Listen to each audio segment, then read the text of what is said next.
Which reminds me, Steve, how's that video coming?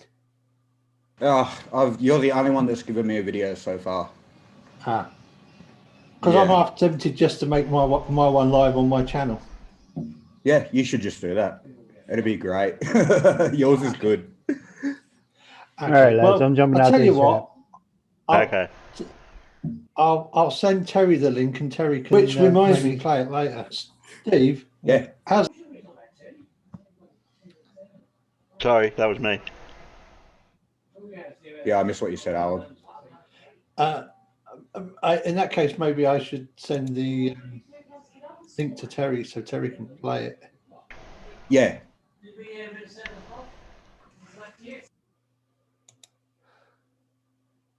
Well, good evening, everybody. We're back on Alan's channel again. Alan, hijacking Alan's channel for a little while longer.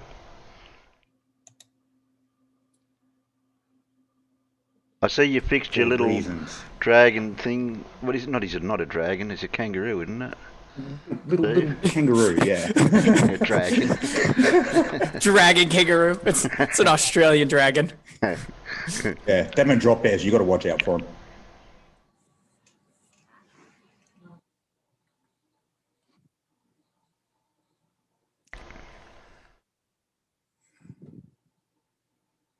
I'm blue, dubba doo, dubba doo.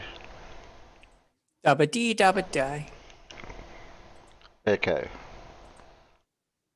I've seen that. Steve B says echo.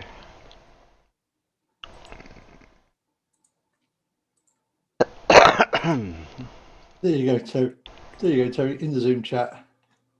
Okay.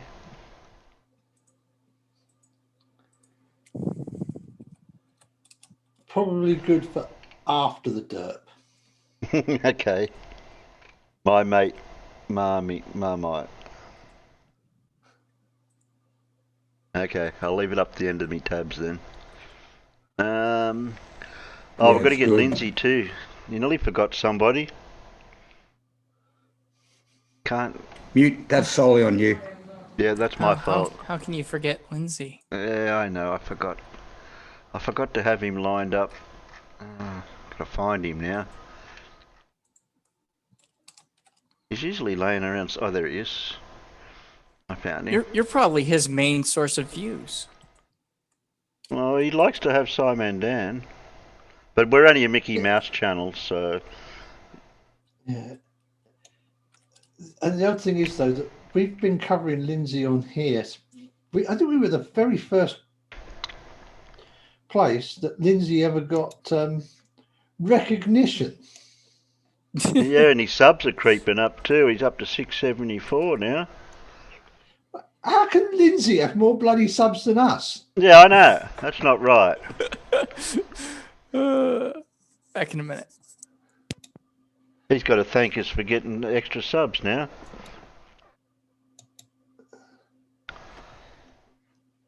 Yeah. Terrible, isn't it? Yeah, okay. What were we watching last time? Trying to remember now. See, I got Secrets of the Universe, How the Earth is Flat, Part 1. Then we got Part 2. Or did we do something after that?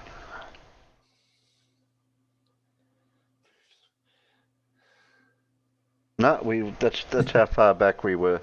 Secrets of the Universe and How Earth is Flat, Part 1. Yeah, because we did the one where he was addressing Simon Dan, didn't we?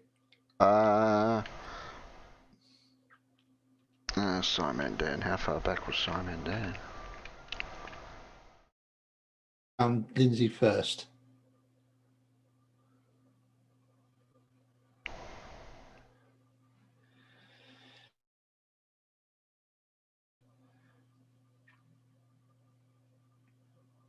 Where's Simon Dan one? He did a reply to Simon Dan, didn't he? Yeah, I know. I thought it was written in. Not that it made any sense. Yeah. I thought it was written in the title.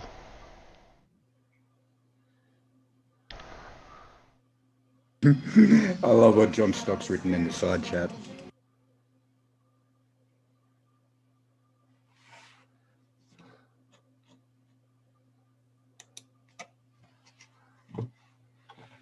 Well, it wasn't 2 months ago. It wasn't 1 month ago, that's for sure. That was a couple of weeks ago.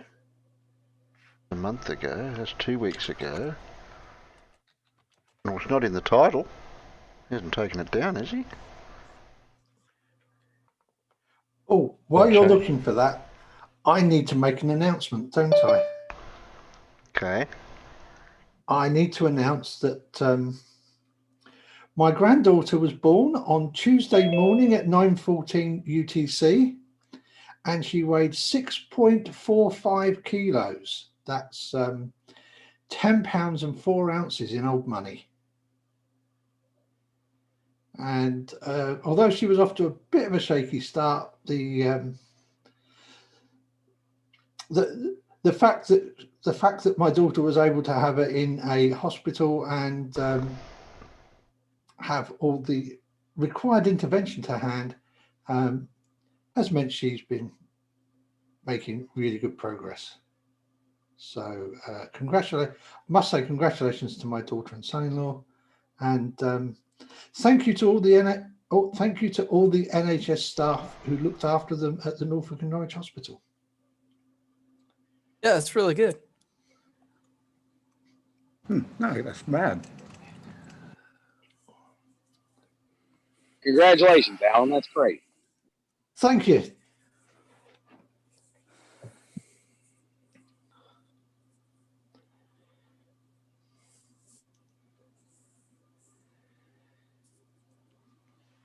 Yeah, I just thought I'd better put that out there for everybody.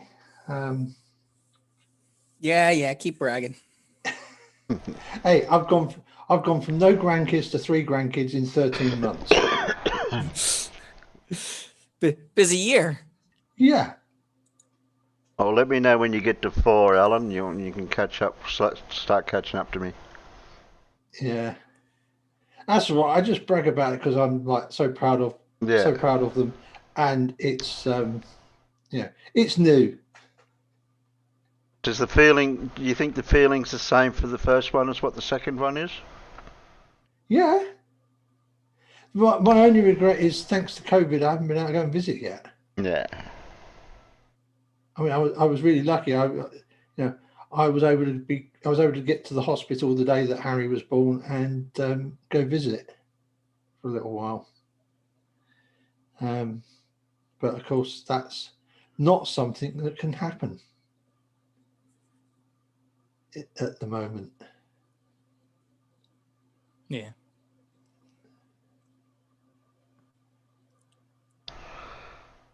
Have you not gotten your vaccination yet?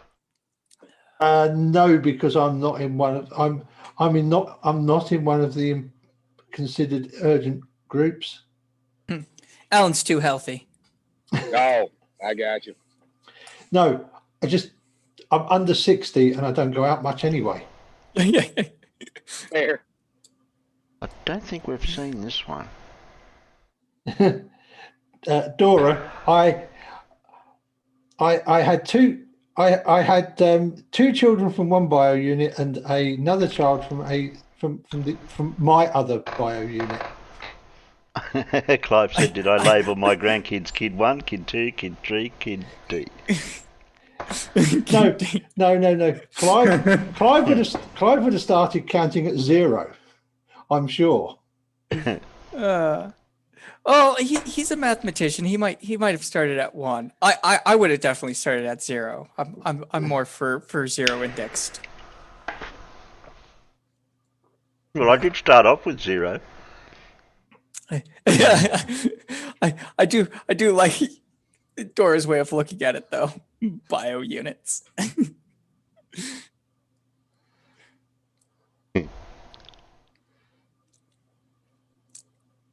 I was just thinking about it earlier. You know, who would have thought that 2020 would want to make so many people go and get shot? Some even twice. Yeah, well, I haven't heard anything about over here yet. I did go and get vaxxed last year, and I got the world's most controversial vaccine as well. Oh, which one's that? MMR. Oh yeah, that one's. You know, the autism jab. Yeah. Right. Yeah.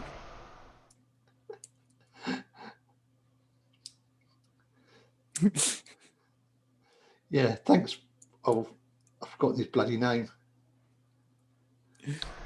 Yeah.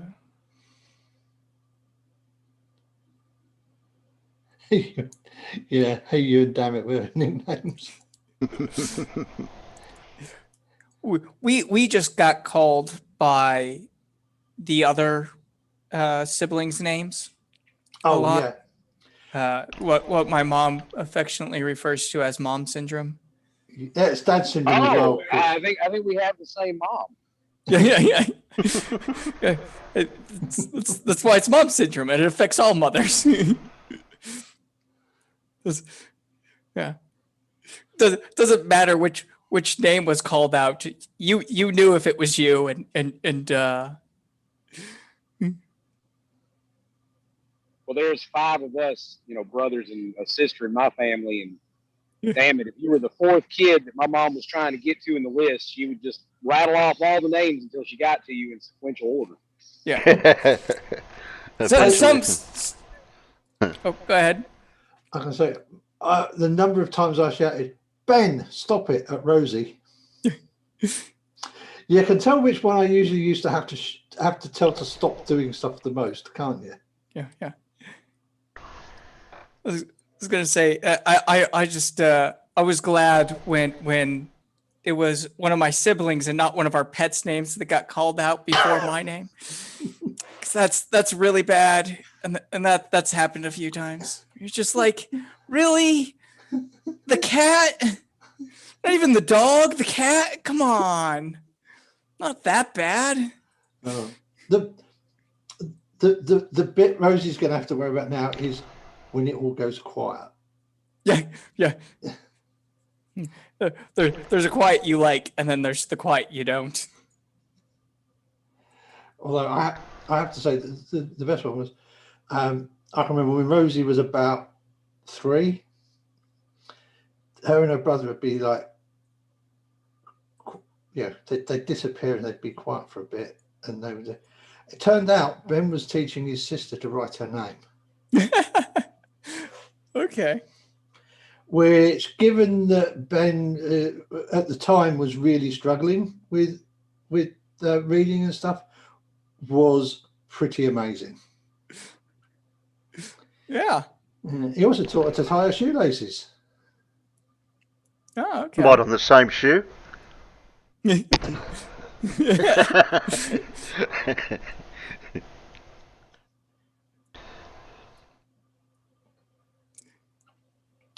On the wall, probably on the wall, Dory. Yeah.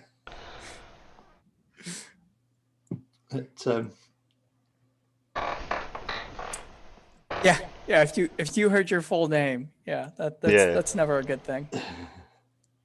Especially some of us have fairly long names, so if they were going through the trouble of calling it all out. Yeah, by the time they call it all out, they probably forgot what you were in trouble for. No. Oh, No, okay. if they were going through the trouble of calling it all out, you were in trouble for something they weren't going to forget anytime soon.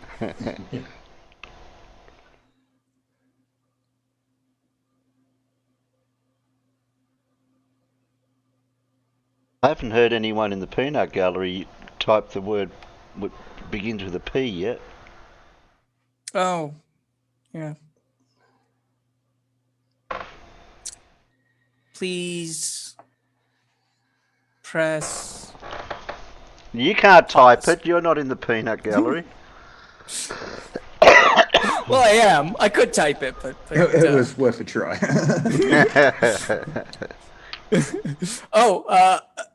No name has 4. No name can't type it either. I'm going to time him out. What? Peanuts, poop, Can pray. I can't time him out. Alan can. Poop. Oh, they're coming up with all the P words now. Yeah. See, this is what you get. Yeah, you let them loose with the P word. Looks what happens. For the Brits here, Can I have a pee, please, Bob?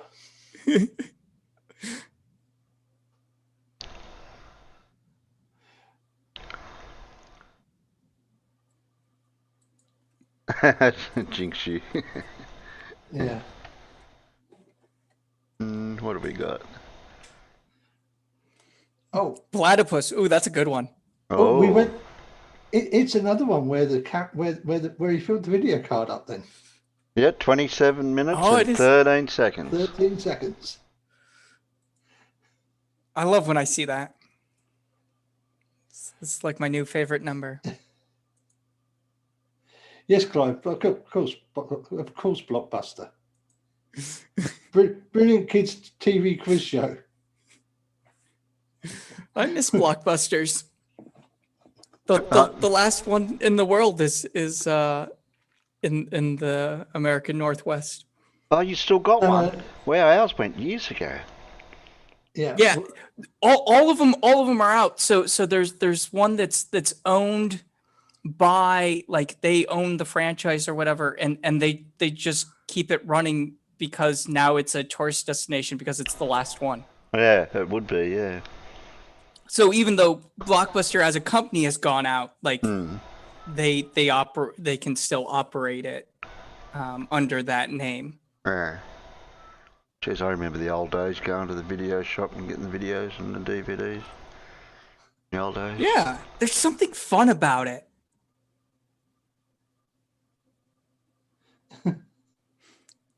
Though I do think the P word has come up a couple times now. Oh, we've got an unhappy peanut out there. Yeah. I mean, for the non-Brits, there was a TV quiz show for children called Blockbuster, and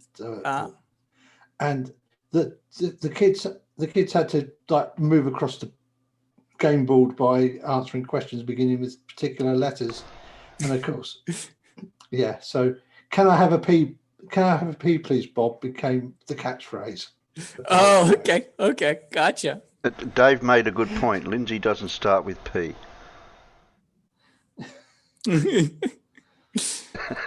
Sometimes he ends with it, though. Oh, we're going to play? Bob Holness, who played James Bond on the radio in South Africa.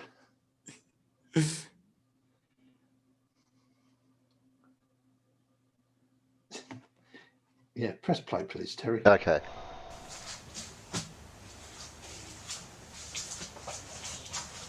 Welcome to another new day of 2021 with all the drama going on in America. What drama?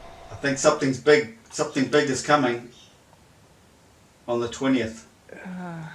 So hold on to your socks. Oh, this was back in January 11th. Today, welcome to my Flat Earth site. This is Flat Earth Science, real science. I'm hoping this video, if I can get it out right, I might have to have a couple of goes at it, will be one of the greatest, or most informative videos ever for a flat earther. People who understand religion, understand the Egyptian mythologies, or what the Egyptians have left us. I'm going to expose something that's quite mind-blowing, and it's to do with the moon. I've been showing people my videos, they're just not getting it. They're not thinking, they're not taking it on board. We're not getting it because it doesn't make sense. Either in this camp, following me blindly, which is nice to have their following, and then you have the total ignorant, nah, that's not it, it's all science, it's science-based, that guy knows nothing. Well, I'm going to show you how it works and why, and how it's associated with what science knows, but they've got it all wrong because they want you to think you live on a spinning ball. Earth is flat, no matter what they tell you. I can prove it quite easily. So That's a bold claim to make, to say that you know more than what scientists do, isn't it? Because he's never mentioned any credentials or degrees or anything that's to substantiate his bold claims. That's for sure.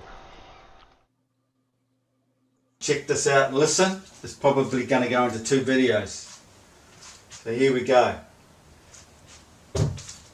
Plato's dialogues basically tells us the triangle is the ultimate shape in the universe.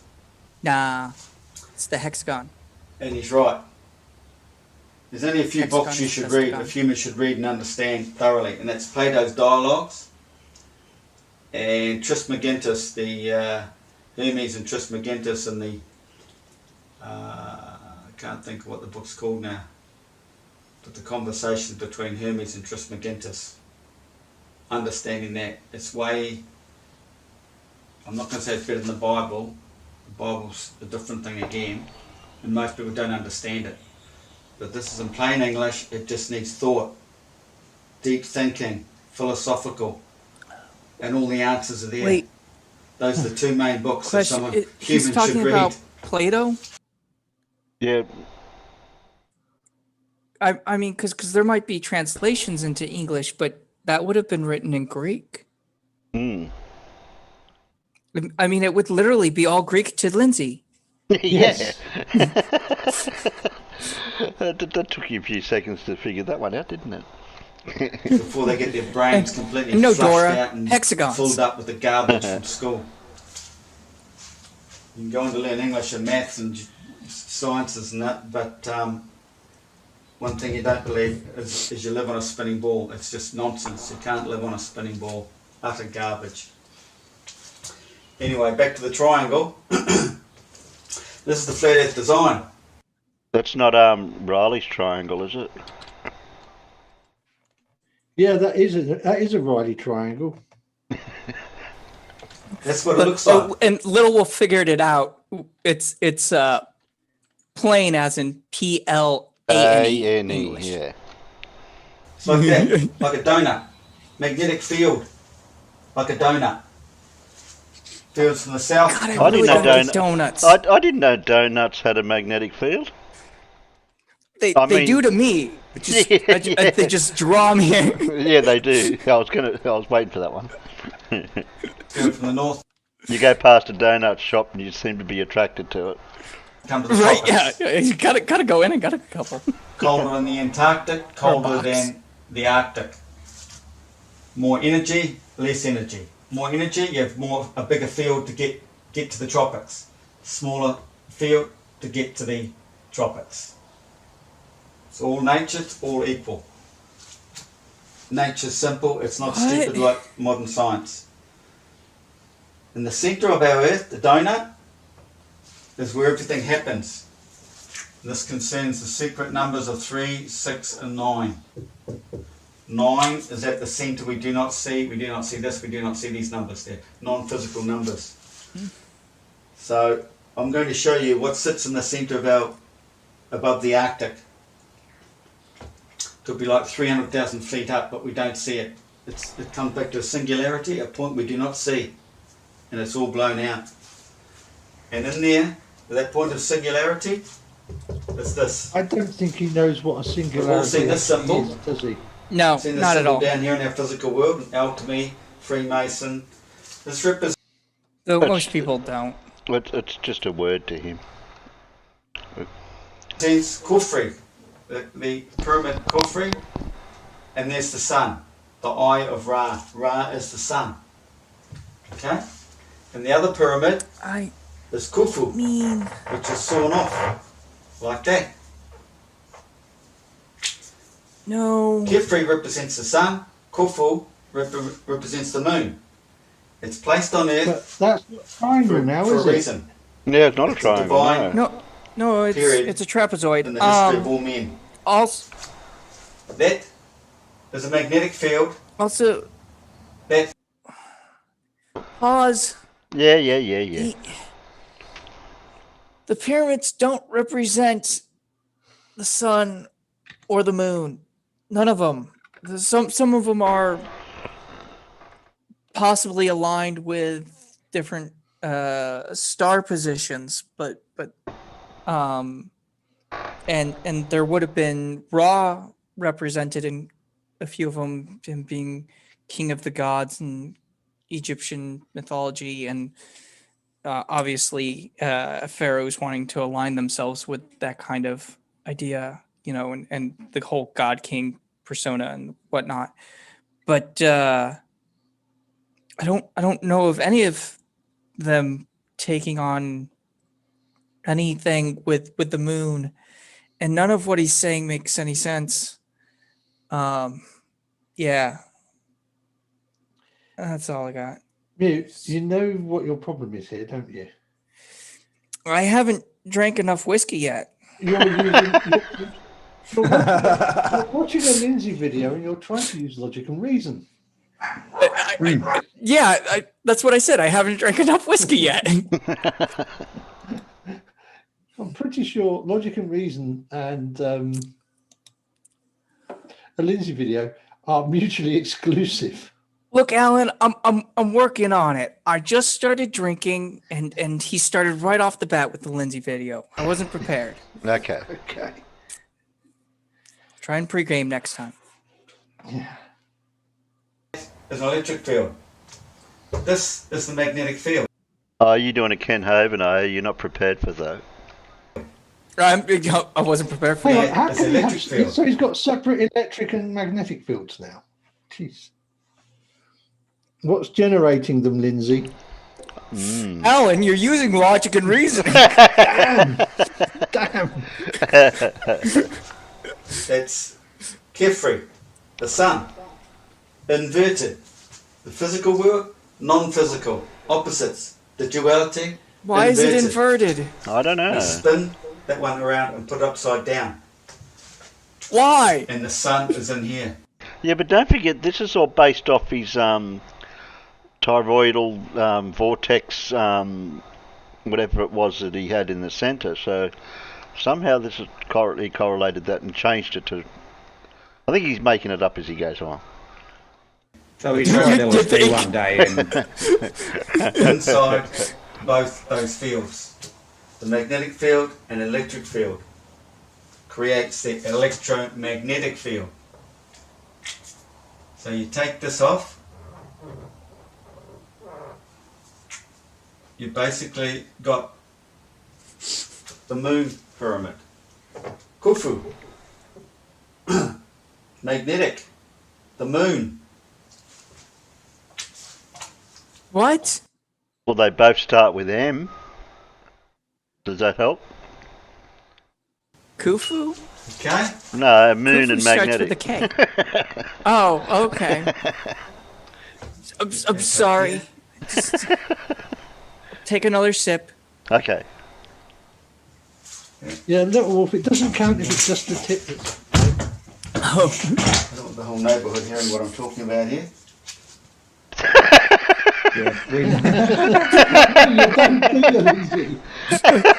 I can just imagine the complaints his neighbors, have. He just rambles day and night. I don't know what's wrong. Hey, So you know when people say, "Oh, these terrible flat earthers that do stuff," maybe people should just email their neighbours with a link to these people's YouTube channels. Oh, that would be amazing if I knew where one lived. there we have it, the two triangles. Now, this we've got this is the choke point. The choke point in a larger magnetic field. Oh, sorry. Like a vortex. This is the big vortex. I suppose I ought to really say, Out here. I really do not recommend doing that. That's probably a really bad idea. It's probably illegal. So please don't anybody do that. Oh. I'm glad you put I like that having disclaimer a channel. in, Alan. Yeah. He's adding in the vortex now. So now we're getting the vortex. Jinxie wants to know: are we supposed to take a shot when again? I don't know. Jinx, my rule is anytime Lindsay begins talking, I start drinking. And then at some point I stop drinking, but I can't remember when. It's just too early in the morning to start drinking here. We're going to have to find a. That's we're where gonna I'm have- lucky. We're going to have to find either a key word or phrase that he says a lot. Where the background stars, in here, the Milky Way. Milky Way, the sun, moon, planets. Planets. Magnets. Ecliptic. Now, that could go up Perihelion? there, right up into there. Does he say those? Could words? have Yeah, he says perihelion Mercury and and Venus aphelion. up here. It says ecliptic a lot. We've got the planets down here. The planets are magnetic. They're electrons. He says Geez, they're pretty magnetic close a lot. together. Hang on, they're magnetic, but they're electrons. Yeah, but he's got the moon above the planets. If he's got the... Hey? Don't know. Well, the moon's supposed to be in the middle of the two triangles. If they're electrons and he's moving them through a magnetic field, that's going to be interesting too. It's just, I wouldn't want to have any magnets near just the tip.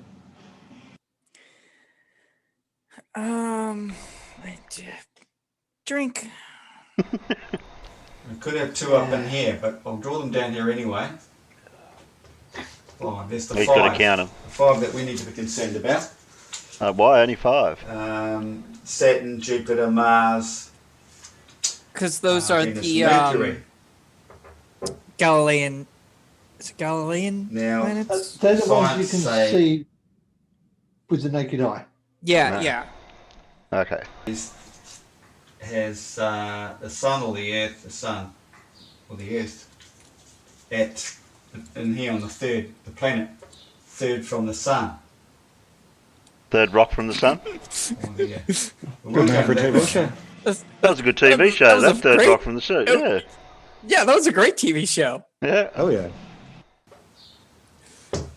What we're going to talk about is the moon. What the moon is doing.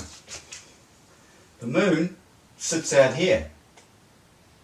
Hey? I thought the moon was in the middle. Sits out there. No, the sun. Green The sun's movie. in the middle. Oh, okay. Oh, sits green. down here. You got to use green for the moon. And the moon, let's go back to the planets. Planets run on a track. Yeah, Like this. okay. Like a train track. Down here we have fluted columns. Up in the realm we don't understand, don't see, is inverted. Imagine fluted columns, the grooves inverted. It's basically what the planets are doing, running around there in their grooves. But the moon comes up and down, flows up and down. It moves up for new moon, up to the sun. Why? Down here for full moon. Yes, Fred. We are. I've been saying in all my videos that everything's a duality in our world, in our realm. Everything's a duality. But then there's a third entity we cannot understand or see. Pause it. Little figured it out. It's all a pyramid scheme. Oh, is that what it is? Yep. Apparently. But I can go into that. Now, so the moon has a dual system too. The moon's dual system is neutral and positive. When it's phasing, those are the two differences. When you don't see it, neutral, What? and when you do see it, when it's forming its skin. When it's forming its skin, it's going Wait. positive. When it's deforming, it's going negative. Pause. What? Pause. Just I feel like I haven't watched enough Lindsay videos, which is a sentence I shouldn't need to say. But none of that made any sense. From the moving up and down to the neutral to positive to the forming its own skin, new skin or whatever. Like, what?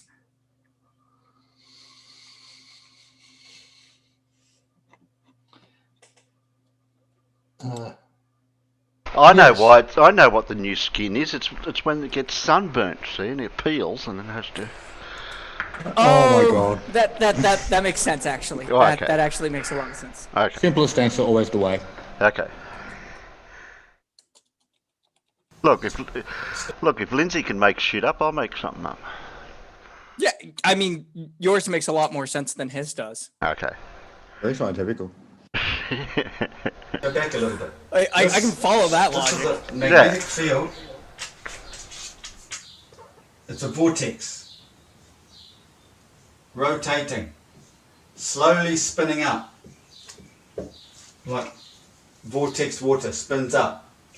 Gets to a certain point, then it just flushes back down here. So all the background stars over time will get washed up and flushed back down here into the sun, disintegrated. It's always coming up. But in a magnetic induction system, the magnetic field controls this electrical field and keeps it there.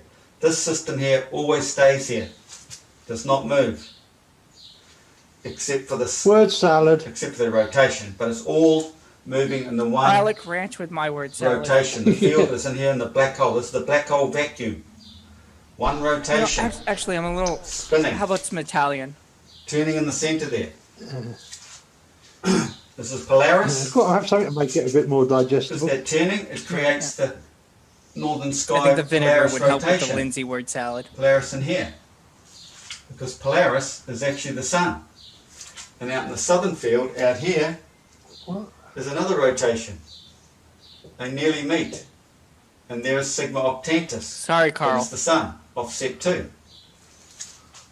Wait, Now, we know Pause. Sigma Octantis and Polaris move slightly. where is he saying Sigma Octantis is? I'm sorry, I was trying to keep up with the chat and. Yeah, I know. wasn't That's what I fully was watching doing. I it. was reading something in the It's- chat and I missed that bit. And then I heard here's Sigma Octantis and here's Polaris and here's a bunch of other stuff and I just went, wait, what the hell just happened? It's at 90 degrees to Polaris, but it's out in the contra-rotating southern weirdness. Uh, I have to call it the southern weirdness because I haven't got any other word to describe it. yeah, because there's no proper word to describe it. Yeah.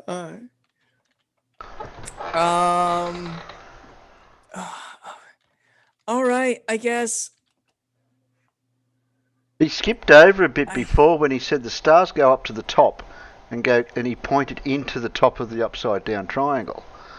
And I'm thinking, well, if the stars all filled up to the top of the upside down triangle, what's it like, an hourglass, and they all come through the bit and then come out the bottom? I'm still confused with all of the Yep. all of the planets are closer to us than the sun is apparently, but that doesn't who make rotates sense. the hourglass. Like that doesn't make sense in any model, right? Because like, so if you wanted a traditional geocentric model, not even whether the planet's flat or not, you know, if you were going geocentric, you would still have everything other than I'm sorry, not Mars. Yeah, not Mars. Mercury and Venus would be closer than the sun, and everything else would be farther than the sun. But even on a flat Earth, like then all the planets should be farther than the sun because they think the sun is close and local, and it wouldn't make, like, with them being so small, it wouldn't make sense that any of them are closer than the sun. I mean, I just even trying to give them the benefit of the doubt of flat Earth and stuff, this doesn't make sense. I know I shouldn't try and I should just Donkey. keep drinking, but I just Donkey, what have a drink. I am. I'm pretty sure science will tell you that the sun moves slightly too. I poured myself a big glass tonight. Wow. Okay. But what they won't. Okay, let's go back. Okay, so there's the Polaris star rotation. There's the southern rotation. The sun is in the center. The sun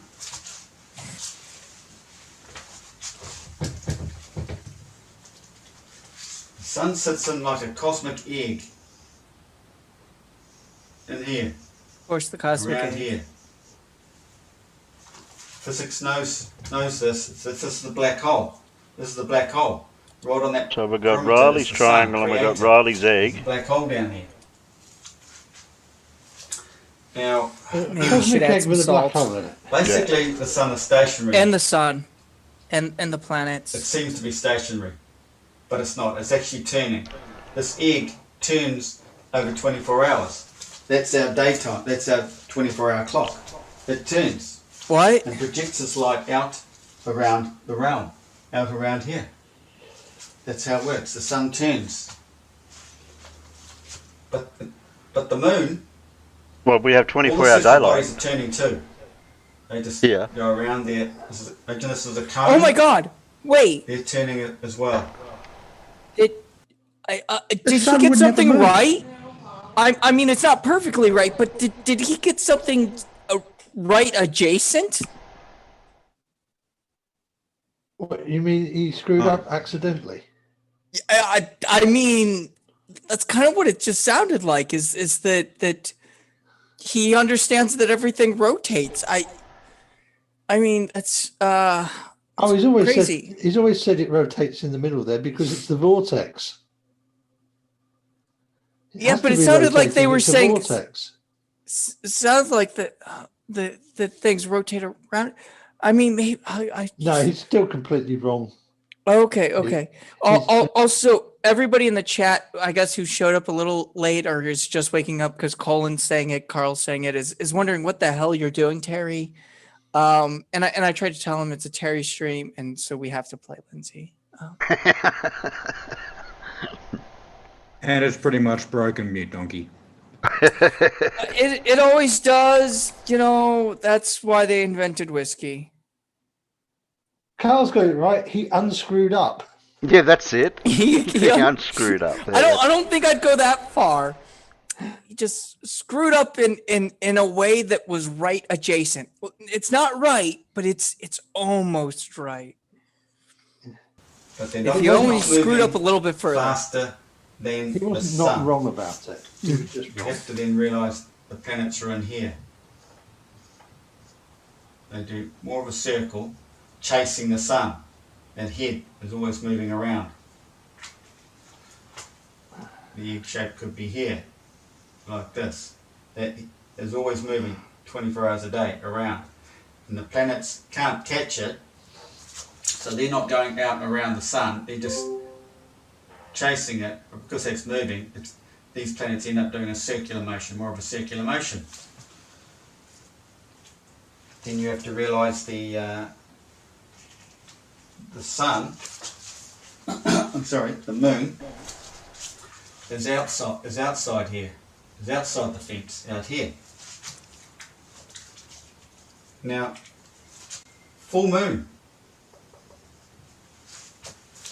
that's positive. No moon, new moon is negative. What's the sun? Positive. No, pause.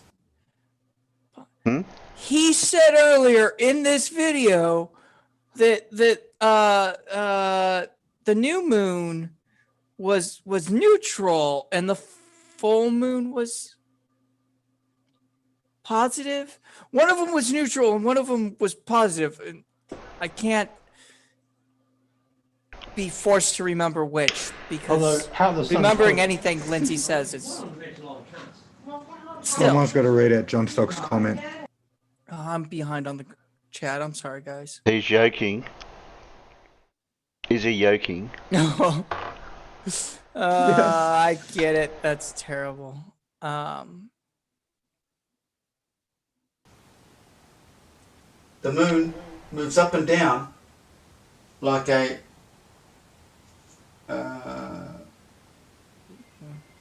Oh, come on, Lindsay. You can think of something that moves up and down. harmonic oscillator. Like a harmonic oscillator over the planets in that. It's how it works, because everything's frequencies. Everything out in here is based on frequencies. Sound, the sound coming out of this black hole vortex. You can spin some the water, sound coming vortex out water, of the and black hole vortex. That doesn't make sense in that sentence, I'm just does gonna it? drink. Just put your head on that hollow core in the middle, deafening. The sound is frequencies. We don't hear all the sounds, obviously, but all the frequencies come from here. They create the light. So up here, the moon is negative. Oh, so sound frequencies create light. That's a new one. So, no, but well, kind of. You got the mantis shrimp who can snap its claws so fast that they create light. So that's kind of that. I mean, it's different, but it's kind of that. But if you have light, they've shown that you can if you get the light frequency right, you can have it. It's basically the same as an audio frequency. So like a smart speaker or something like an Alexa, you can shine a light at it that is pulsing at the right frequency, right, which would be way too fast for the eye to tell. But and it'll pick it up just like somebody talking. So if you have a program that can do it, you could, set off your neighbor's Alexa with a laser. Oh, what you mean by modulating the power output of the laser to match an audio frequency? Yeah. It's an older video, but there's a great video on Smarter Every Day about it. Yes, I think I did see that because it can be used to turn your security off and open your front door, can't it? If you've got a smart front door. That's good. Yeah, and anything that has a smart audio reader, input device can be hacked, I guess, with it would be the best way of putting it. But yeah, go watch Smarter Every Day, because I mean you'll get smarter instead of watching this. God, why do we do it? I guess play. Attracted to the sun, which is positive. But as it's forming its skin, it's becoming. Sorry, this is negative. Yeah, and positive. But as the moon is wandering down, He had to think for a sec. It's turning positive. It's forming its skin positive. Earth is down here. What is Earth? Earth is negative. What is Earth? Yes. Earth is negative. That's positive. Here's an attraction. This is pumping like this. Wrong.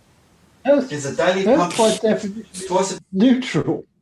Yeah, if Earth isn't neutral when I ground to the Earth, I'm gonna have a lot of problems every time I work on my electronics. Yeah. Although I have had a problem in the past where Earth in one rack was not the same as Earth in a different rack. That is true, and if we made the mistake of plugging the oscilloscope in the other rack and just using a BNC cable that wasn't grounded to the equipment end. Ooh, okay. To plug into a test point, and then we couldn't figure out why all the voltages were off by 45 volts. That's funny. I've also had problems of something not being properly grounded, and so you think you're hooking into the ground because you're hooking onto a ground point, but that ground point isn't grounded properly. Yeah. And then you get a flow of current that causes issues and sorts out circuits and stuff like that, shorts. So the problem, grounding's very important. The problem was that these racks were actually the trigger racks for the whole radar station. So having them work correctly is kind of important. Yeah. Oh, yeah, and sound in a vacuum. Yeah, that's a good point, Carl. I don't know. Pumping system with the tides, and there's a monthly system pumping, and there's also a yearly system pumping. There's no weekly. That's a different story. Weekly, 7 this, 7 that. But Everything works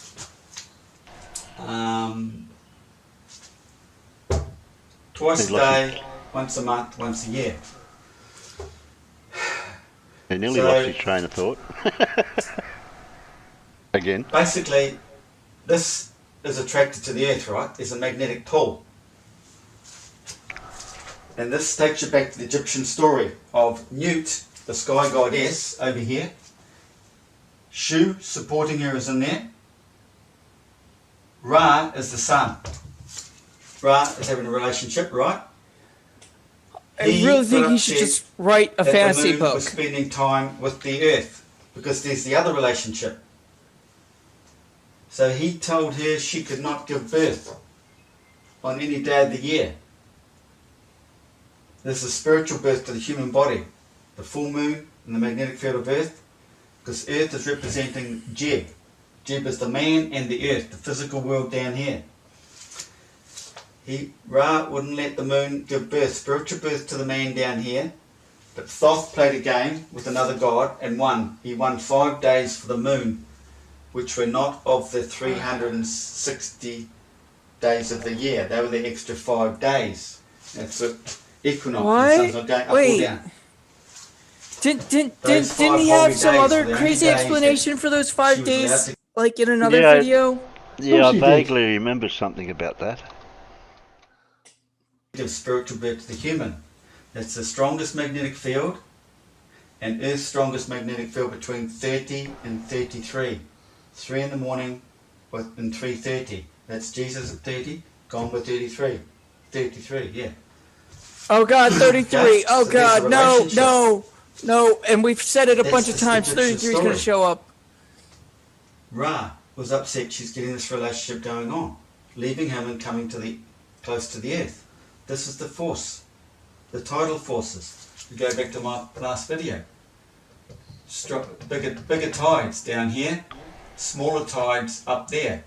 Then you have, they talk about the neap tides in the middle, which go up, middle, top. That's one, and then comes back down over the month. Top, middle, so there's 2 neap tides. So that explains the Jeb story. You understand that? It's exactly what's going on here. But this moon is doing this over the month, winding down like this. Now for it to wind down across the horizontal lines here, it's taking up more time, isn't it? That's giving the 52-minute delay each day on the moon. The moon's time with the sun. It's always 52 minutes slower than the sun because it's having to do its trek up or down the slope. What? At the same time, because we've got the elliptic angles, here they are here, we've got the nodal points. Tidal Don't drink Colin coffee yet, Colin. That's about it. Yeah. During the day, twice a day. That's going on there. Yes, Tony. Near, far. And Near, science, you know, they're pretty simple. Most guys watching myself will start being, oh, what an idiot. They don't stop and think. Everything works like a clock, right? This time is exactly the same as that time. So these fools, I shouldn't call them fools, I'm not allowed to use that word. I'd like to use morons, but I won't, you know what I mean? They think because it's doing this wider track, the time should be different. But it's not, because everything is projected from the centre of the clock. The moon out here is moving within the one vortex. So that time is the same as that time. So the sun's motion turning in here, turning the clock hand, is the same motion as this. Except this is, let's say the sun's projected. We obviously know the sun does 15 degrees per hour out here. This is what we see. You know, we see everything out here. We don't see anything in here. You don't see this, but this is how it all works. You can relate it to science. I don't know how science came up with all this. No. I think they've known No, this you knowledge can't. I've got No. from thousands of years back. They've found it, taken it, and they're using it. But they're not explaining it to you. They're not telling you this is how it works. They want you to think you live on a spinning ball. but just are these numbers. Either they don't know them, or they know you don't know them. So there's no point in trying to explain this to you because you have no idea about these numbers. Pause. So that's it. Please, Terry, That moon doing a bigger pause. track out here is still with the same time. This track What's in up, here, Terry? same time out here. This is all general relativity. I need a pause. Understand? No, we're just going to break here. Yeah, last pause. Oh, okay, fine. Yeah, it's only 6 more minutes. I just wanted to say that I'm pretty sure a first grader knows the numbers 3, 6, and 9. So these might be new numbers to Lindsay, but for the rest of us, we know we know these numbers. We know. I think most children know the numbers 3, 6, and 9 before they start school. Yeah, I realized that the first grade was a bit of an extreme point, because counting is normally preschool or kindergarten, at the latest. But yeah, I oh God, Lindsay, no, had you taken any schooling, you'd realize that this doesn't work. None of this makes any sense. Okay. That's how it works. This is electrical. There's all the action down here. All the action down here. Comes back All down. the action. This is the choke point. You've got negative going up, positive coming down. Bang. Stop. You can't have that because. Oh no, sorry. Don't worry. My brain just farted from all the crap. All the Lindsay, yeah. You From all the have. Lindsay. They're opposite charges, aren't they? For some reason I thought he was trying to push the same charges together. I'll just read you something. Plasma. You know the sun is plasma, right? Plasma consists of charged particles, positive nuclei, Oh my God. and got negative something right. electrons. Yeah. Electrons, negative, positive nuclei that can be shaped and The rest of confined it's by wrong, but- magnetic forces. So why is The he plasma doing- part was right. Yes, you can. Yes, you can confine a plasma if you put it in a magnetic field. You've got to build a fancy magnetic field to do it, but you can kind of do it. Trouble Everything is, you're going to get. You need more energy. You need more energy into it than you're going to get out of it, though. At the moment, is magnetic, like iron filings in the presence of a magnet.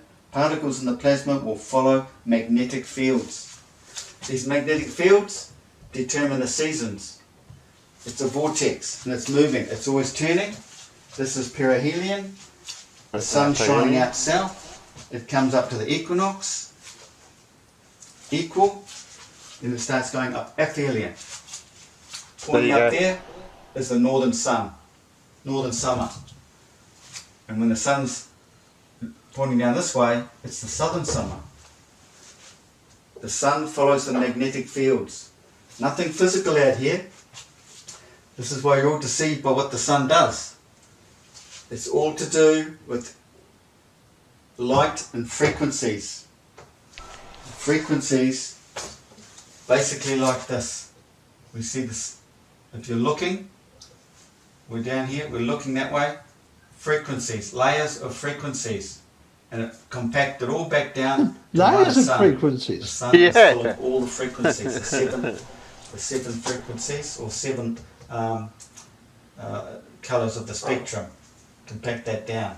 And everybody has their own horizons. The seven Because colours world of the is made up of spectrum. this. Do you Waves not like this. understand that there's essentially an infinite number of colours? And it's all these nodal points that all sort of equate to where the sun is in your I'm just gonna let Horizon. you handle it, Alan.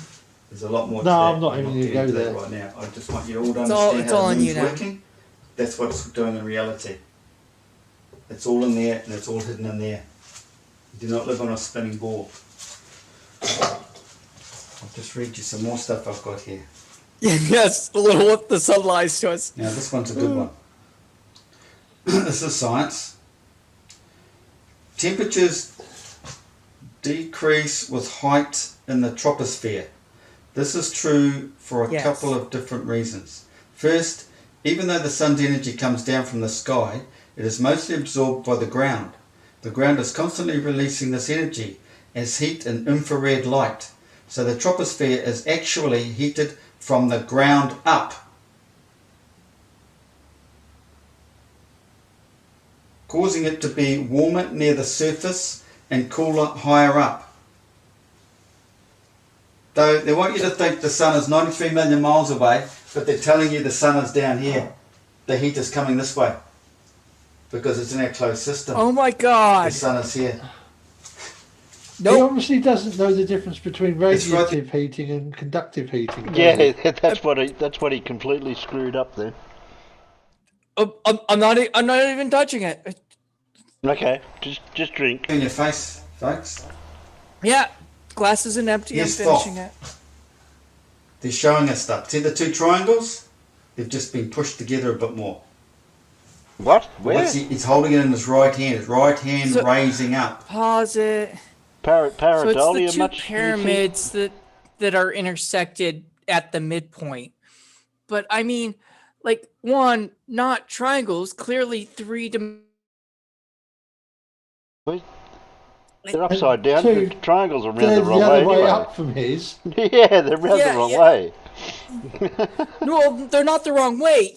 Like he even says, they're the ones just pushed in further. It's like they're hooked at like the center point or maybe a little bit further down from the looks of it actually, rather than just like a little bit at the tip. So like even if he's using that iconography, like he's way off. And oh God, just drink. Good job there's only 2 minutes left, isn't it? Jing Shu said the frequencies when turned to Morse code read drink your Ovaltine. Oh yeah. God damn it, an ad. I put that in the previous video. The Eye of Ra. This is the Eye of Ra. The double line, the top line represents the breastplate, the protection, the back of the sun. This is the other thing. What? The sun is way down here, Sorry, it's just full what? moon. So science tells you the full moon is opposite the sun. It's not opposite, Science it's doesn't just down tell you here. that. Jesus.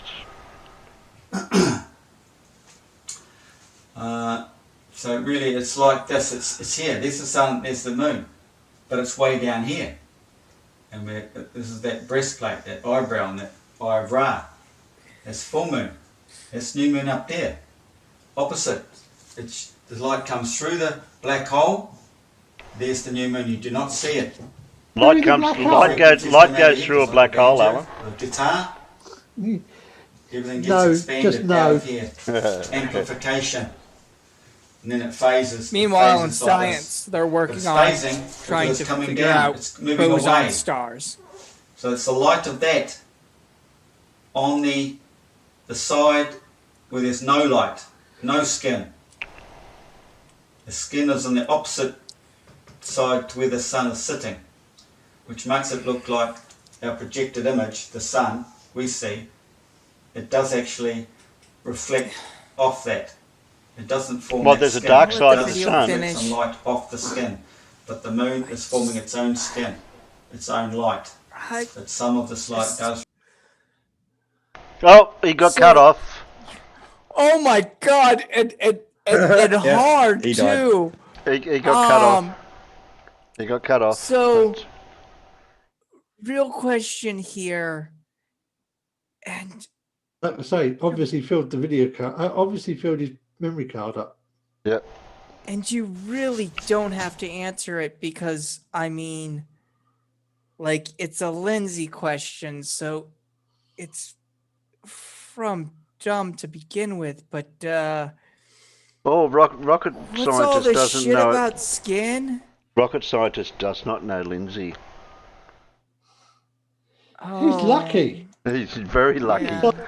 He's lucky then. And I'm sorry, Alan, about the swearing, but just, oh my God. I understand completely how Lindsay can break your brain. Although it's Terry, you should apologise to, because technically it's Terry's stream. It might be on my channel for a reason. I was gonna say, but it's on your channel, and if anything happens, it happens to you. So I feel more apologetic to you. Normally I would be apologizing to Terry, but Terry's already in trouble. So you know. Little Wolf said, "Play the video again for rocket scientist." Terry, at the top of one of the tabs I have open is a big red button. Should you try playing more Lindsay? I might just hit it. Abort! Abort! Yeah.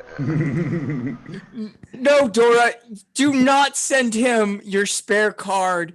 27 minutes is more than enough for Lindsay. We should honestly limit him to 2. Yeah, I mean, his videos are still cut off at 30 minutes because I'm pretty sure he's recording it on a DSLR, but yeah, and they are limited to a 30-minute video. But yeah, he's obviously filling the card up because it always craps out just before the 30-minute limit. Yeah. Whatever's stopping him, he does not need more time. Like that is the last thing we need to give him.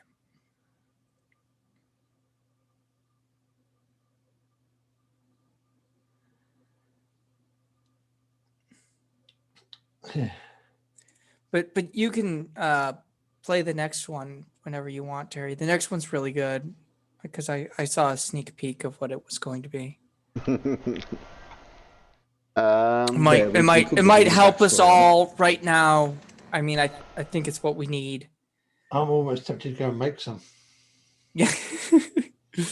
Go get some Well, I've got chocolate. Everett Anderson. I've got Simon Dan. I think I've got a. No, you know the one that I'm talking about. And Colin, I think your caps lock's on.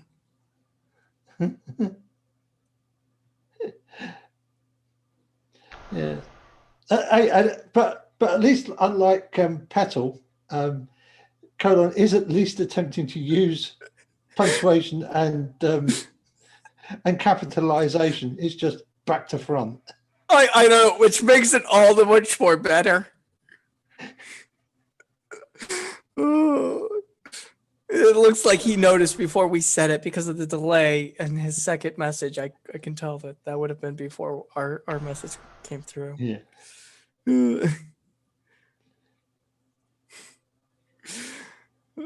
That's funny. What did you have a particular video you want me to play next, did you, Donkey?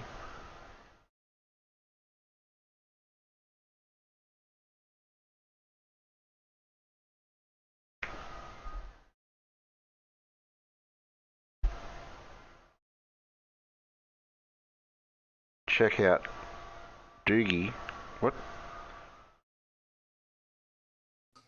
Yeah, you can play whatever, but it looked like one that wasn't a bunch of derp, and I was thinking like that might be perfect in between. Oh, well, I was going to do Simon. I was going to get Simon out of the road because he was back in. I think that was Tinfoil Tuesday. That would have been. Simon's good. I can handle Simon. We've got to have something that's not derp after that though, because like. Yeah. Okay. What do you want? Something that's not derp. Yeah. I really think we shouldn't start with Lindsay. I mean, we gotta warm up to him from now on. You gotta warm up to him. Yeah, but everything's downhill uphill from there. That is the one good thing, I guess.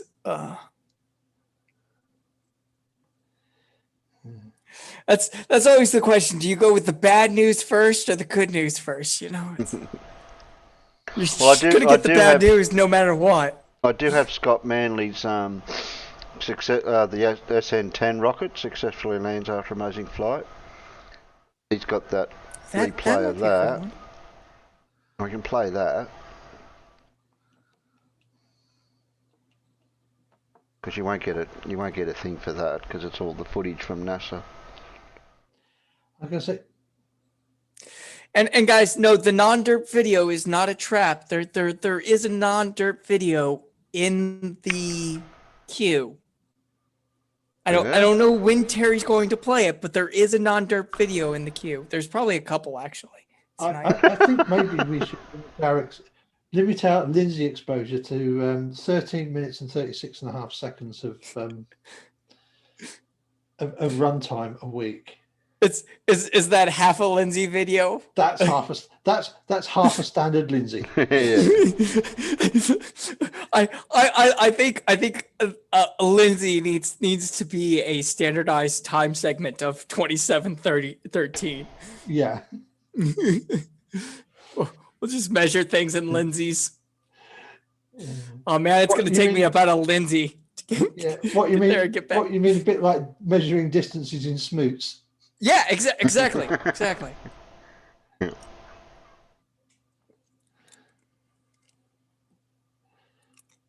You can play Scott Manley's on here, can't we, Alan? Unless there's another. If we're commenting on the content of it, it probably helps.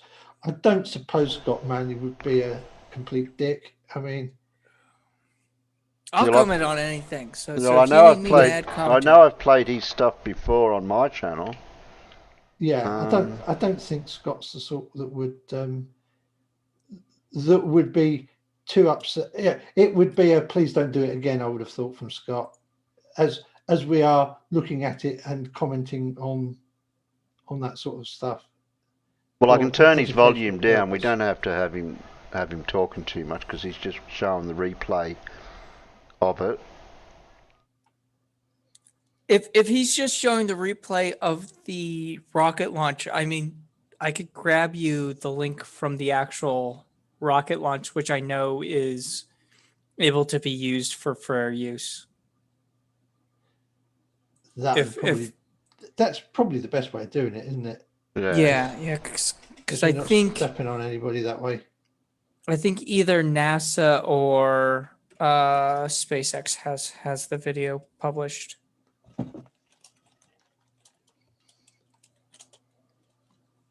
Yeah, well, he's got links to NASA space flight of that in the bottom of his description. That's probably the same one.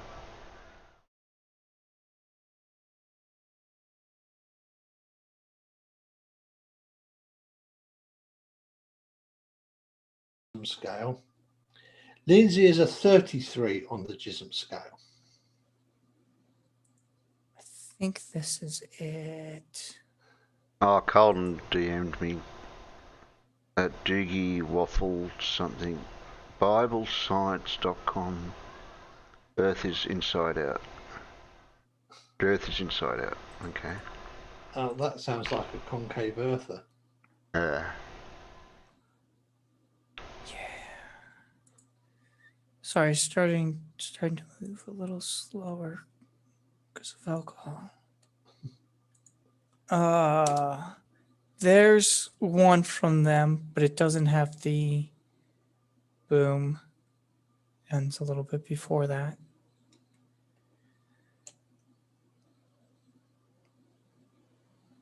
Yeah, well, he's given the link to the NASA space flight one, so I could grab that. Oh no, that's it. Yeah. That's a text. I thought that was the actual video. Yeah, and then the one that they have. No, that's no good. Before that is the explosion. And then they've got a Starlink. Well, while you're doing that, So the one I posted in any other vids looks like all they've got for the test flight on the actual SpaceX channel, but it doesn't have where it blows up after it's on the it landing hasn't pad. got But the it's last got bit. but it's got everything else. They seem to cut it off though before it blows Well, up. the only channel at that's the got that recorded on is Mr. Sensible's. I doubt he would care, especially if you're just clipping like the last 2 minutes, 3 minutes, or whatever. Where Yeah. So I can grab Mr. Sensible's live stream from the other day. If I can find it.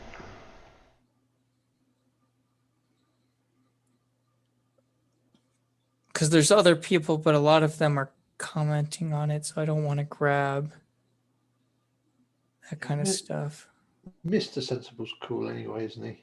Yeah, well, I was on it Yeah. anyway, so that works out. Yeah, I was gonna say, and he knows Terry, so Yeah, he knows me. He's had me on his show as well. yeah, Yeah. so he'd reach out to you guys before he just did anything. Yeah. I think it was that one. Yeah, well, I was in the Discord with him anyway, so.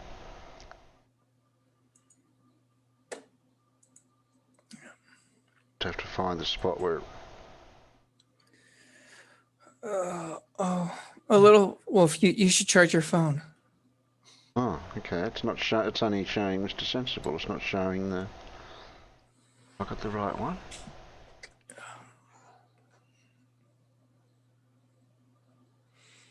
Wrong one. Okay. It's the one he.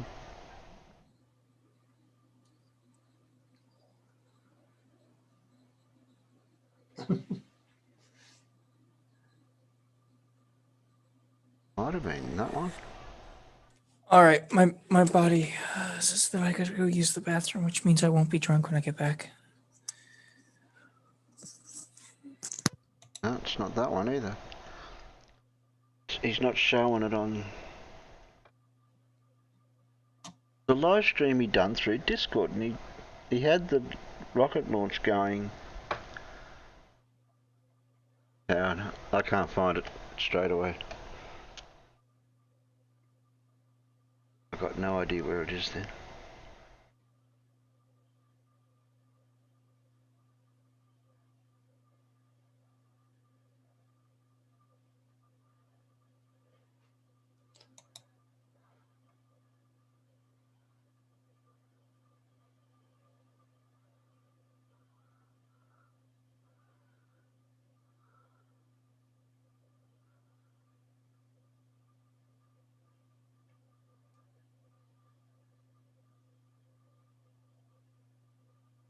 No, I don't know who's got that video.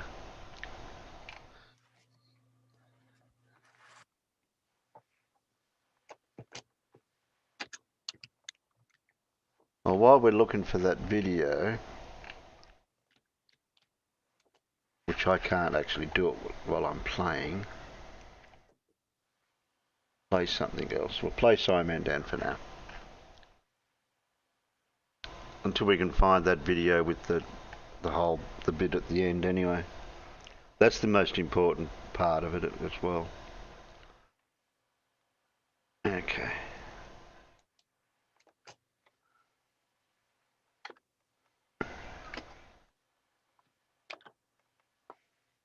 We'll find it.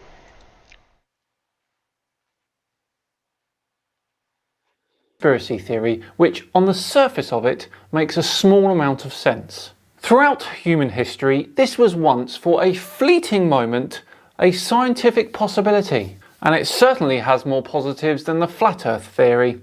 I am, of course, talking about hollow earth.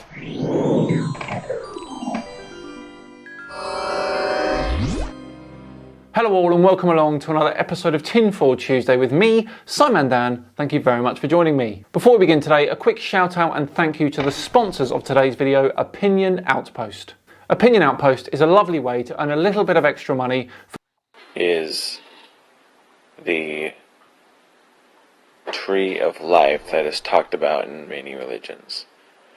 And a lot of people think that not only this, but other things that look like it in Utah are trees of life, and giant plateaus in South America and even Australia and all over the world are what used to be trees of life, and I can't disagree. Yes, he's a Devil's Tower is the remains of a giant tree guy. So we're going to be focusing on his video called Make the Deserts Green Again, Google Earth / Hollow Earth. This is going to be very interesting. Away you go, buddy. Welcome everyone to an Unlocking Fun in Google Earth. I think I have found the solution to global warming and the truth behind the Ice Age. Now, hear me out. I know this sounds weird. You'd be surprised how much weird I've actually looked at. You'll be fine. And it's going to sound weirder. But the solution for global warming, here it comes, everyone, is to melt the ice caps. This is precisely what we're trying to stop from happening. I mean, honestly, I'll be interested to hear his reasoning on this one. Here. And here. Now, again, hear me out. I'm not talking about going to the ice caps with blowtorches and melting the ice, because that could create havoc for all the ocean life. Yeah, that's the only silly thing about that statement, isn't it? It'll play havoc with the ocean life. I wonder how many blowtorches it would take. And probably even make our planet a planet of many storms, hurricanes, and tornadoes for the next, I don't know, century or so. Because we get none of that already, do we?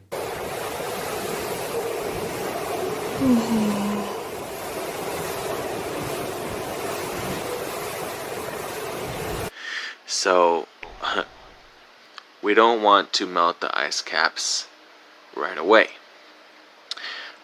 to fix global warming. But what we do need to do in order to fix global warming is plant more trees, specifically in places where nothing wants to grow. There's a reason that nothing wants to grow there, buddy. Here. And there. In the deserts.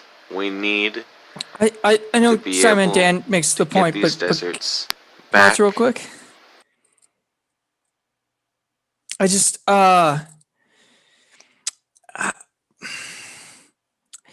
if there's no trees in the desert because trees don't grow in the desert, I just want to know what his plan is to get trees to grow in the desert, to plant them there, because those areas that are desert weren't always desert, and they're deserts because the trees don't grow there.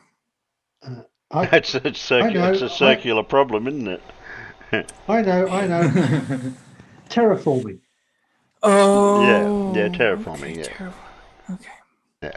Well, take all the sand out and fill it up with water. Right. Yeah. You can see that at one time that must have been. Oh, you can see where the big river used to flow into what used to be basically a giant enclosed inland sea. Yeah. That then filled up with silt and then got elevated rather high by the uplift of the Himalayan mountains, and cut everything off. Yeah, and now it's and now it's not getting filled with water, so it's sand. Yeah. Well, and that's the Mediterranean used to not be filled with water, and then it, a bunch of other stuff. To the former glory of thriving lands with lush greens like these lands here in the jungles. They were once great and lush lands. A genuinely valiant cause there, buddy. But if we plant trees there, then they'll die. And we need to free up the ice caps, not just for global warming, but so that we can finally access the entrances to Hollow Earth very easily. And there it is. The Hollow Earth has finally crept in. And of course we already know Google tried their best to cover up the Hollow Earth entrances. You can see the little circle right there where they tried to edit it out. It's a smaller circle at the top than it is at the bottom. Huge 500-mile circle here at the bottom. I think it's actually a 500-mile diameter, making the whole 1,000. There's a damn good reason why Google Earth is a bit light on detail in those areas. There isn't exactly a lot in the way of terrain. No, satellite coverage of the polar areas for mapping, because it's not a lot down there to map or up there to map, and so you're not going to put a commercial satellite in an orbit that's going to take it over the North Pole very often, or the South Pole. And again, you're also not going to fly aircraft over it to do aircraft. The other problem that you run into, because I've actually looked at these where I can get like a little bit finer detail on my computer, and you get kind of like this circular-ish pattern. But so if you take a two-dimensional picture that like a camera outputs, and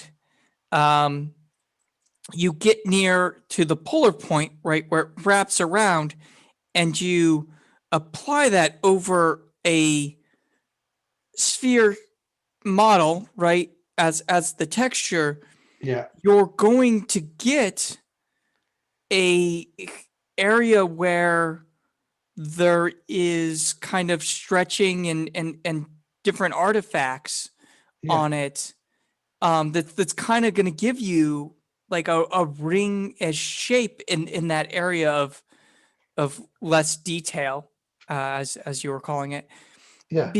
Because of that, because you don't have more smaller images to kind of lay over and smooth out those details. Also, like, it's an area where it really doesn't matter, not just because there's not a whole lot going on up there, but because of the how far you're zoomed out. For the use of Google Earth, it wouldn't be important. Even if that was a major city, it wouldn't be that important for that. Once you get zoomed in, sure, but by that time you're going to be dealing with better resolution textures. Yeah, I mean, let's face it, if there was a major city at the South Pole, then there would be aerial mapping, and which of course is what Google uses for most of Google Earth is actually aerial photography, not satellite. Right, yeah. Because most people are usually zoomed in enough to get to the aerial photography layers. And of course that would fit perfectly fine at a pole. Yeah. It's just miles wide. Now, of course, the rest of us here in normality know that there are no secret entrances or that Google Earth is hiding anything. Also, it appears he's confused radius with diameter.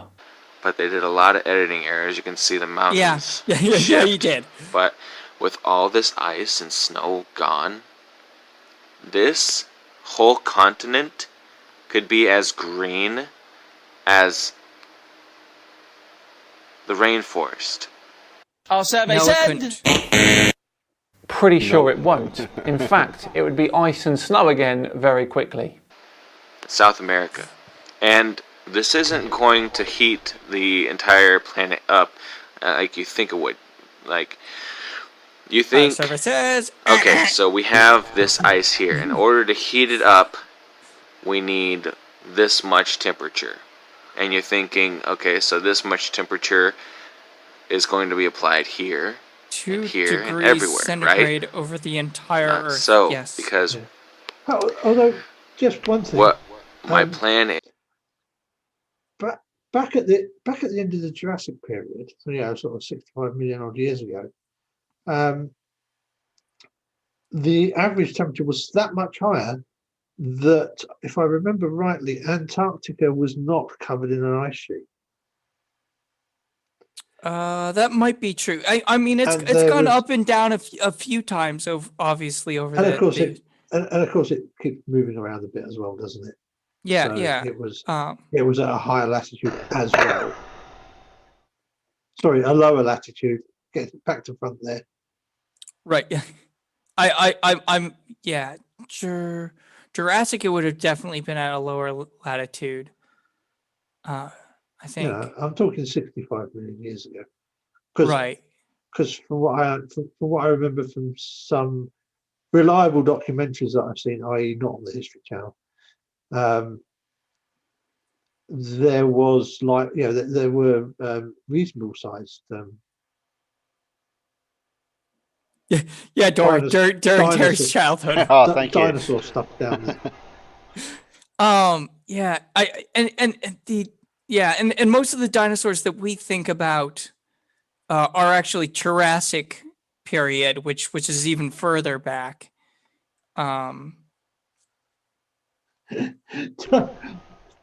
During Terry's childhood. Yes. Yeah. But I mean, yeah. Any way you think about it, yeah. I mean, so yeah, the Earth does heat up and cool down or whatever. But that doesn't mean that it's good for humans. I mean, the thing is that climate change, whatever's causing it, always seems to accelerate. And yes, it's really bad for an awful lot of the species that are here. Yeah, that doesn't mean life's going to change. That life on this planet is going to end. It just means that it's going to be different. Yeah. I mean, the other thing is like when you look at the rate that the climate was changing pre the industrial age, right? And like you can look at climate charts because we have climate charts going back, I think it's 300 years or 300 years. Yeah. And you can look at these, and then we hit the industrial age, and there's this huge spike. You know, it's ramping slowly, and then there's this huge spike, and it's like, I don't know, maybe something right around this time happened that caused that. What happened around that time? Yeah. Oh yeah. No, I'm just saying that climate change happens, and Yes. it can be quite big, and it can change rapidly, and that can be really bad for a lot of the species that are currently on the planet. But it doesn't mean especially certain ones that we really care about. What it means, like ourselves. Yeah, that's exactly what I meant. It doesn't mean that life on the planet is going to end. It just means it's going to be different. But that might not be good for certain species on the planet. Right. It might be different. Mainly saying it might not be Homo sapiens. Yeah. But yeah, it might spell the end of mammals. Of mammals as the dominant large life forms on the planet. Who knows? Yeah, I would really like that not to happen. So would I, to be honest. Yeah. I have a vested interest in that species. Why we shouldn't use blow torches to melt the ice caps. The plan is to get the green life here so that the greenhouse effect kicks in. What? That is absolutely what we don't want. And planting extra trees will slow the greenhouse effect because they'll be effectively taking carbon out of the atmosphere. And it brings the entire planet to a He's more so suitable wrong. And we should just let him go with his plan. living temperature for all life. So this area cools down, but this area heats up. And you think, well, all the ice caps are melting, so then the water levels, the sea levels, are gonna go up.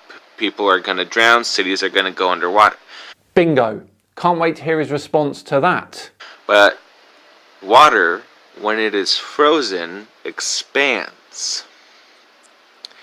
So that means it is very likely that all of this shallow water that we see here, all this light blue around England and all around Europe and all around pretty much all of the coasts here. What, you mean the continental around the world, shelves around all the of that continent? could have been above the water. But it's not. It's under the water. And besides, all of the ice on Antarctica, or most of it, sits on the landmass. Therefore, all of that ice will end up in the ocean. The water levels are Pause probably... for a real quick second. So when I heard that, I couldn't help but think back, oh God, it's got to be 5-6 years ago now. Jon Stewart, when he was still doing the Daily Show, was commenting on a comment by one of the conservative, probably Fox News or somebody, saying something just as similarly as dumb about the ice caps, and ice and like ice in a glass or whatever. And he had the best demonstration ever, and I think this guy needs it too, where he had a bowl of water, and next to it he had a bunch of ice, and he was like, the problem though is all that ice goes into the water. He just starts throwing handfuls of the ice into the water until it's spilling all over his desk, because that's what's going to end up happening. Also, I want to know what this idea with all these people with blowtorches standing over the poles is going to do, because I really feel like you're not going to be able to melt the ice fast enough. Yeah. And how much gas would you need to do it? Wouldn't be enough gas in the world to do it. I'd just like to say, and thank you, Dora, because your countrymen came here in the 15th and 16th century and turned what would have been a bog into somewhere I can live. Yeah.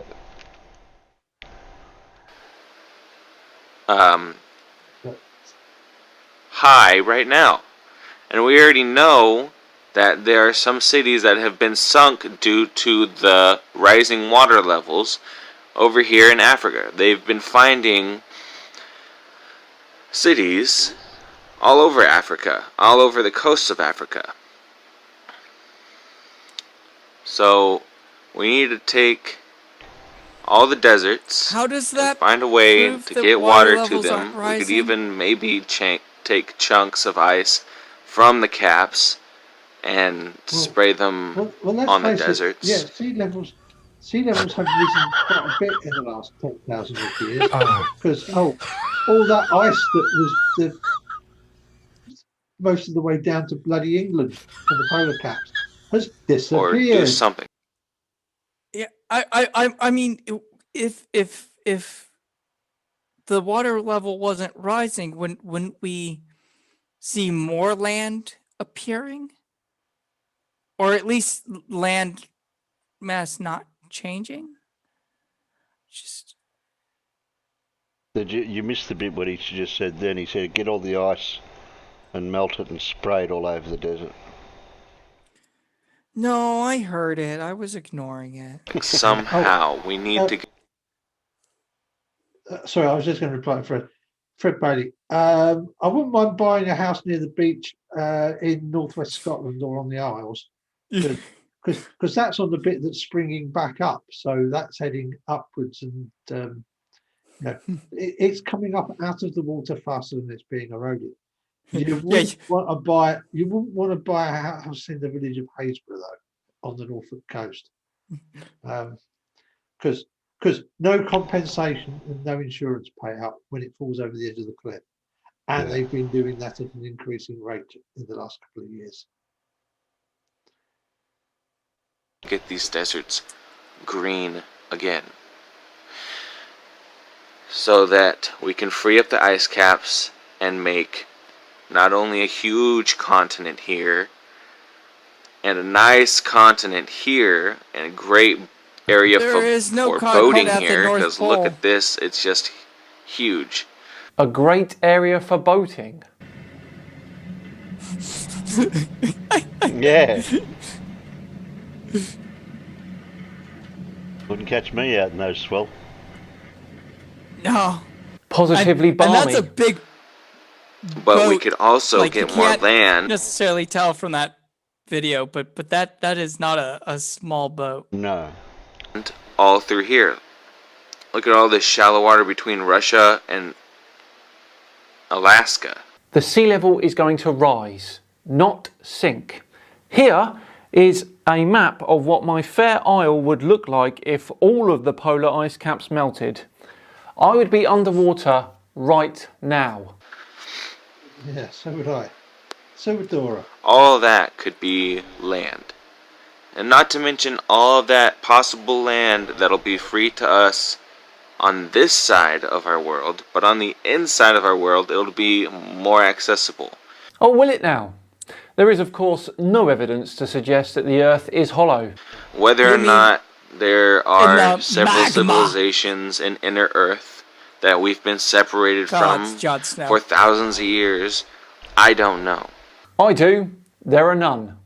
But I do know that the Earth is hollow, and there is a great possibility that there is life on the inside. Whether or not it is intelligent life, or whether or not it is the aliens that we experience quite often. Okay, so aliens may come from the inside of Earth rather than from outer space. Gotcha. Is yet to be known. But if we make the deserts green and we melt these ice caps, we will be able to find out. We'll find out soon enough if global warming continues at the rate it does, won't we? And the next bit that I mentioned at the beginning, the truth about the Ice Age. Now, the Ice Age, that covered most of America, North America, here. As you can see, the damage is still very prevalent in northern Canada with all of these thousands of lakes. Can we not do that? And then it stretched all the way down to the northern states of the United States of America. I'm assuming he's referring to the last ice age, which is around 2.6 million years ago. And yes, it is thought that the ice did encroach all the way into the northern United States at that time. And the reason we have glaciers that show that. Yeah, I was going to mention that because there is glacial erosion in certain parts where it came down. Yeah. Believe this happened is because this desert was created. It's the law of every action has an equal and opposite reaction. Okay, I'm done. He's literally using one of Newton's laws of motion to describe an ice age. The Sahara Desert has existed for about 10,000 years, not 2.6 million years. Well, there we go. What a fascinating insight into the hollow Earth world and how this one proponent can possibly save humanity. If you enjoyed it today, then please do like the video and subscribe as well if the feeling takes you, bottom right hand corner. Just enough time to once again thank Opinion Outpost for sponsoring today's video. Please click on the link in the description.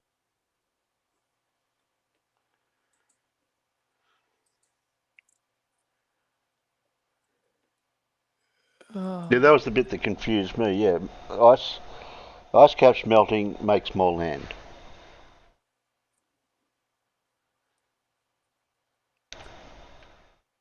No. Well, Because kind of at the South Pole-ish. no, because all of that is above sea level. Yeah, that's what I mean. It would make more available ground Yeah. to But stand on if you took the ice off. but all of it would get flooded. So well, not all of it. I mean, there would be islands sticking up, but most of it would get flooded. So you would have less ground than what the ice provides, anyways. Yeah. But I mean, so his way of thinking of it is that the ice is in the water, and so ice has one of those weird properties that it expands when it's frozen, where most things contract. So ice expands. So he's thinking, well, if ice expands when it's frozen and it's in the water, that's going to push the water to raise the water level. So if you melt it, it would actually go down. Which, if all of the ice was in the water, that would kind of make sense. Maybe not as much as he thinks, but he would have somewhat of a point. The problem is a that third of the ice isn't in the water, is it? I mean, For that's a low number. I'm pretty sure that it's like 80 to 90% of the ice isn't in the water. Definitely at the southern pole, most of it is out of the water. Most of it is stuck to the land or above the land. Yeah. The North Pole, it's probably actually in the water. But sorry, I was just talking about freshwater ice floating in the sea.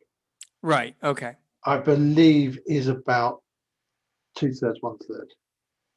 And that might be right. I think that because the ice cap, the southern ice cap is pretty near all fresh water, isn't it? Probably. I'm guessing that most of the ice at the North Pole is frozen sea surface, so will be essentially made from salt water. Yeah, I mean, southern pole, the ice is made up of a bunch of different stuff, right? Like that's why they do core samples from it, because it's built up over millions, billions of years or whatever. So Yeah, you have the different layers that yeah, like the ice cap over Greenland. yeah, similar to that. Yeah, because ice caps that build up over land are essentially from snowfall. Snowfall and freezing and unfreezing seasonings and rain and whatever else. Yeah. Although of course Antarctica is the driest continent on Earth, because yes, there are places, I believe, in Antarctica where there has been no precipitation for 1,000 years. Yeah, it's something crazy like that. I didn't think it was 1,000 years, but I know it's still super high. It is definitely the largest desert in the entire world. It's also, I think, like 500 feet or something of ice.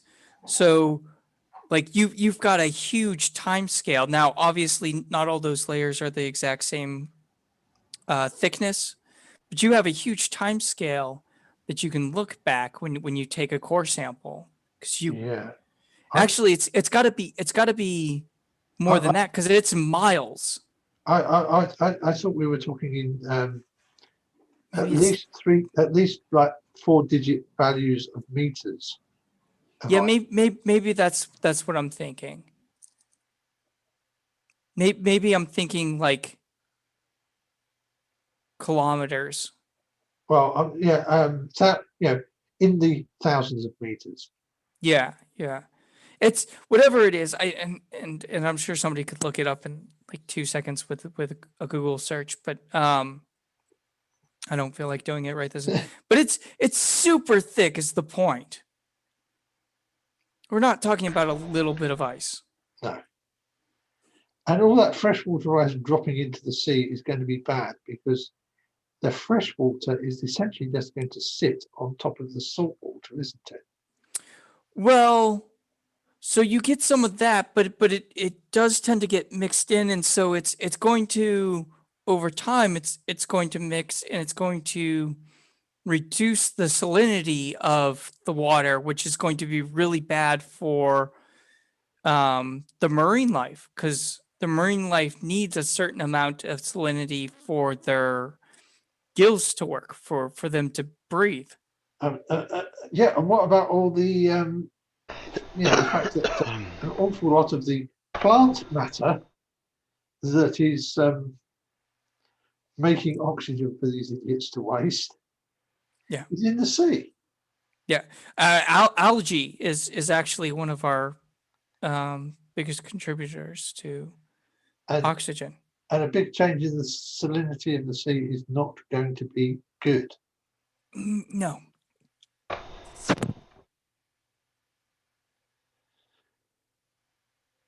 I think Colon really wants us to look at some dirt, doesn't he? He's given us the hint a couple of times. Well, he's DM'd me a couple of, I don't know which one's the one to do. But the fifth dimension of the Earth is inside out. I don't know which one's that one. Whatever it is, I think maybe one that's not too long, so it doesn't hurt our brains too much in one go. 1 minute. I think we can handle a minute. Yeah. Not Lindsay, so yeah. I was going to say, now I might regret that, but... And then the other one, how long does it take? What's this one?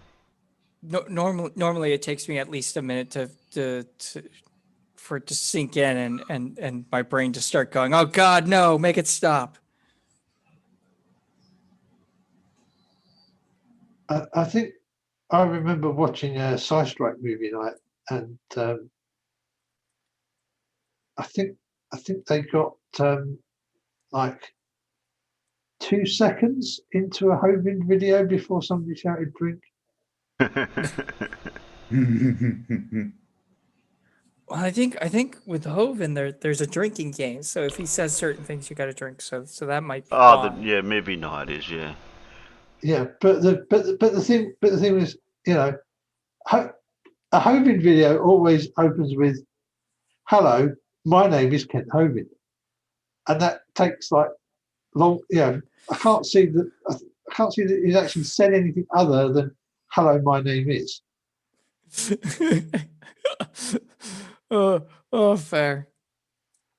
Maybe they were drinking because he said a true statement. I think that's one of the rules is whenever he says a true statement, you got to drink.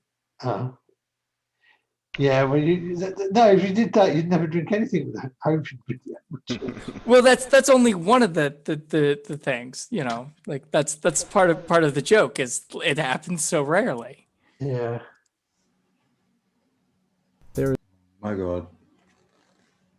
I got no idea what this is. Familiar. Colin sent it. Oh no! Oh God, this is the guy the Toon was talking to. Oh, I knew I recognized this. Oh, Doug Diaros. Yeah. Yeah. I haven't actually watched that stream. It was good, I guess. See, the funny thing is, I don't mind spending a couple of hours watching a live stream while it's live, but when you go back to look at it and you see it's like 2 hours of it, you think that's going to hurt my brain. I mean, the Toon ones normally aren't too bad. I'll rewatch those, especially if I'm doing something else and I'm just listening to them in the background. Yeah. Um, Yeah, I don't mind listening to Toon talking to people because I couldn't listen to FTFE. yeah. There's certain streamers that I definitely can't do. Anyway, after the fact. Do we get Terry to press play? I suppose. There's a string of energy that separates the antimatter into electrons and protons, causing the atomic model to be inside out, where the electrons are in the middle and matter is centrifuged, also causing the entire universal model to be inside out, where the inner elements are collapsed into a solid sphere, which pulls out a bundle of electrons in counterbalance, which we know as the sun, and all the planets are aligned to the sun based off their proton to mass ratio. These springs of ether also transmit light, which, since they converge in the middle, we can prove they exist by extending the original interferometer experiment, which tests the horizontal plane relative to the Earth's surface, and extend that to test the z-axis, showing that the speed of light is not constant, but rather it's slowing down as you increase your altitude, suggesting that time is ticking by slower and all three dimensions are contracting along the radius, meaning that the Earth, for all experimental purposes, acts flat. However, light tends to contract upwards, and that is the reason why we can see objects farther than we should. That is the fifth dimension. Whoa. Well, that was just like there is. Yeah, well, like I didn't even get to pause it because I could. There was so much in amongst it. He goes into, I don't know if it's more detailed, but he talks slower. But in 1 minute, he's not going into detail in 1 minute. That's for sure. Yeah, but he goes over all of that and more in tunes. Okay. If you end up playing that, because I know that's on the queue. yeah, that was just like what? Yeah, what? That's everything that he says. All in 1 minute. Yeah. Yeah, bombard you with it so you don't question it. He's definitely somebody who, like, if you got him and Lindsay in a room, bad things would happen. Yeah. They probably would end up either having a fight or coming up with a new idea together, and I don't know which one would be worse. What I'd like to know is, would you end up with one combined singularity, or would you end up with two singularities equally spaced in the available volume?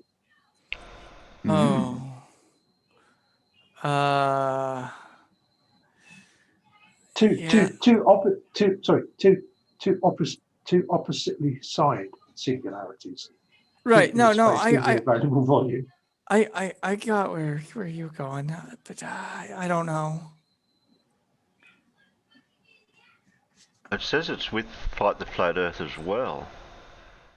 Yeah, he was there for the pre-show, but if you play the actual discussion, he's not really in it, so you don't. Okay. Have you actually seen this, haven't you? So you can I watched it when he did the initial stream. Hold, before you play that though, Dora's asking me.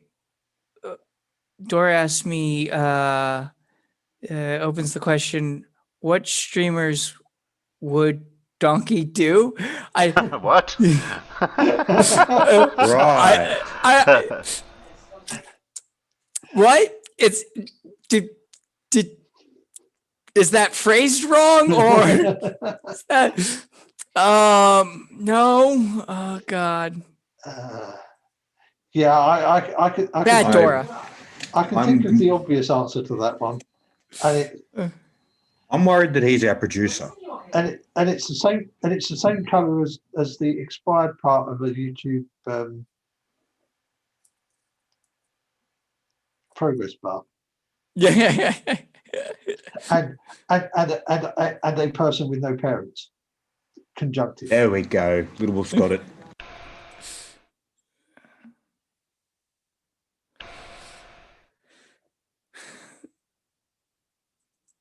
Too much stupid in one place will implode into dark matter. Brilliant. Death matter, yes. And that'll be why we can't see it. Right. Yep. Death matter doesn't emit light. No, little wolf, I don't do swordsman either. God, you're all terrible. Okay. Oh, you just gave away the name for your next video. God, no. Just play, Terry. Well, I don't know what. Does he do an introduction with him, like an Yeah. opening?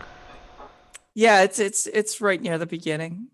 Oh, this is after he plays his video. So little bit right there. That's the start of his introduction. Like MC Toon doesn't do an introduction. He does it. Okay, so that's Yeah. after Fight the Flat Earth drops, and then he comes Yeah, into it. because this isn't like a back and forth debate. It's more of this guy explaining his new thesis. No thesis. Paper. I was trying to think of a whatever word. he wants to call it. No, little wolf, you can't say pause already. We haven't even started yet. This is my website. It has the book available to read for free. There's no ads. I think it still has a sign-up requirement, but I'm planning on removing that. We're going to use this he sells the to book. reference. Let me just go ahead and load these so I can Oh, right. scroll efficiently. And without any further ado, I think I'm ready. Firewood. Let's see. There's the index. Let's begin. All right. Let's see. Where was the beginning? You just call him what I think you did. So we're going to start with the experiment. All right. So I said his book in was the Firewood. Early 1900s, late 1800s, the interferometer was beginning to become a widely used experiment. This is a device that sends a laser beam down a corridor where it is intercepted by a beam splitter. Half the beam will go straight through, and the other half will take a 90-degree angle. Those beams then are intercepted by perfectly flush mirrors. They come back to the beam splitter, and they come out the other side. That's what we see here. If I want to back this up a little bit. Traditionally, they were testing the motion of the planet through space. They're trying to find out what direction it was going in, at least. And by using the laws of waves, not necessarily light, but the laws of waves, they assumed that a Doppler effect would show up in the direction that we were traveling. So they tested all directions. And famously, it said that the Earth was, directly interpreted standing still. So this made no sense, and that's when Einstein stepped up to give us relativity, or special relativity, saying that while we move through space, our inertial frame of reference moves through space, and that is where the speed of light remains constant. So it's kind of like the speed of light is moving with you. And there's a couple interesting deductions you can make from that, such as length contractions and time dilations. We know that astronauts experience slightly shorter seconds because of their speed. No, Colin, don't but pause. I disagree. I don't think it's because of speed. I think it's because of something else. But anyways, so Just let him the talk. discovery I'm that just was saying made, no. By the man who posted this video, who is Dr. Martin von Grusnick. He was not aware that it's a groundbreaking discovery. But what he did was he turned it vertical and then rotated it sideways. Let me speed this up. It's already at double. This is a very slow moving object. So what he saw when he changed the altitude of each path, ignore the adjustments he's making right now. He's just calibrating the machine. When he rotates it up and down, the changing of the altitude caused the interferometer to interfere with each other. And you see here the interference pattern moving left and right as the interferometer rotates up and down. And he was able to pinpoint the moment at which it was at its lowest, as you see here, or the highest. I actually have a hard time telling which up and down in this video, but he'll diagram that out in the end of this video. But without waiting on that too much, let's move on. Escape. Oh, I thought I had a video prepared. Let's see. Yeah, that's because gravity affects it when you're going vertically opposed to horizontally. And I recreated this experiment to see for myself. As you can see here, it's supposed to be rotating side to side. I know it looks ridiculous, but it has a $150 little glass cube in there that is supposed to split this beam. I took the mirrors off my old truck and I just hot glued a bunch of Legos together so that it was rigid and they couldn't say that it was the flexing of the experiment causing this to happen. So as I wait for this version of me to show what it looks like, you need to take. Once it's working, you need to buy up a whole load of old SLR cameras and take the bloody mirrors out of there. So we see here that the same thing happens. As I tilt the side that's closest to the camera up, the beams, the vertical dark and light beams shift left and right depending on the altitude. So that is groundbreaking. Now I know we can account that for the difference in density and mediums, which is why I need to expand my research into going to that the giant vacuum chamber that NASA has. I'd love to do that, or just make one myself. But now on to the second experiment, the seemingly unrelated one. This vacuum chamber will not change it because it has nothing to do with air density. But I want to see him go in the vacuum chamber, though. That's why it was the first tab, slightly out of order. But without an oxygen tank. You mean evacuated without him wearing a pressure suit?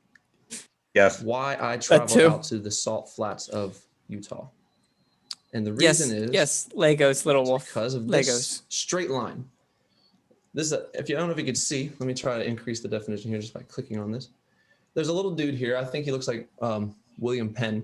He's looking out. That man is huge. You can see this white dotted line at the top is tracing out the that beam would of be light taller that should be than his Everest. horizon. Then if we use the trigonometry of the Earth being a sphere and the horizon being part of the hypotenuse, subtracting the radius would give us the predicted altitude of that horizon. If not more. Now I have that data with me. At least I downloaded it, but I did not put it in order, so I'll omit that for now. But if I were able to, oh wait, it's over here. So we've got these numbers. We'll come back to them later. Different tab. Sorry. This is my first Zoom presentation. You'll have to bear with me momentarily. I'm sorry. I'm really having a fun time here. He doesn't have MC Tunes tabbing skills. Okay. So the bottom line is a curve that makes no sense if it were to represent the trajectory of a beam of light.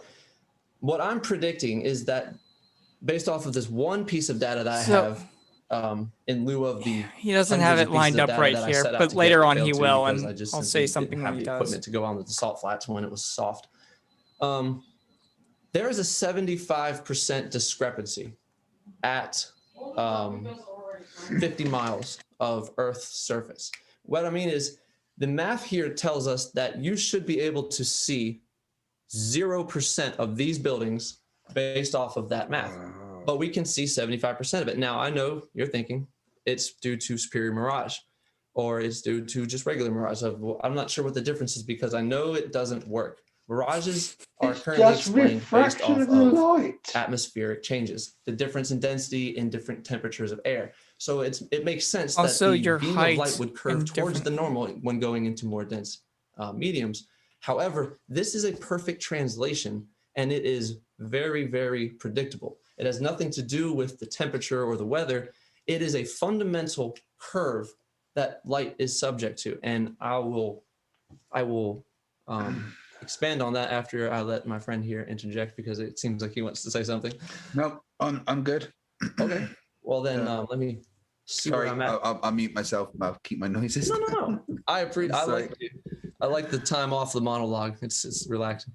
So anyways, what I have here are two colors of dotted lines, which if we take the Earth's surface as a sphere and we flatten it out just for measurement purposes, then we can predict the altitude of the curve up to 25% of the way around the Earth, given about 6,250 miles.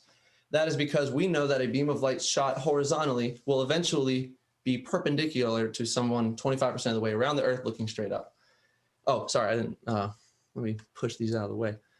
Anyways, refocusing. So with the few data points that I have collected based off the testimonies of pilots and others with photographs and the geographical locations attached to those photographs, I have predicted that this curve, the blue one, will be the actual results that we experience. Now, I need to go to Salt Flats to confirm this, but that will only give me that strange upward curve that I showed you in this book. It looks like gravity is sucking light towards the Earth, but as the light approaches that 25% around the world asymptote, if that's how you pronounce it, it appears to straighten back out in its original trajectory, just so pause for a minute. miles off. So we need to go to an. There it is. So yeah, so branch dressing.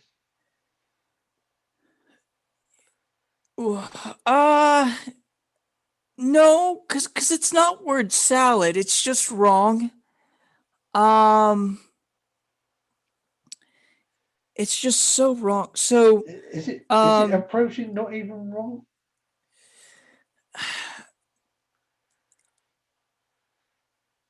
Maybe it's a layer cake of wrongness, right? So we'll like with this graph here, right? So we all know mass attracts mass. Mass is energy. Thusly, energy is affected by gravity. By the effects of gravity. Obviously, it takes a lot of energy to make mass, so it takes a lot of energy to be affected equally by mass. And you can get into some. Oh, I was just going to say the Earth's mass. The Earth's mass is just about enough to start giving you very small. Measurable, right? And like the light off of a like a proton off of the sun is a ton of energy, right? So like there you've got a ton of energy. So light is bent by gravity. This line that he has down here is not at all the trajectory. Also, you can't tell it in this picture.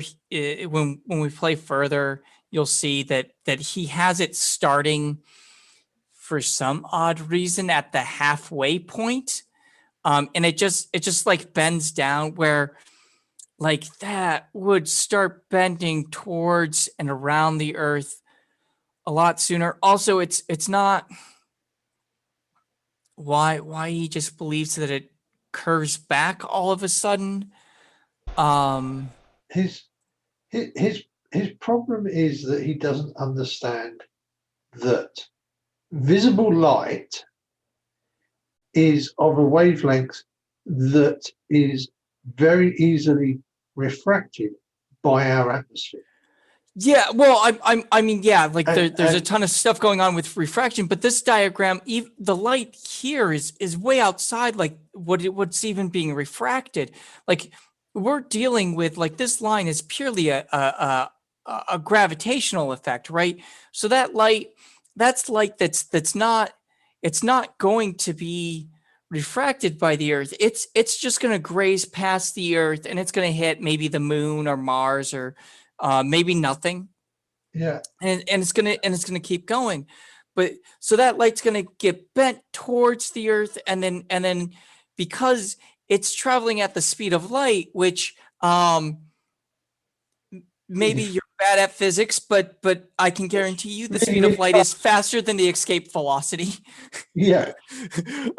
So it's just gonna keep going. It's not gonna get sucked in, and now it's gonna have a new trajectory because you add vectors together and they can change. And that's basically my rant, is layers of wrongness built up where like he's working from a point, but he's working from a starting point of wrongness and then building wrongness on top of it, where like I get where he's not crazy stupid like Lindsay, but he's Dunning-Kruger stupid still.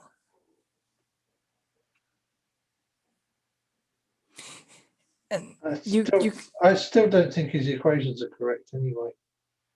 Oh God, no! God, no! God, no! Go ahead and play, Terry. Extreme case in order to show that that is the nature of light, and in order to do that, we will need to send a very large, very bright balloon up from the northeastern coast of the United States and have observers located all along the eastern coast of both North and South America. I was originally a smaller scale version would be put something along the lines of Tampa Bay and just have everybody lined up along the Gulf of Mexico. But that is a possible verification that we could use to show that light curves down and then back up. So, but what? But haven't we Dark done? Steve, I think what? Haven't Go we ahead, done, Terry. Sorry, haven't we done something similar to that, where for light, for the sun, for the sticks thing with Bob the Science Guy or Blue or someone? Yeah, and Sly. and MC2 brings that up, but even beyond that, better than that, is just look into gravitational lensing. There are, and there's a really good one that showed up recently. There is a galaxy that shows up in 4 different places in the nighttime sky that show up at different time intervals is the best way to put it. The most recent one, and it was predicted that there'd be a flash from it because we saw it in the 3 other ones decades ago. Because as that galaxy is passing by another black hole, galaxy, something, the light from it is getting diverted into 4 other directions. Is this galaxy far away? Yes. Yeah. Okay. Yeah. And then it shows up with That was a Star one of those. That was a Star Wars reference. Sorry. No. I totally got it. I was trying not to call it out. But yeah, no, it's really cool. So look up gravitational lensing, and you'll see that what he's proposing has already been proven. For the globe in our model, not for his stuff, obviously.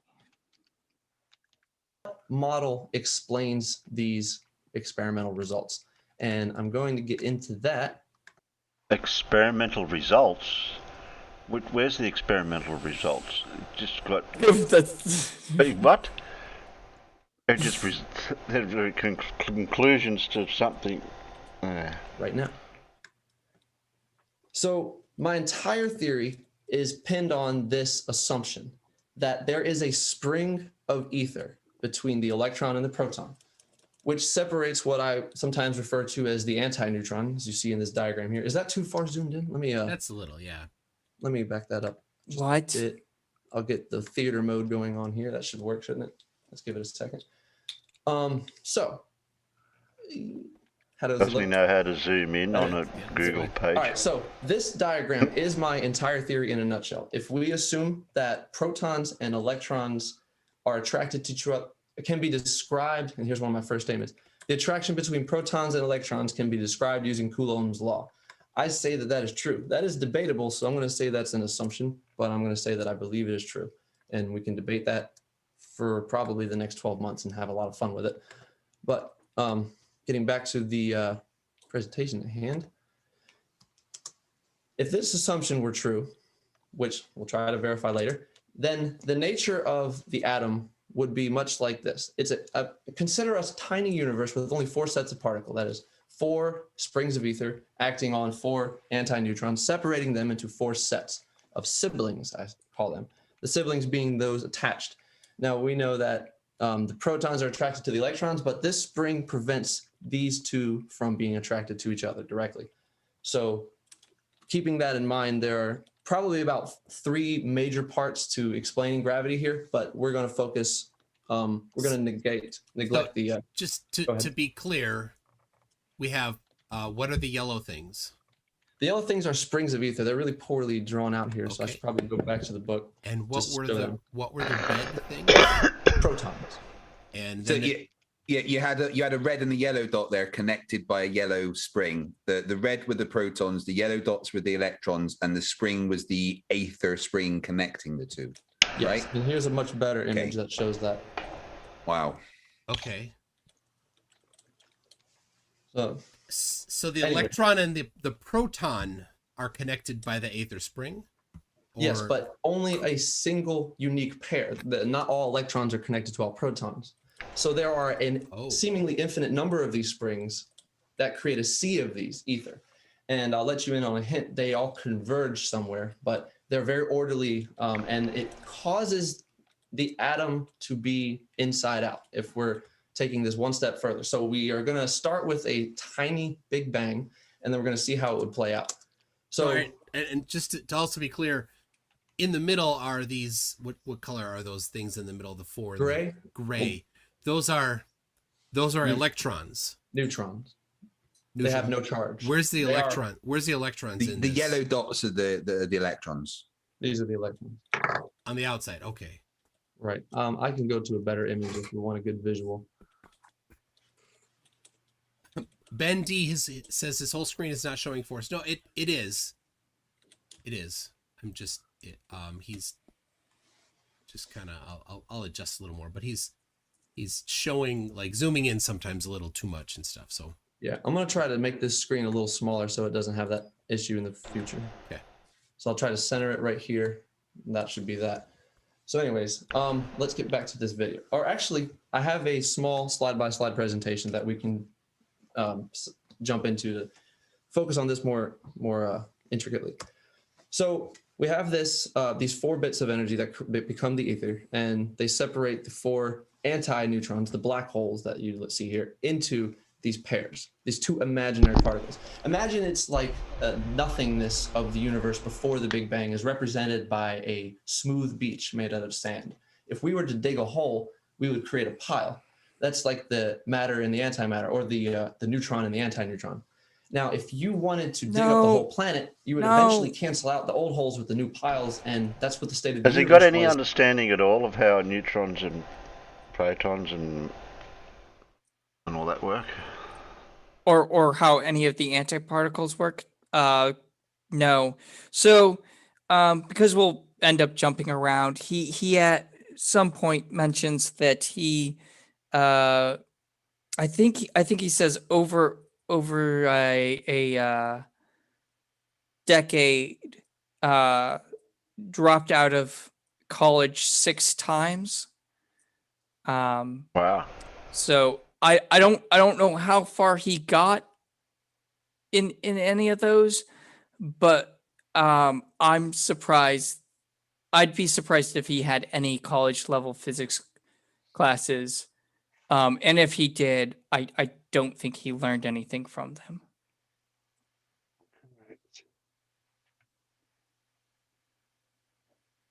Well, it looks like he goes on for this for a little while longer. Before the Big Bang, it was static, constantly matter and antimatter canceling each other out. That's just where I'm going with this artistically.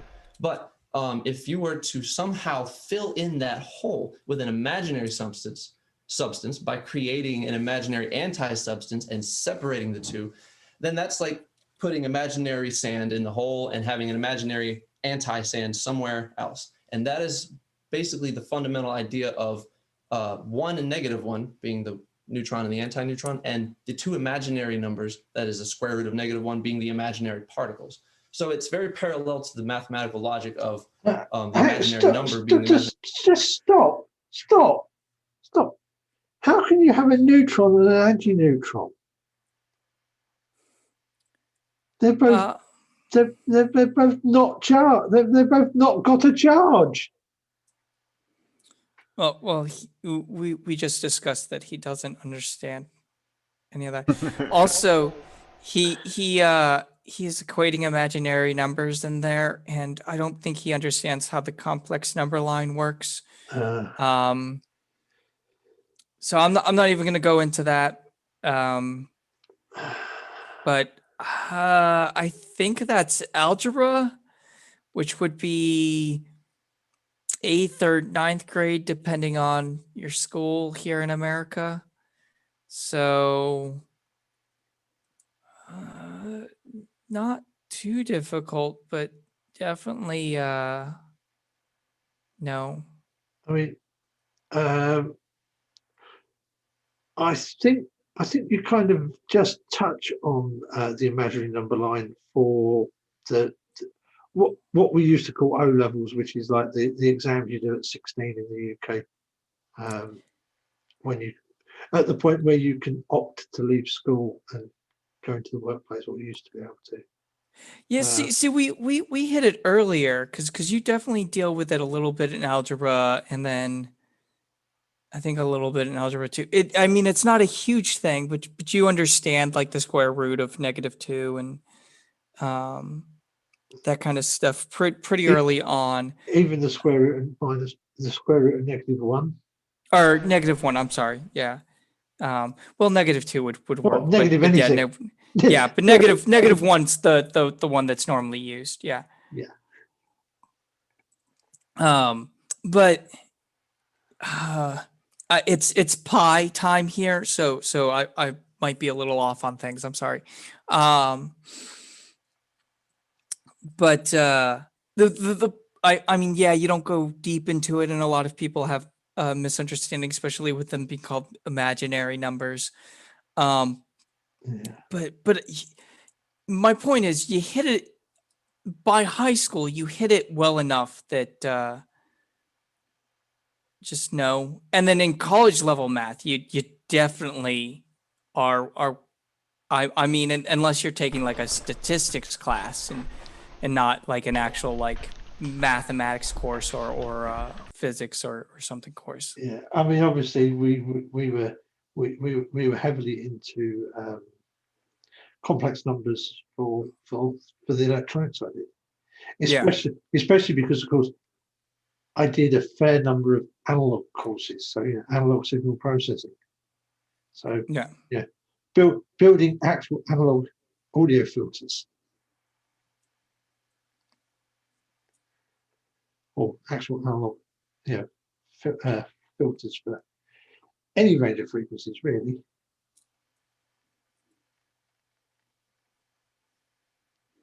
Yeah, and Terry, you can shut us up at any time, and we can go back to this. I'm sorry.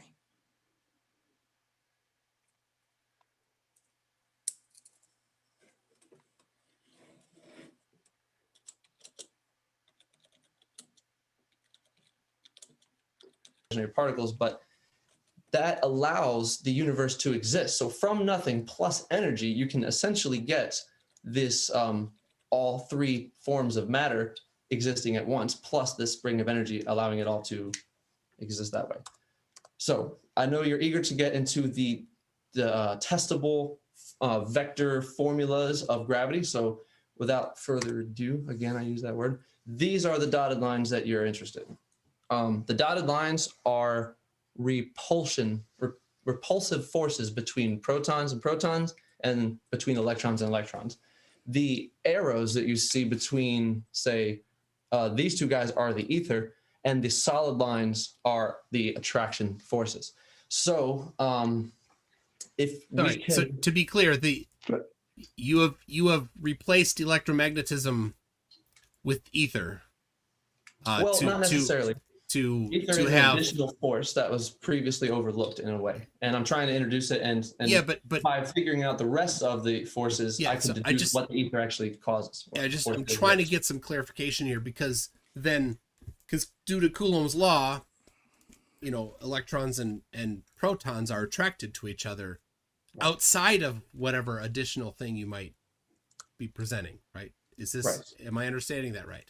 Right. So what I'm saying is I'm using Coulomb's law as like a temporary placeholder for this theory while it's in development. But I'm sure that we can experimentally verify how by removing these centrifugal forces and the attraction force, we can figure out how much left is there regarding the spring's contribution. But the reason that I can say that gravity often acts like charge, like Coulomb's law here being this function and gravity being a very similar looking function, it is because that is part of the net force that we call gravity, the outward acceleration of 9.8 meters per second. So just pause real quick. I'm suggesting. I just want to highlight it real quick. I'll make this quick. He said the outward force of gravity. So in case you missed that, he is a concave earther. So he thinks that there is gravity, but it's pushing us towards the surface of the earth, which is outward, and that the sun is in the middle, and he's gonna get into all that craziness. So that we're essentially living on the inside of a big Dyson sphere. Yeah. Halo's real. Got it. Well, Halo wouldn't even be a Dyson sphere. No. Ring World would be a strip of an Dyson sphere, and Ring World would make Halo look tiny. If you ever read that book, yeah. Star Trek has a Dyson sphere in it. Overall, that there are about 3 major parts in one tiny, almost negligible part, which is the spring. The spring just fundamentally causes the atom to be inside out, which the video should be explaining, not me rambling on about. So let me. Every time he says spring, you have to make a confuse spring the noise. audience and my competitors, because I gotta say everything I need before I give you the floor. So let me try to zoom back in. That should work. So is he just trying to make his model of being a concave Earth fit with the physics and all this? That's what it seems like he's doing it ass backwards then. Yeah, another one of those ones. Kind of, but worse. Yeah, the bit that I don't understand when we look at if we are actually all living on the inside of a sphere, how the hell do we have time zones and day and night at different times of day and night being, essentially at different times all over the bloody surface? He has an explanation for that. I'm not going to say that it makes any sense, but he has an explanation for it. Because that one's always got to me with the far forwards. I gave away some information. I think he's going to get into it pretty soon. That's what the Big Bang should look like. I'll play it one more time. It is essentially a Big Bang followed by a big implosion. And then because these electrons are attracted to all the protons, essentially, then they want to be in the average location of all the protons, or conceptually speaking. So that's why I believe that they would reside in the middle. And these protons are masses on a spring going around in circles that try to drag the electron away from the center. But because of that spring, the electron holds the proton in close with a radius, preventing it from flying off into the abyss. And that is why I believe the atom why is aren't inside all out. the electrons in the middle repelling each other?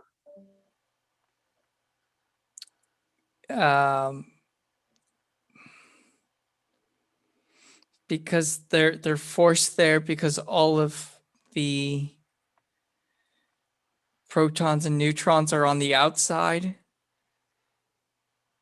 pushing them into the middle. Pushity. Pushity. Oh, here we go. Pushytrons. Because everything's inside out. So that's part 1. Now No, part 2. All right, so the electrons are in the middle? Yes. And what holds them together? The ether is responsible for the electrons being in the middle, and I'm eager to get some. So you've replaced electroweak holding protons together with ether holding electrons together. Right. And making them be inside instead of on the outside on a valence shell. They're inside of the protons and neutrons because of the force created by the spring. Right. So the spring acts more like a leash, and and it's only a negligible amount of force, because remember, it just prevents the attraction between that particular electron and that particular proton, but it acts more like a limiter on how far away the proton can get from the center. But I'm going to go ahead and say that the weak forces can, I'm not a college graduate with a bachelor's degree. Like, I'm very close to it, but I dropped out several times and I just decided to do it this way. But I believe that the weak forces that will act can be described by these. Pause. So I said, and he'll eventually say during the stream, dropped out 6 times. Not like, also, I couldn't make it through college, so I thought I'd just write my own theory. Like, don't get me wrong. There are plenty of super fucking intelligent people. Once again, sorry for the swearing. That have dropped out of college, right? That either later went back and got a degree, or through work that they have done and papers that they have published, earn honorary degrees where they didn't do the work, but they deserve the degree. Not saying everybody who has an honorary degree deserves it, but some of them definitely do. Or some of them even got really, really famous and then went back and actually did their actual PhD. Right. Yeah, exactly. Yeah. So some, like I said, some of them went back to school later on, or some of them did enough work in the field where a school was just like, hey, you dropped out of our school. Generally it's a school that they dropped out of, was like, hey, you dropped out. You're doing really good work in this field. We'll give you the, and normally it's a bachelor's, it's a lower level degree. It's not the doctorate level, but they might do honorary doctorates as well. But I mean, normally there's enough work and stuff done when they get those. So there are people who drop out and stuff. You don't have to go to college to be, but those people still did the work. They just didn't like the structure of college. Yeah. This guy has not done the work. Yeah. I mean, I was referring to Brian May, who was fortunate that his PhD thesis was still relevant nearly 40 years later. Right. But he went back and he actually did the work, didn't he?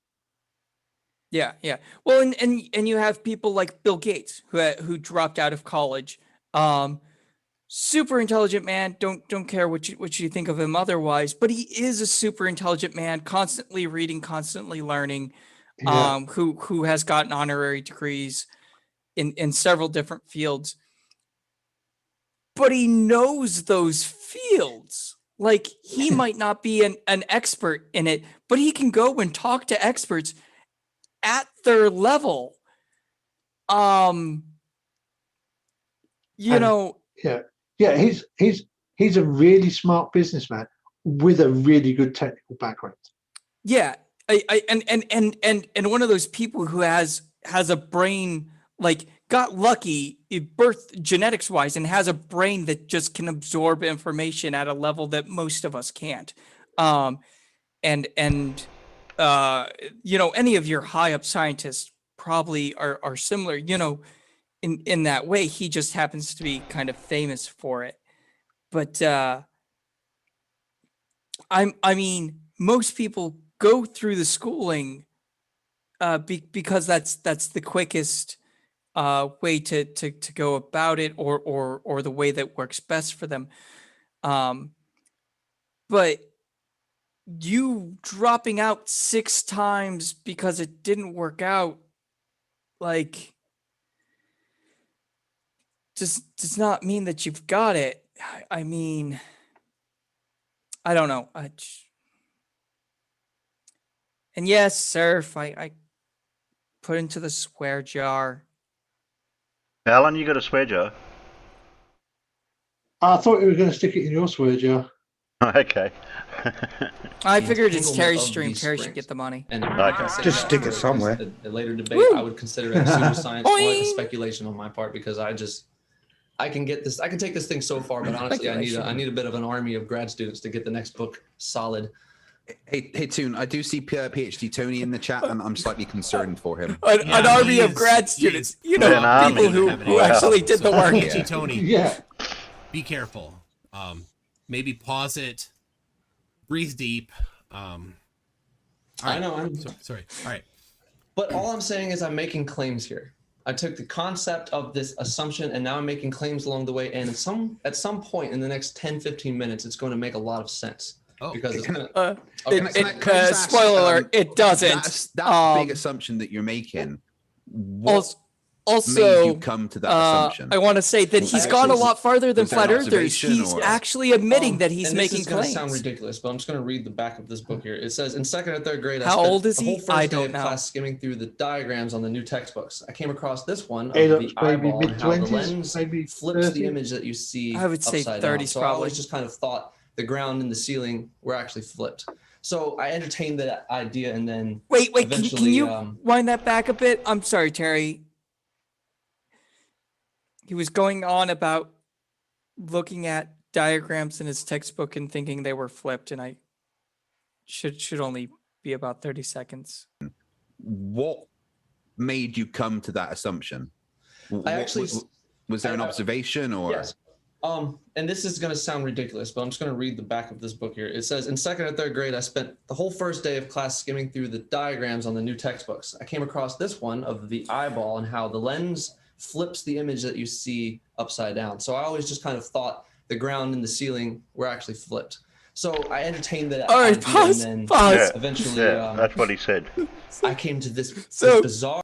So first of all, second and third grade, with a diagram of an eye. And so since the eye flips the images upside down, which the brain then translates right side up for what you. Because again, I'm just going to show my lack of being able to remember all this. What age is first and second grade in the US? First grade would be about 5 or 6, I think. Second grade would be 6 or 7. Okay, because depending on birthdays and stuff like that, I think that's right. Yeah, so yeah, it's about the same. What we would call basically what we would call year 1, which is the year where you have your 5th birthday before the 1st of September. Yeah.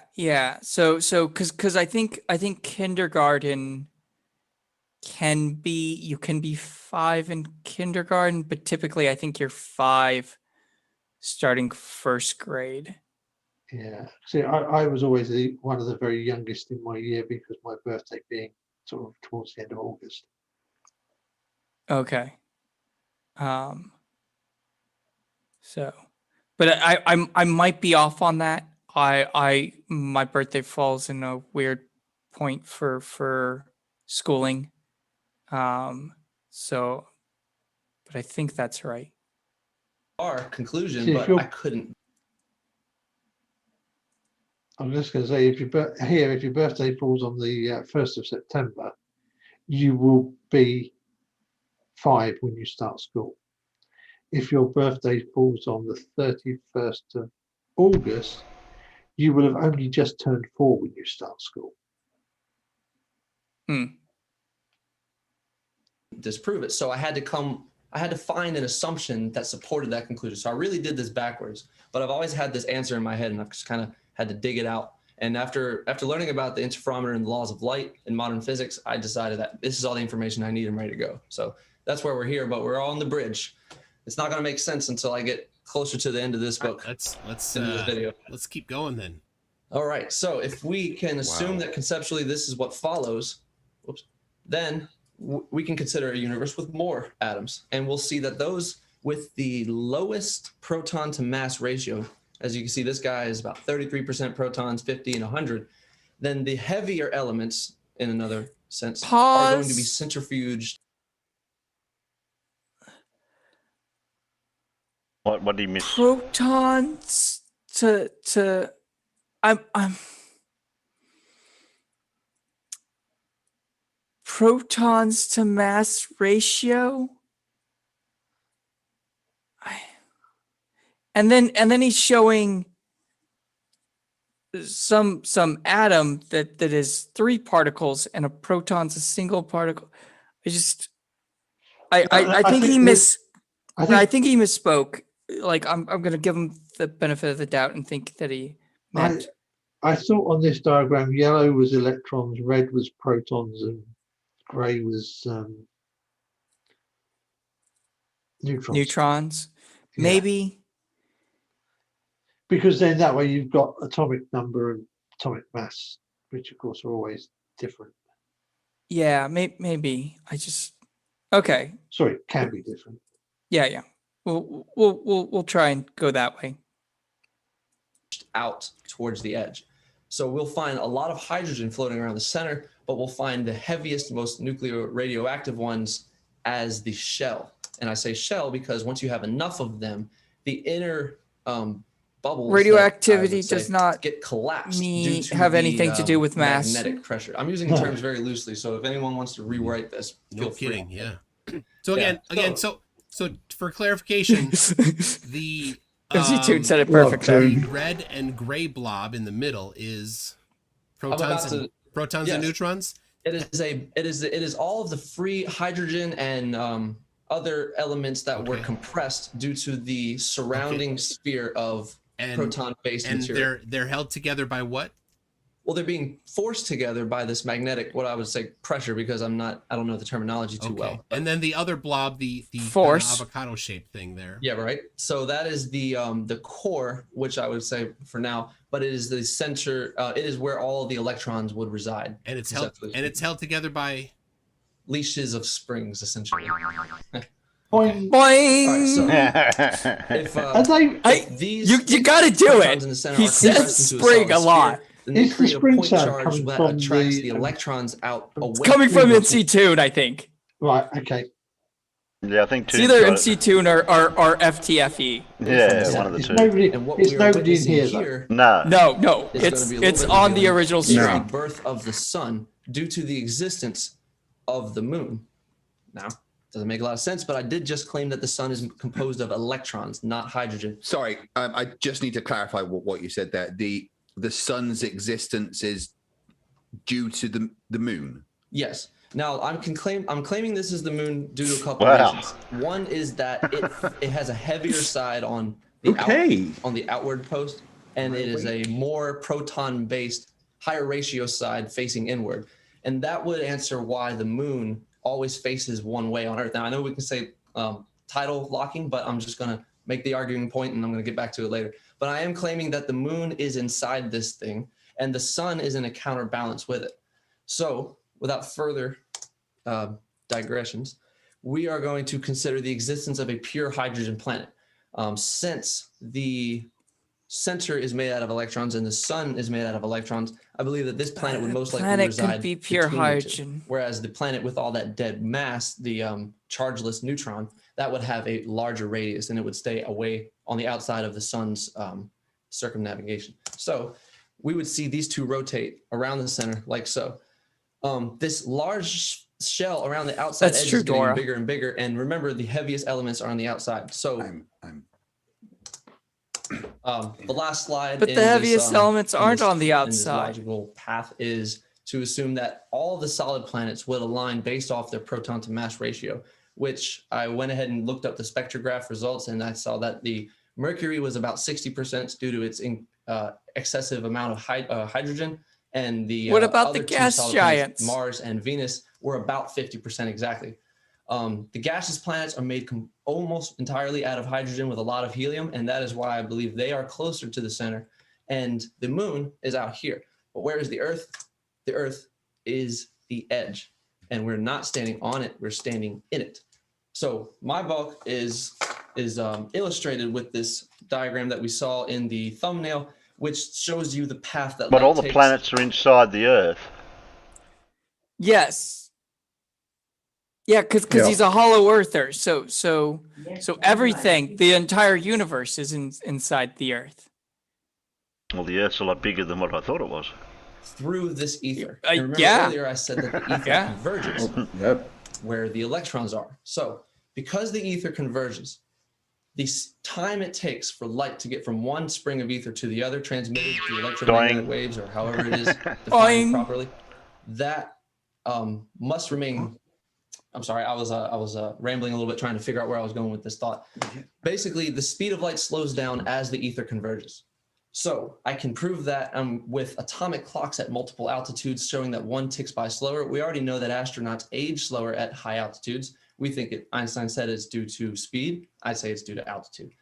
So yes, I am a concave Earth. Why? That the speed of light. Why would altitude just necessarily make you age slower?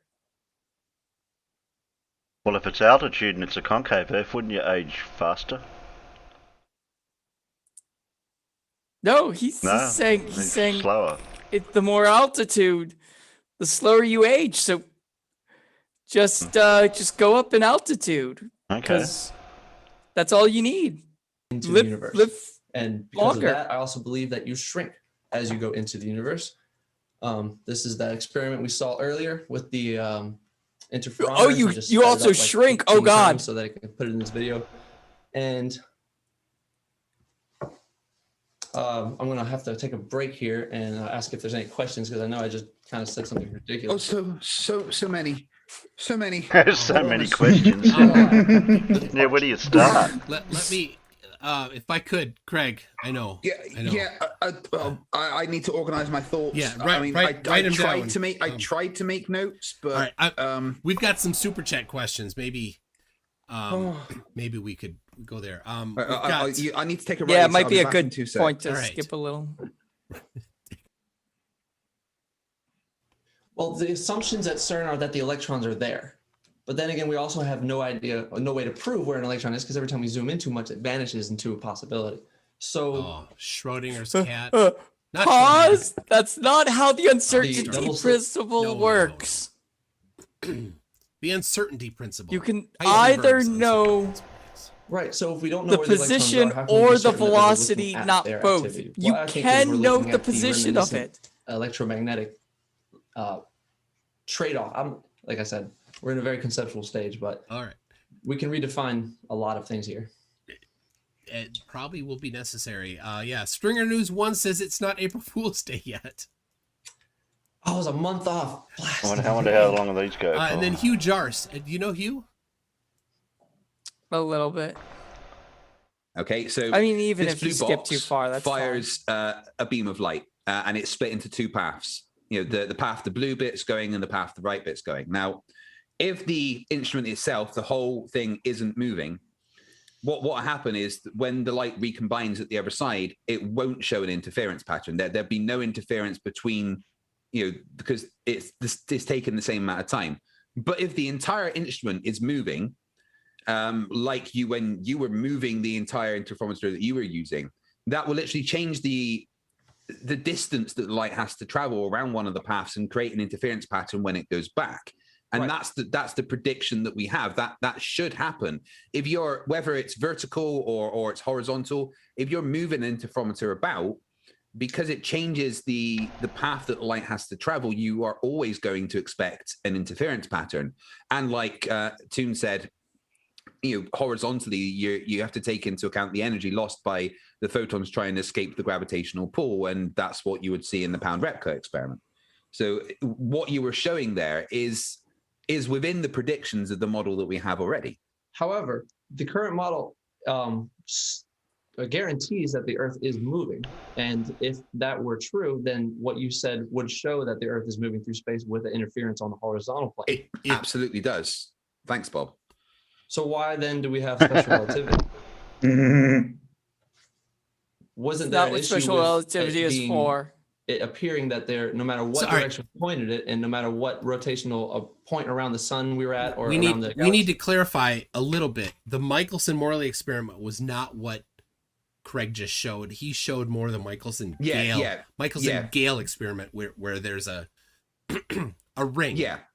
Michelson-Morley, there's like two arms going opposite directions. But it's the same concept. Yeah, they're similar, but they will measure different things. Yeah. Okay. But, so my point is that if an interferometer is moving, then that's going. It's going to show an interference pattern. But the one that he showed, Craig, was not the ring style. It was the Michelson-Morley style. His was the So it had one arm going horizontal, one arm going vertical. So we would expect, even when stationary, that the one that went up and down would have a different route because of gravity than the horizontal one. Yeah. I think. So I'd be interested to see that version of it on the vertical plane and how it would react to the up and down motion or the rotational exposure. Yeah. So, okay. Now there's another part that I want to get into before we call this quits for the night. Okay. Well, let me see if I have a couple other. Jose Reyes is wondering if you do children's parties because you're hilarious. Thank you. I used to be an Uber driver, so entertaining individuals is my profession. Yeah, I also did drive drunk people around for a while. I just drive my wife insane. There you go. Good job. Does it pay? And finally, this is PhD Tony, who uses gravity on a daily basis for his job. Says, how does your guest explain the process of nuclear fusion and fission? Where does that energy come from? It must come from the energy it required to entangle the atoms to begin with. It's stored in a sense, and that's as far as I can take that answer. Where's it stored?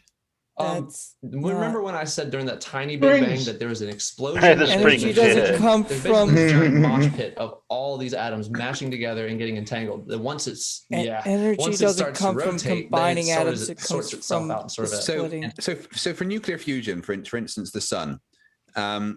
It happens when there is an extremely large amount of mass that collapses under its own gravitational force and overcomes all the other forces that are within atoms and makes them fuse together. So hydrogen becomes helium and then releases what's left over as energy.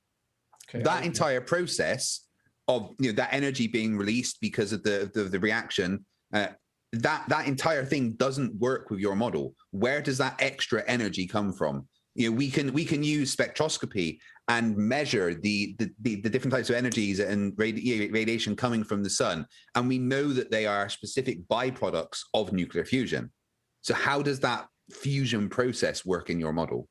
Well, in particular, the sun in my model is not composed of hydrogen and helium, although it does show up on a spectrograph as such. It's because the tying together the entanglement of the electrons at the upper end would show up as a bonded electron, but it would interpreted on the spectrograph would appear as a helium. I mean, that's a pretty large claim to say that the sun isn't hydrogen. I mean, we sent probes there. It's very hard to just deny all the knowledge that we have and the understanding that we have.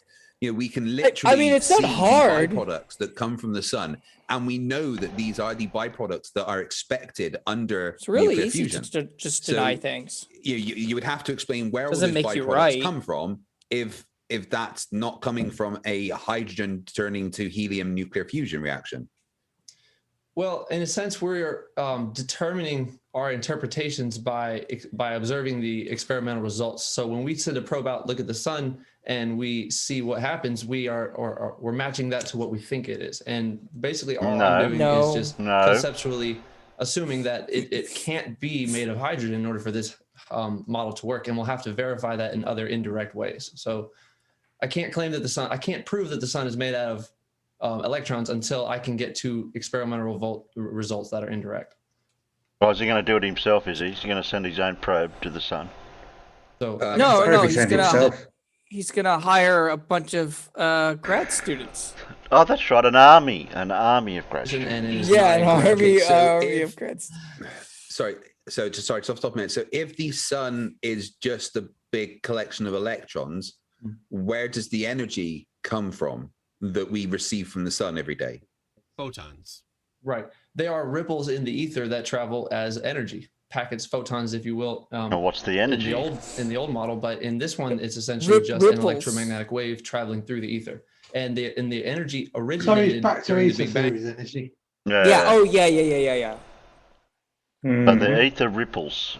And wherever this energy came from, integrated itself and to allow matter to exist. So the energy was given, and that's as far as I can say. In other words, you don't know. Okay. So, God, I guess. Let's get back into it. The next segment here. Right, there was just one more thing I wanted to broach, and if you don't mind, and do you know what the recombination event is? No. Right.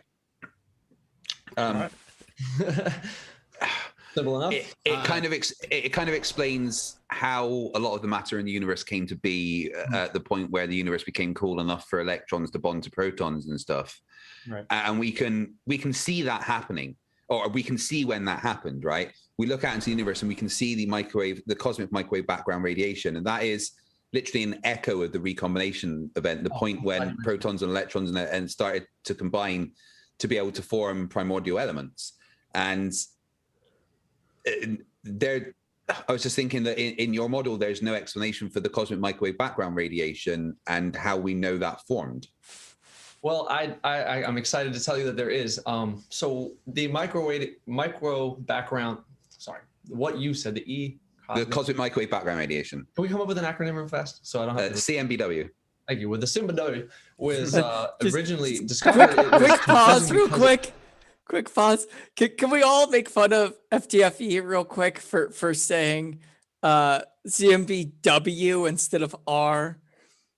I thought it was just usually referred to as the CMB. A CMB or CMBR. I mean, cosmic. Because obviously TLAs are superior, so you'd want to just use a TLA, wouldn't you? Yeah, most of the time, yeah. So cosmic microwave radiation or background.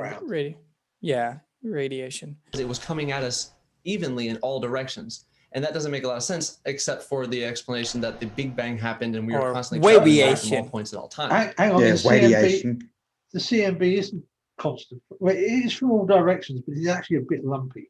It's not. It's very lumpy. That's one of the big things that they discuss about it is that you can see some areas are very hot and some areas are very cold, and I say cold or hot.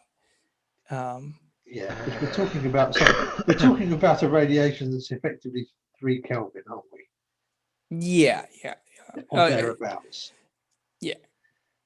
And it's not necessarily a temperature per se as in you would normally think about it. It's black body radiation temperature. Yeah, and it's more. I think it's, if I remember correctly, and I might be wrong on this, but I think it's more of areas that were denser packed or less dense packed. So you're seeing like areas that have started to split off more. Yeah, maybe. Yeah, it's to do with the brightness is to do with the density of the part. The stuff that was radiated that ends up radiating it. From what I remember, and the temperature is, say, the black body radiation temperature of the particles emitting the photons. Just like we have the color temperature of the sun at about sort of centered at about 65,000 Kelvin. You're right. Yeah. Sorry, 6,500 Kelvin. Expansion. Well, yeah, that kind of makes sense. Yeah. But if the source of that radiation is the center, and it is a basically snapshot frozen in time because it's taking millions of years for light to travel to get to us, then what we're looking at is the center during the explosion, and it is coming out from the center towards all the points, all the observers on the Earth. So Big Bang's not an explosion. Is consistent because it's all in the same place, and we're just wait. So the background radiation comes from Earth. It comes from the center of the cosmos, which is within the Earth, in the inverted model, where the electrons are, and they look like stars. Right. Okay. But then that wouldn't explain the fact that we can see a perceivable redshift in the cosmic microwave background radiation. That just depends on if the electron is moving towards us or away from us. Yeah. But again, that doesn't make sense in your model because... Well, in my model, the electrons are constantly in this chaotic motion going around the center, closer and further away from the center.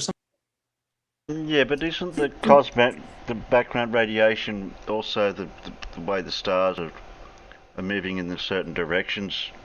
That wouldn't fit his model either, because the way you map that out, depending on where you are on the Earth. Yeah, I was. The problem we have, the problem there is that lots of people don't understand is the universe is still expanding. Yeah. But it's expanding in all directions at the same time. Yeah. So but we have to look a long way away to see it. So stuff that you look at a long way away, like the galaxies and stuff, are redshifted. So so we can tell that they are moving away from us because of the Doppler shift. And it doesn't matter what direction we look in, everything is moving away from us.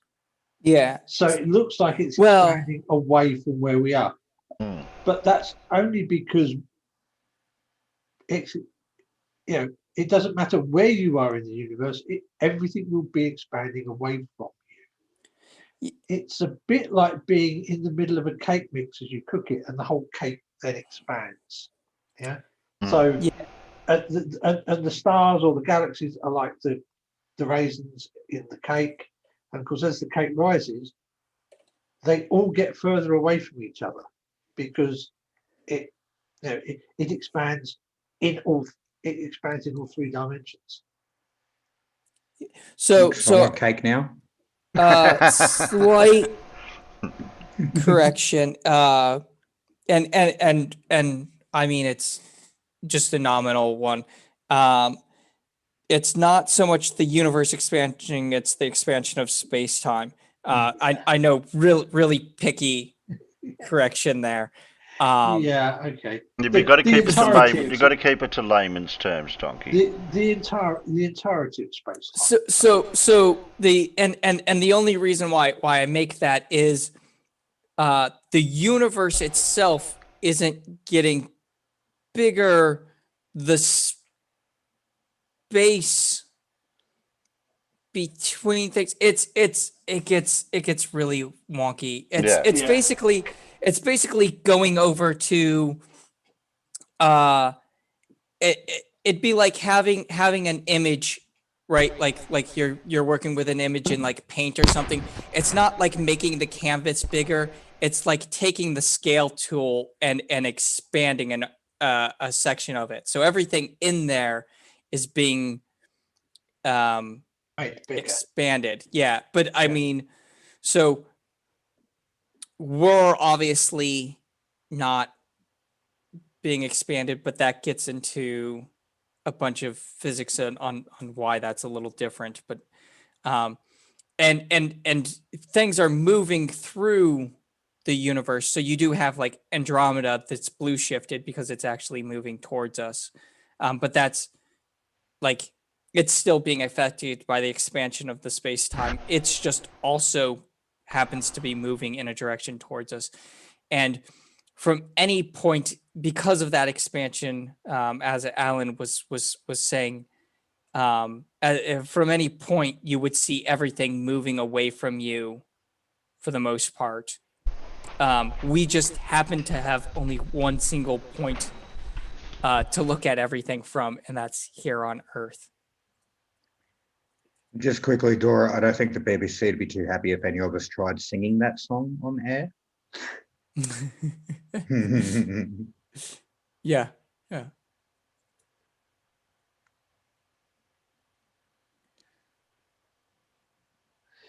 Yeah, I think we would have a problem with singing that.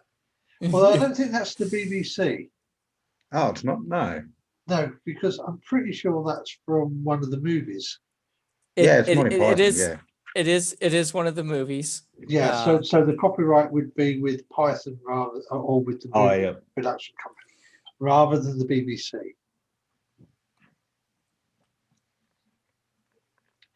But yeah, I still wouldn't try singing it. No. I'm sorry for getting a bit pedantic, but I figured it was worth it in this case. Yeah, I mean it's a complicated. That's a really complicated subject, though, isn't it? That's the problem. Yeah, it is. Press play. Yes. Pass through it, and the images become distorted. They look like nebulas or supernovas, depending on their direction. But when an electron is approaching the center, it's getting larger. The image is becoming stretched due to the things that we're about to discuss in part 2 of this presentation. And no, it all makes sense okay. once you really understand the model. Okay, all right. I've got An so image many more doesn't look questions, like a but please do supernova go on. or a nebula, depending on its Prolonged airway. direction. So, chapter 12 is the nature of light. It's my favorite chapter because it just directly deduces how light should work based off of what we currently know.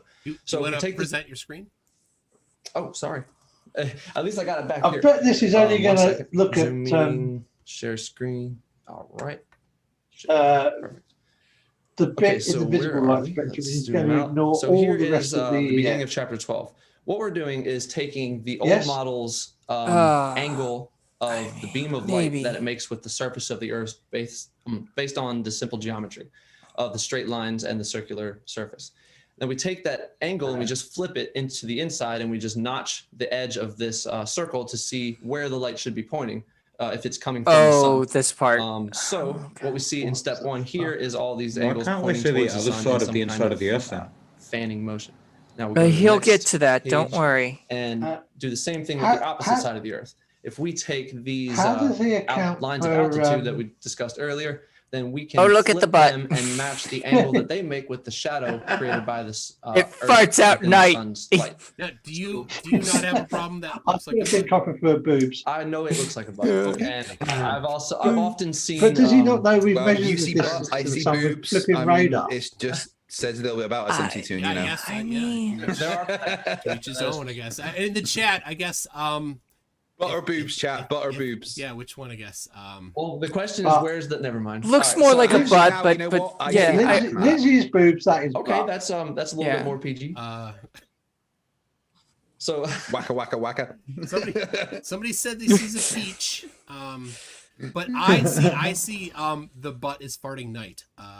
That's that is the proper interpretation. Oh, we've got a lot of butts. Craig, you're kind of. Yeah, see, the day is like when you're eating the Rogan Josh, and the night is when you wish you hadn't. Regardless of the secondary interpretations, this is why this is how we would explain night and day in the inverted model. So moving on, we continue by connecting the dashes and then just assuming with smooth lines where the light should travel in this two-dimensional colorway. So now I want to focus, if I'm remembering the path of this book correctly. I mean, you wanna did write focus it. on the shadows of the moon. So if we place the moon in 28 equal distance locations around the center, I know this is a really off-centered image, but just bear with me. I use Google Docs and Google Drawings to make it.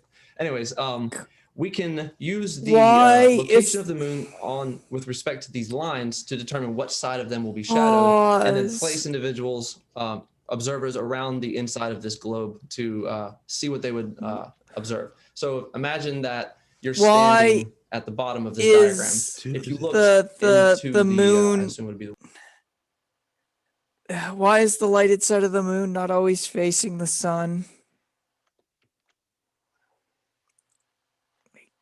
I guess that's the only way I can question that. Like that doesn't explain the phases at all. Also, the path of the light is just assumed because it must be.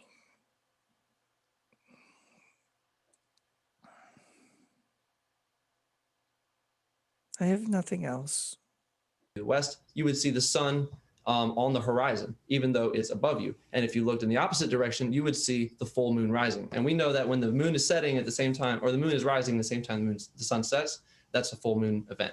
However, it's not exactly specific, but we'll save the discrepancies for later. But so far, this works, and we'll continue. He's going to save it till later. Summer solstices, winter solstices. This is all very easy to explain. This book, by the way, if you wanted to, you could just read along with it. It doesn't cost anything. Review it later, but I'm just trying to fly through it just to just get the idea that, you know, I've taken an attempt to explain a lot of the things that would be, general questions in astronomy and how the universe works. But when it comes to chemistry and electricity, like I said earlier, we're just going to have to wait till the second edition comes out. But I'm really just flipping through the pages here to see anything worth Please no worth second mentioning. edition. But this does have an explanation for lunar eclipses, solar eclipses, and the eclipse season. Everything needs to line up just as it would in the current model. We just have to invert it. So a couple of things in particular that I like is thinking about the eclipses. So when we have the sun the moon casting a shadow on the Earth, that is because the light from the sun is traveling all the way throughout this, and it is lighting up the moon in a sense, but only the red beams can get to the moon, and that is because, or the reason that they're red is because he jumps through it so quick that he. This part really confused me during the stream too, and he never addresses it, but he says when the moon is casting its shadow on the Earth, which would be a solar eclipse. Yeah. But we're looking at lunar eclipses here, aren't we? Right, but then he goes on to talk about lunar eclipses, which is where the Earth casts its shadow on the moon. And I don't understand any of this part. Yeah, and it gets really, really dark and really quite red looking because the only bit of light it's getting is that bit of light that's been refracted round through the Earth's atmosphere and had all the blue pretty much stripped out of it. Yeah, and normally like it's pretty orange. Yeah, it's not a perfect red. No, it's quite orange. And I'll tell you something else. You need such a high exposure to photograph it that you actually see stars in the background. Yeah. Oh, that's interesting. And ideally you need to have the the device you're taking the picture with on an equatorial mount so that you can actually track the moon, because you need exposures of half a second at ISO 3200, for example. And as the moon moves at 15 seconds of arc a second, that moves about 7.5 seconds, which when you're talking the magnification you need, that's going to fill an image with the moon. That's going to give you motion blur on the moon in a half-second exposure. Yeah. Yeah, and how does summer work in Australia? Yeah. Who knows? Yeah. I just thought I'd throw that in there because I have actually photographed the total lunar eclipse. So definitely nobody in the northern hemisphere. Because they are the same photon traveling twice the distance in the same amount of time. So the wavelength must be doubled and the frequency must follow suit so that it adds up to, multiplies up to become the speed of light. So, sorry. So just to clarify there. So if someone is standing where you've got that eye and they're seeing the sun, the moon lit up, it's because the light has traveled all the way around the inside of the Earth and gone round to the back of the moon. Right. So, and because the distance is so long in the same amount of time, that is why it is red only. And the blue light that you see going straight from the sun to the Earth's surface is blue. It's half. Yeah, I'm going to quote someone in the chat, Stringer News 1. What? Why? Yeah, what? Why? just why? Yeah, because he's trying to equate because blue shift, red shift, isn't he? Blue light. I guess kind of. I think he's trying to account for Rayleigh scattering here. Yeah. Honestly, there's so much stuff that I don't know. Which of course is mostly what is when I said stripping the blue light out by coming to the Earth's atmosphere. is essentially what I was implying was, we lose the blue light to scattering. I think he's kind of combining those two things, and then some other weirdness that I'm not even going to try and comprehend, and that's where he's getting. He's trying to imply that because the light has to go further, it has to be redshifted. Yeah, that's what I was thinking of. Instead of all the light going through the Earth's atmosphere, but the short wavelength stuff being scattered and only leaving red to get refracted around the Earth a bit and end up illuminating. Yeah, and why don't we see lunar eclipses more often then? Well, because the moon, because the moon goes around the Earth on a slightly different axis to the axis that the Earth goes around the sun. But the Earth is surrounding the moon in this. Yeah, so there's going to be an eclipse somewhere inside of this Dyson sphere, whatever you call it, at some point. Yeah. And I guess at some point there must also be a total solar eclipse every month. At least, possibly every night. Yeah. Or every day. I'm not quite sure because light's just kind of doing its own thing here. Yeah. I mean, it's making it's like again doing this black hole shit. It's like Lindsay. We're bringing logic and reason, and we shouldn't be. Yeah, exactly. know. Exactly. Why? Because I couldn't prove it wrong in my own head, so I had to follow through and find He out. couldn't prove it wrong in his own head. But why would the light take that path? I mean, that's a much more if you specific can't question. prove yourself wrong, is it must be because- right. And I think the next few pages will answer it. So, does that answer it? So the path that light takes in the current model to get from the sun to the Earth is about 93 million miles, or 1 astronomical unit. That's from the sun to the poles. The difference between from the sun to the equator, the difference with the sun to the poles is about 0.0043% difference. So in the current model, there would not be a significant different number of photons going from either path. So it's negligible. With that in mind, going to the next page, in my model, the path that light must take to go from the sun to an observer at noon versus the sun to an observer at sunset would be, from what appears here, twice that distance. So to explain the redness of the sunsets and other color shiftings regarding the horizon, it is due to the nature of light, and it's deduced from those previous pages that started. Right. Okay. Yeah, that kind of explains the observation, but it doesn't explain the mechanism behind why the light would choose to take that path. So am I explaining myself right? Yeah, I understand now. Okay, so the reason I've just spotted another issue that as the light path is changing in length, then the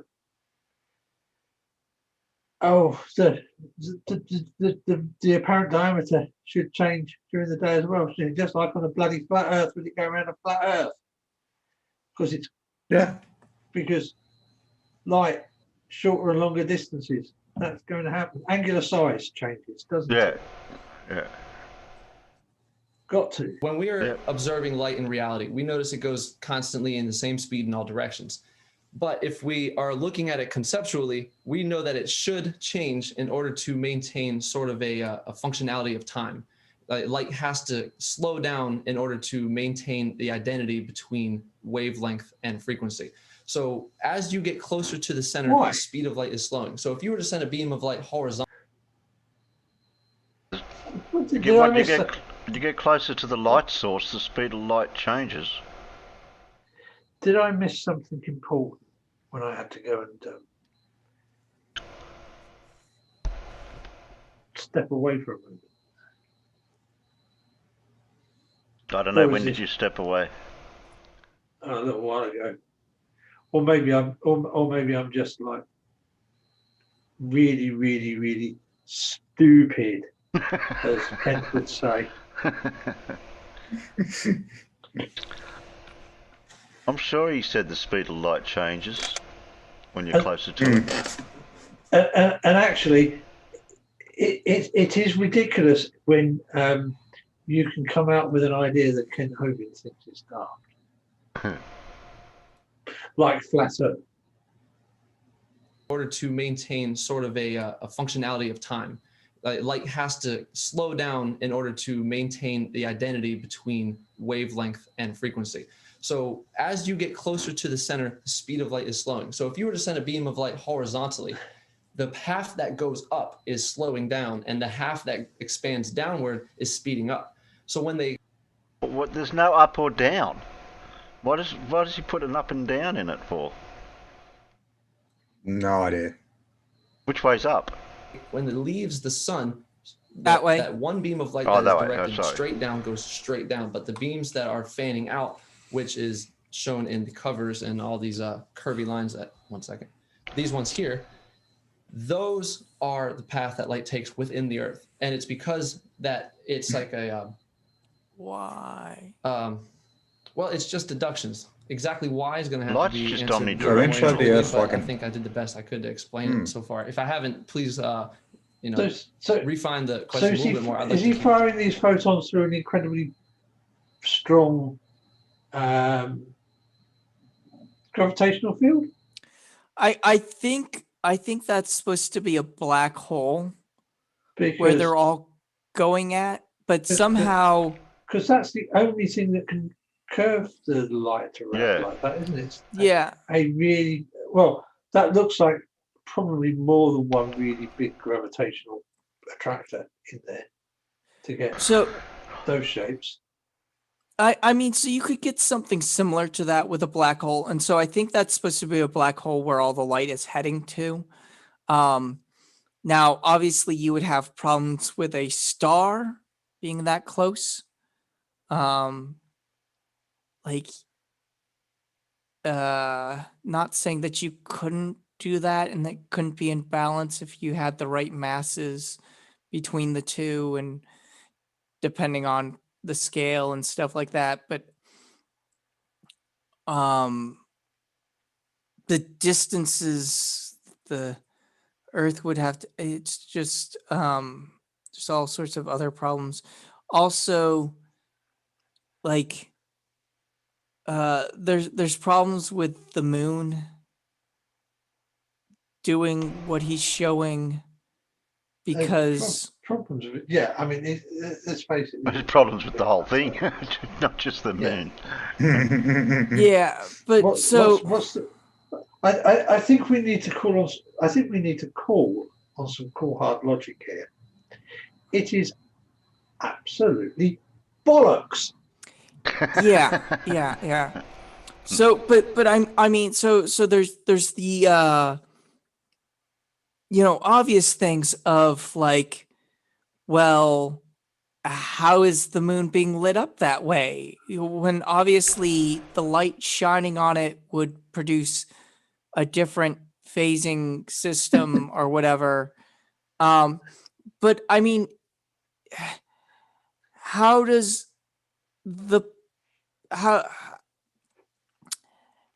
Press play. how do people on the Earth Press play. Yeah, we need to get to the gravity. Sorry. of the situation here. Well, the gravity of the situation. My problem Funny with gravity. Gravity itself seems to contradict the law of conservation of energy. Let's do a thought experiment, and I've got visuals to back this up. So 1 second while I scroll through here. So you say that gravity contradicts the law of conservation of energy. Right, and I'm just where I knew this was going to happen. So let's focus on this here. Well, I lift something up. Experiment. I Two get chargeless in a big masses in the universe gravitational all field by themselves. The and current give it formula of some gravity more says that. potential gravitational energy. Oh wait, no, he's gonna describe something. We should let him Based on the talk. distance between them, they would have a force, not necessarily easy to define, but nonetheless some kind of force that pushes them together. No, it's The really easy closer to they get define. together, according to Yeah, gravity, the F=mc stronger that force to becomes. So there is an R² acceleration that equal. pushes these two chargeless masses together. But not only that, Yes. it's an exponentially growing acceleration based off of distance. Now that makes sense if we're talking about No. charges, but gravity doesn't talk about charges. Pause. It only talks about mass Pause. versus. It's an exponentially growing velocity. The acceleration would remain. Yeah. Well, it depends. I mean, over a big enough distance, the acceleration will change. Sure. Because you have the squared and assuming that the masses were that the two masses involved were of similar size.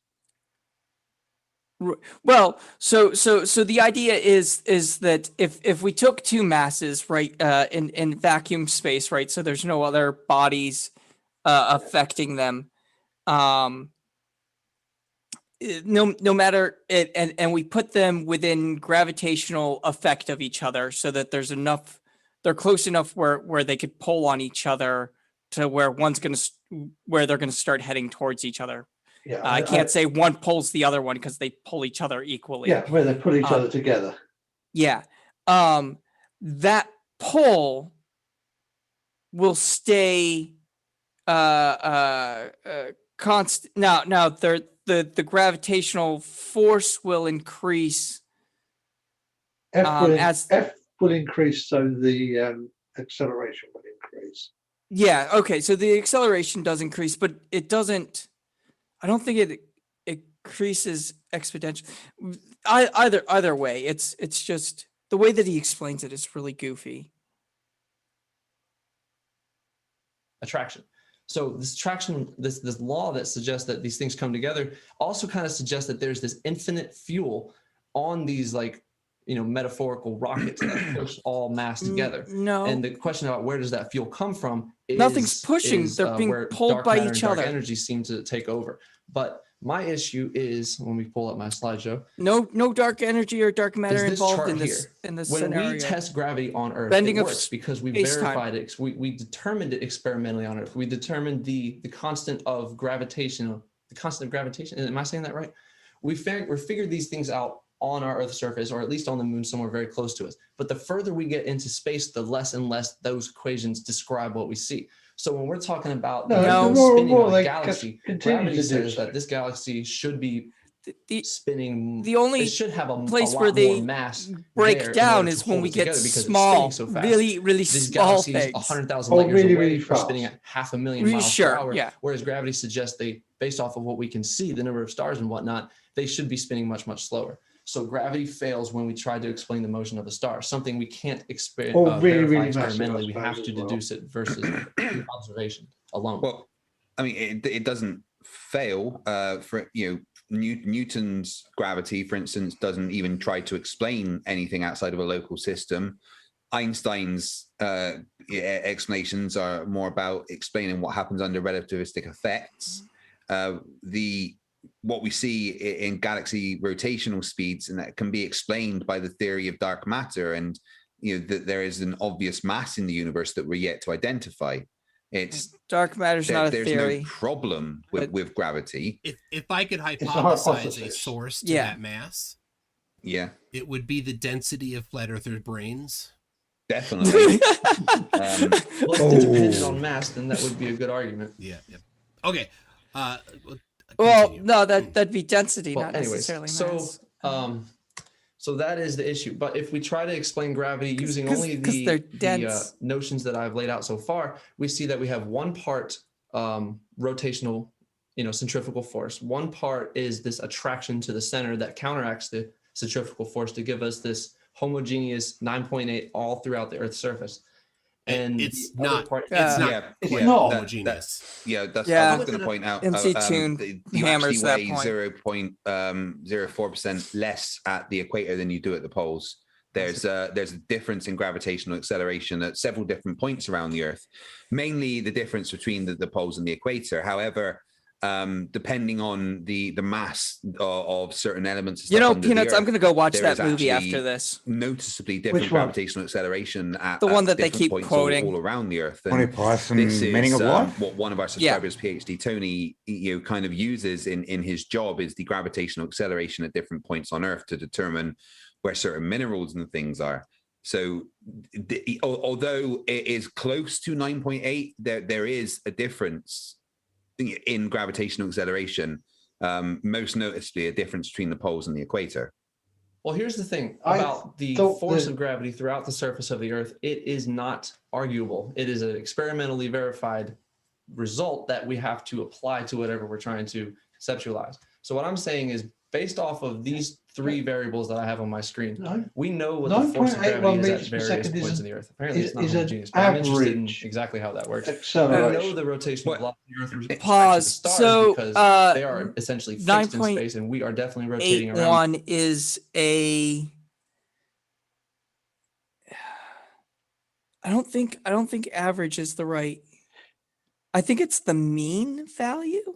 Yeah, I mean, like, yeah, it's basically it's about the common, and I think it's even a bit rounded, because I think I read somewhere once that it was 9.806 or something like that. But even going to that, like, there's fluctuations in it depending where you are on Earth, and those fluctuations are of different levels of accuracy or whatever.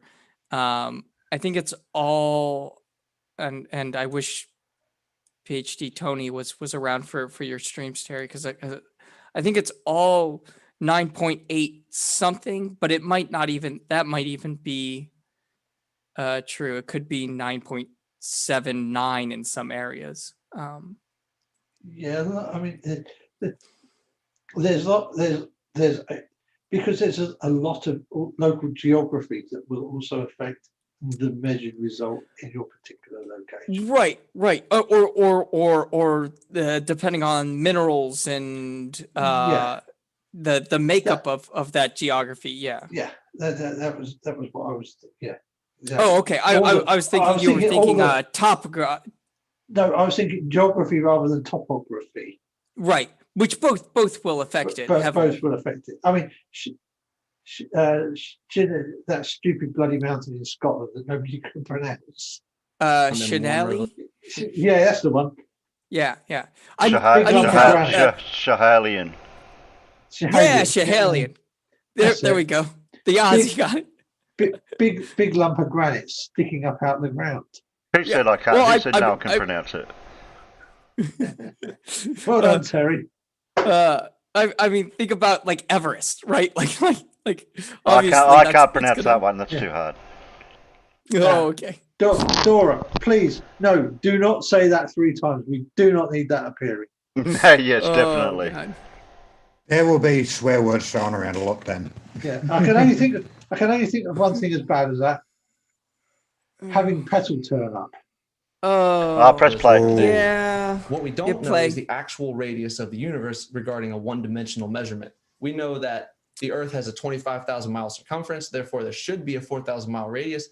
But my theory suggests that when you go into the Earth, your measurements literally shrink based off of how close you are. So we actually do have a measurement of the universe.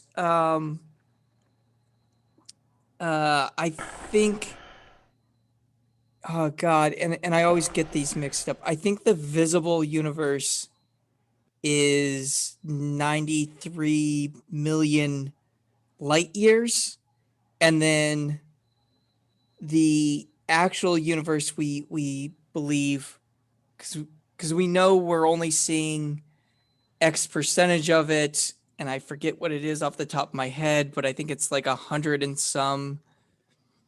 Because I think we see like 60%.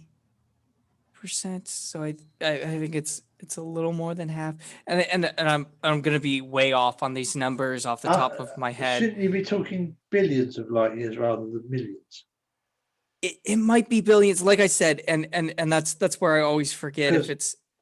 And of course, you've got to remember that you've got that problem of if the universe is 13.8-ish billion years old, I would have thought that would be kind of a limitation on how far, however many years it is since the CMB started, is kind of the limit on how far you can see. So sort of. So but I know they say it's different, but I can't remember why because I didn't. yeah. So how that plays in is it's 13 point whatever billion years old. Yeah, so it would be in the billions, but you also have to factor in the expansion rate. And obviously that expansion rate isn't constant. And so that's why we can see like the furthest object, like if we could see an object that was from the first stars being formed, right? That were moments after the Big Bang. Those would be at a distance of 93 billion light years or whatever it is. With everything accounted, and then we know we've got a rough estimate of how much further things would be that are beyond our sight. You've been cutting and pasting, Steve. Yeah, just a little bit. Yeah, but I yeah, but I don't have those off the top of my head. But I watched a video on it a while ago. Have a look in the internal chat. Yeah, I know that's what I was doing. Thought I'd help you out. I only just noticed that going there. I heard Terry say it, and so I was looking. You could have okay. gave The yourself a head swell, observable. Steve, and said, "Yeah, I just typed that out off the top of my head." Yeah, totally. Yeah. Observable is 46.5 billion light years, and then 93 billion light years for the whole. Okay, yeah, and that's always where I get flipped is which one's observable and which one's. But yeah, so but we do have ways of measuring it, and there was a bunch of Saber Eagle was giving some similar figures. Yeah, I know. I was watching Saber Eagle out there doing math. But and Dora was trying to give some help, but we do have ways of knowing the radius or diameter of the universe, and obviously because it is beyond observable, like those figures aren't going to be exact, but that doesn't mean that they're outside of useful. To the based off of your ratio of radii. So we don't know exactly how big we are. We don't know how far away from the center we are. All we know is we have a 25,000 mile circumference, and I can. That's easy. That's in math, isn't it? Once you know the radius and the circumference of an object, it's easy to work out the diameter, the radius of something. I was going to say that the sun must be very small to fit inside the Earth. Yeah. It's just a dot. Can use those bits of information to actually verify or at least mathematically determine how big our radius truly is. And I'm going to do that. If we know the circumference, then we know the radius. We know the radius. Yeah, There's exactly. only one radius that works. One thing that I failed to present, during this presentation is that, and you're about to hate me for this. Do we have any flat earthers in the actual chat, or is this all? There's Gary Webenenga there who, and I think, honestly, my finger keeps slipping and accidentally timing out. I don't know what's going on there. It's weird. And I think is helmet B possibly says as that guy's annoying. 410 helmet B. I don't know what that is, but okay. Anyway, so you said that you didn't. You wanted to understand about how there's a difference in gravitational acceleration. We'll get to that later. We need to get through it. Yeah, it's getting past our bedtimes. All right. So, on my theory, after a bunch of reading and open-minded convincing of yourself, suggests that the vertical axes that leave the Earth's surface as plane, converging in the middle, remain parallel, which is a similar definition to the Earth is flat. So what I'm telling you is that there is an infinite amount of space within the Earth, and it acts like No. these geometrical markings that you have on my screen. Oh, the quantum realm? Circumference is always going to be the same because those markings being parallel. His explanation here boils down to, if you take an image, say like this circle with these markings on it, and do half the size of it, it will fit inside that circle. And then you can take that image and half the size of it, and that will fit in that circle. And you can take an image half that size, and you can do this continually, seemingly forever. There is obviously an actual limit on that. It would deal with Planck's constant. But since I can have the size of something forever, there's infinite space.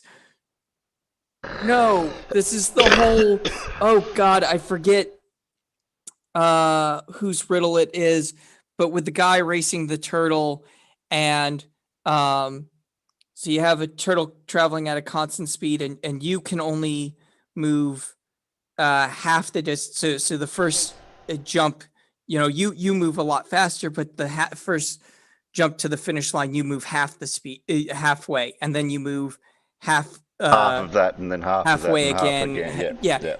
And so, I never reach the end. Well, eventually eventually my foot is larger than the gap that I need to cross, and so it goes over the end. Because reality tell us that shrinking measurements. Yes, Dark Steve, it's bigger on the vertical inside. parallel x-axis. So with that being said, the Earth acts flat, but light does not act straight. Earth acts flat, so but light doesn't my go main out problem straight. with that is, well, the entire science of seismology, really. Well, here's where it starts to make a little bit more sense. That line that I told you about, that curve. He totally brushed over the comment about seismology. That I would be able to predict is, once I'm trying to fill this in while I look for my favorite diagram. I don't think he covers anything to do with so here we go. seismology in his. I don't think he does. Yeah. That rendered flat surface that I told you about. If we take the Earth and peel it like an orange and just flatten it out for 50% of its surface, then we can use that graph, that x-axis, to measure the height of the altitude of the beam of light. Now, the red one is based off of the predicted geometry of the current model, and the blue one is mine. So if we were able to do a large enough yours is wrong, then we could prove that this is the nature of light and the Earth itself. But we know Why that's else would not. light stick to Earth and then accelerate away from it, finding its original trajectory. Gravity. It doesn't. So in Gravity would explain the first part. in 1919, Eddington explained that exactly using the predictions for space-time and the experiment to confirm those predictions. So you're telling me that somebody is able to predict So this is that line image and from explain it earlier. using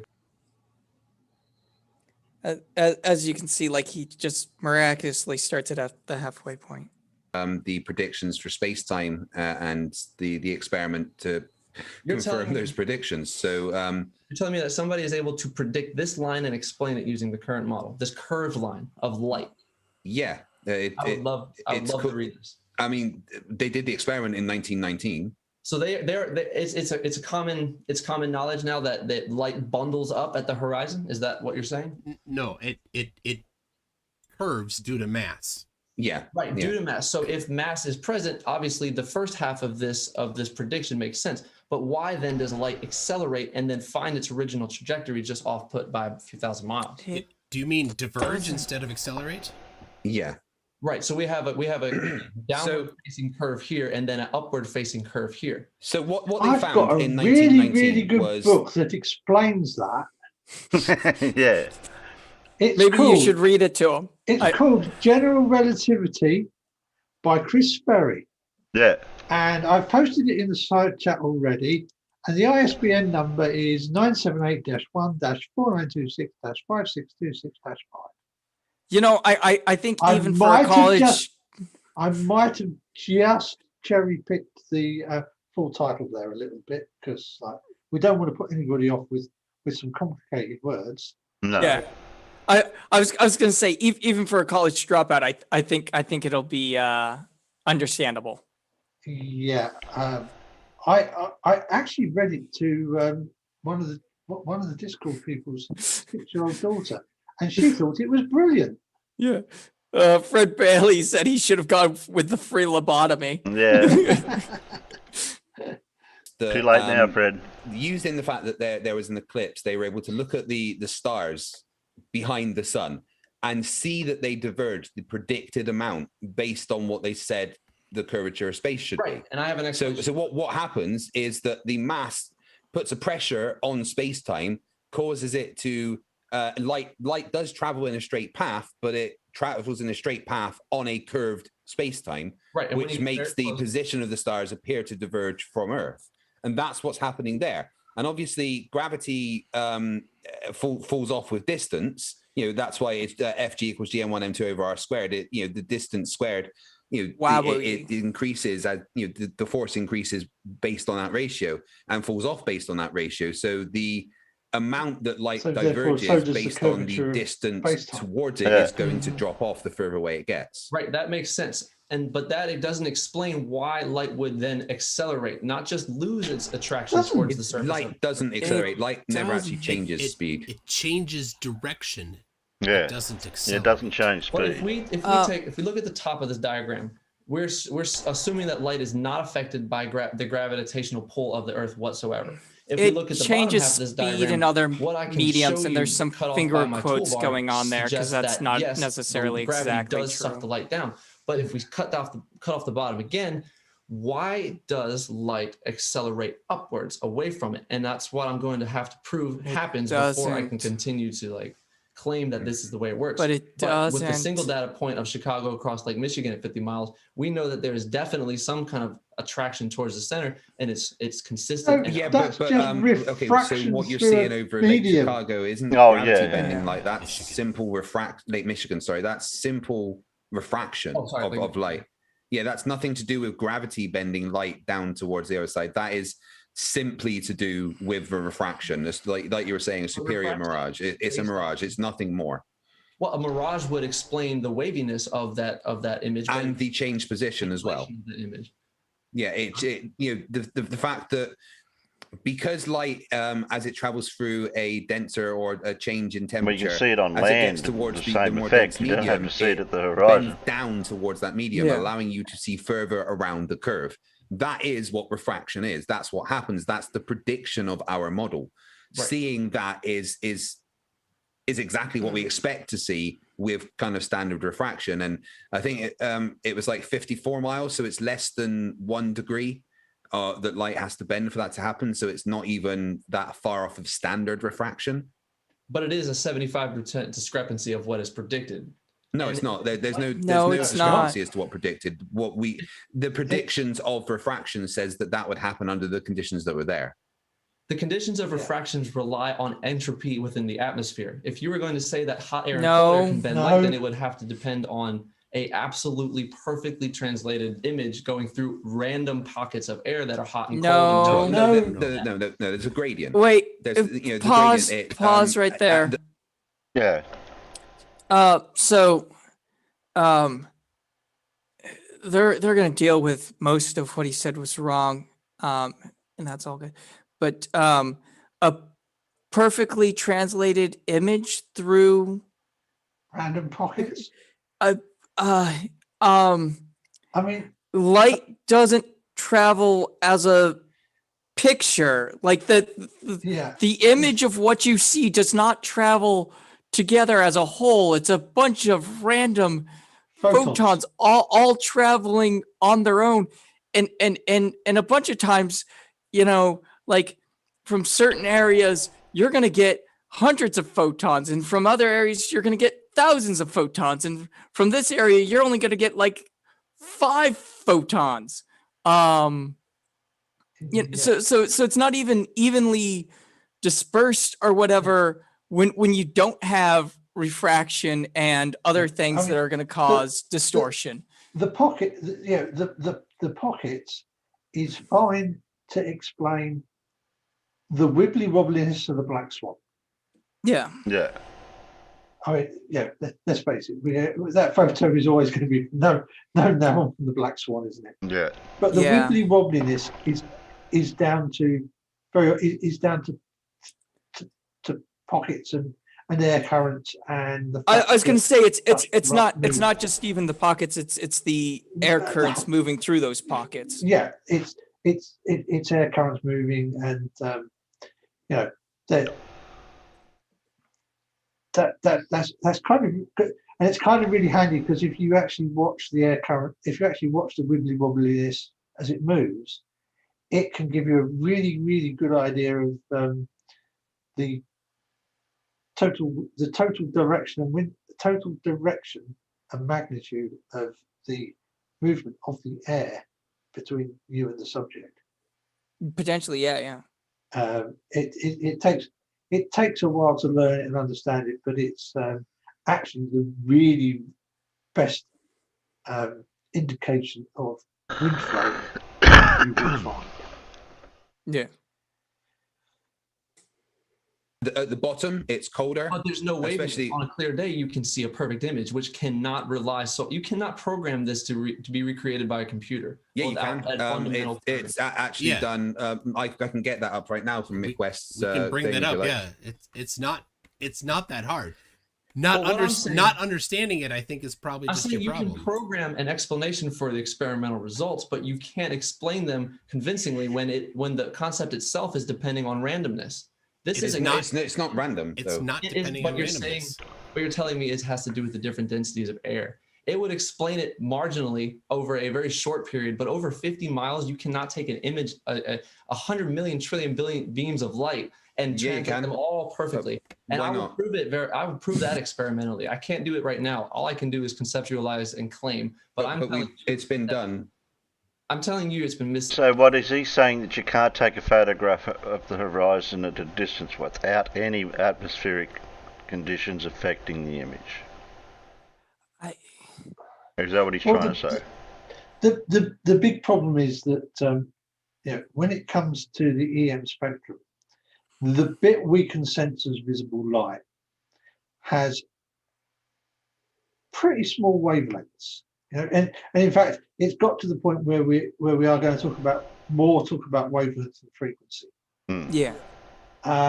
Because the middle of the middle of the visible spectrum is, if I remember rightly, about 500 nanometers.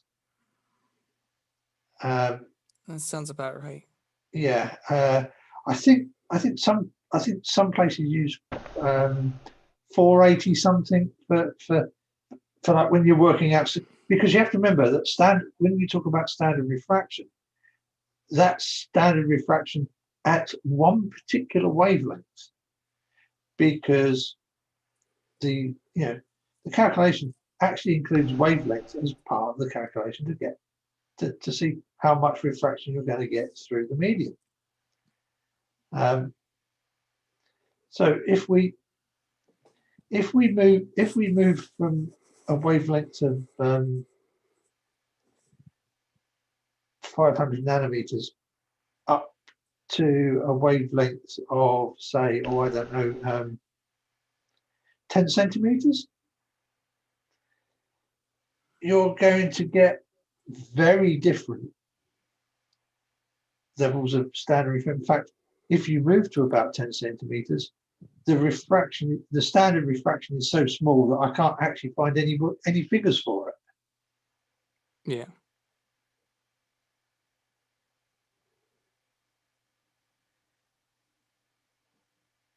So I mean, and of course we do a lot of observing with wavelengths up in the 10 centimeter range.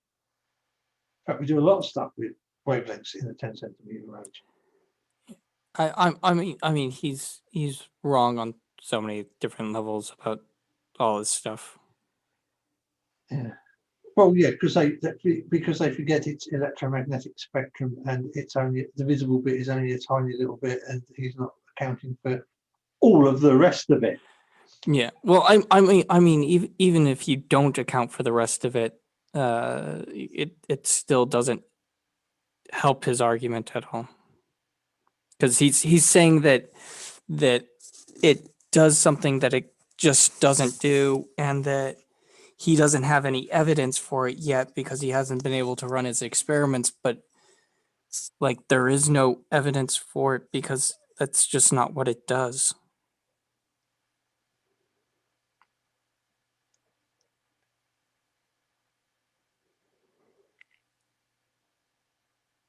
He's wrong on so many different levels about all this stuff. Oh God! I got the wrong. Oh, I made a mistake here. Where'd you go, Jerry? Yeah. Wait a minute. Nope, that's still us. I made a boo boo here. It's okay. Yeah. And I would like to thank everybody in the side chat who are looking stuff up and throwing it on the screen for us. Yeah. Because I always make sure the live chat stays with the video. So if people watch this back, they will see the they will see the effort you put in for us. So I would like to thank you for that, guys. It's nice to see that you're staying with us. Yeah. He shouldn't present it to a bank and ask for a loan. He needs to ask for a grant. I don't think it's going to be any more useful, but a grant is what he'd be looking for, not a loan. Yeah. It's interpreted. I mean, you that you've experimented. would you like me to show you the predictions and the thing that was made? I understand think what we're you're off. Yeah, we're okay. 9 o'clock hero asks, "What's your best pickup line?" Hi. Okay. So we need to. I mean, people are on the edge of their seat for this replacement of gravity. That with predictive power. So, can we? Are we getting to that? We have established a concept that can be proven. And I'm telling you, I've dedicated every resource I've had over the last 10 years to at least explain it. Now I need more help to actually verify it. I have many experiments, many devices that are ready to be built and ready to go. I've actually got an interferometer being 3D printed within the next month. So what I need is more attention, more work going into this so that we can actually say it's true or not with unquestionable certainty. But the problem is that. All right, listen.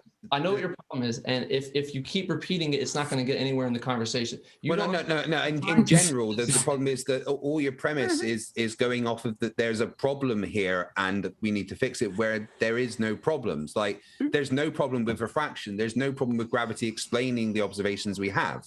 And we were disagreeing. And I don't want to sound rude, but a lot of what you're doing is based off of quite basic misunderstandings of physics. Well, they're not misunderstandings. They're redefinitions. I am having to rebuild this entire model. He's redefining physics to suit himself. Come up with this program and show you, and then have all these numbers flying at the speed of light. That's not going to happen today. What's going to happen today is me breaking the ice, and That's where the quote should come in. This is an egg. Other people think more than what my opponents. The problem is that if he was to have any hope of convincing anybody, he would have to have all the maths and all the bloody crap done. At least all the maths done. Yeah. Well, here's the thing. He wants to hire somebody to. He's got diagrams. Yeah, he wants to hire somebody to build these computer simulations to model this and show him if it works or not. I've done work like that. It won't work out for him. No, I know. So have I. Just spoiler alert. I've done numerical modelling too, mate, and it's like. Yeah. Well, look what Stingray tried to do. It ain't gonna help it. Yeah. Look what Stingray tried to do. He tried to help the flurfers out by trying to make a model, but he couldn't. Yeah. He had to rewrite physics and math, a new language, just to try to make things work. Yeah. Well, I mean, even if you don't go to that level, you end up adding in a bunch of exceptions and stuff for things so that they constantly play out, because otherwise you get areas that just start acting up weird, where that don't with a heliocentric model. Yeah, I mean, I did work essentially solving for wave propagation Okay. Numerically. Mine was acoustic rather than EM, but same damn equations, aren't they? Yeah, or close enough at least. Thinking and saying, okay, Waves, maybe this waves do what waves do. Yeah, works, yeah. And we could actually get somewhere with some verification. Yep. Okay, so why are you trying to redefine things that are already defined and don't have an issue, though? Why does science exist? For their understanding of the nature of the universe. You have a point. You have a point, right? Questioning things is perfectly valid, but when you are presented with, when you find out the answers, sticking with the question and asking it again and going off the other direction, that's kind of the weird thing. The point that I think Mr. Craig is missing is that Mr. Craig, if gravity were if gravity had any effect on it, if refraction had any effect on it, then once that effect had gone away, then this trajectory would go straight, and an observer on this side of space would be able to see what's happening with this person's eyes. But I don't know if that's what, like, that two direction curve. Where did that come from? That is a claim that is based off of the deductions of chapter 12. That's your claim. That's my claim, and that's why I brought this research. But it doesn't do that. Yeah, but there's no math or anything behind it. It's just a claim. Happens in reality, and it's a claim that we know is wrong. Will have to be determined by these experiments, large scale surveying of. But we've already done experiments on how light moves and bends and stuff. So like could you have people at different spots look at, say, the ISS, which is orbiting? Yeah, that's another one. The ISS is at a fixed altitude. The sun. What we need is a changing altitude, an object that is observable and is changing its altitude, so that it can be marked at various timestamps. What would it not? See, that's predetermining your observation by trying to make the variable of an object.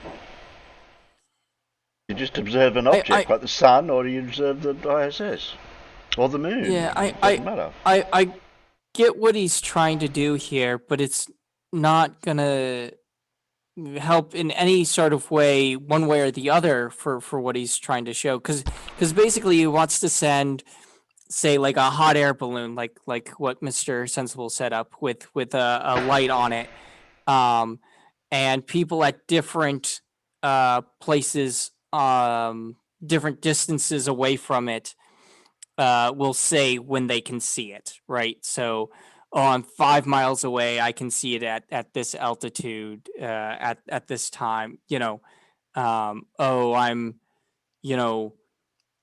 3 miles away, I see, I can see it this high in the sky at this time or whatever. But I don't know, it's all goofy. You know what would actually be better? Anything. If instead of using a transmitter that was in the nanometer range, if you used something that's sort of just a little bit longer than 10 centimeters as a wavelength, as a transmitter, and sent that up, and then ask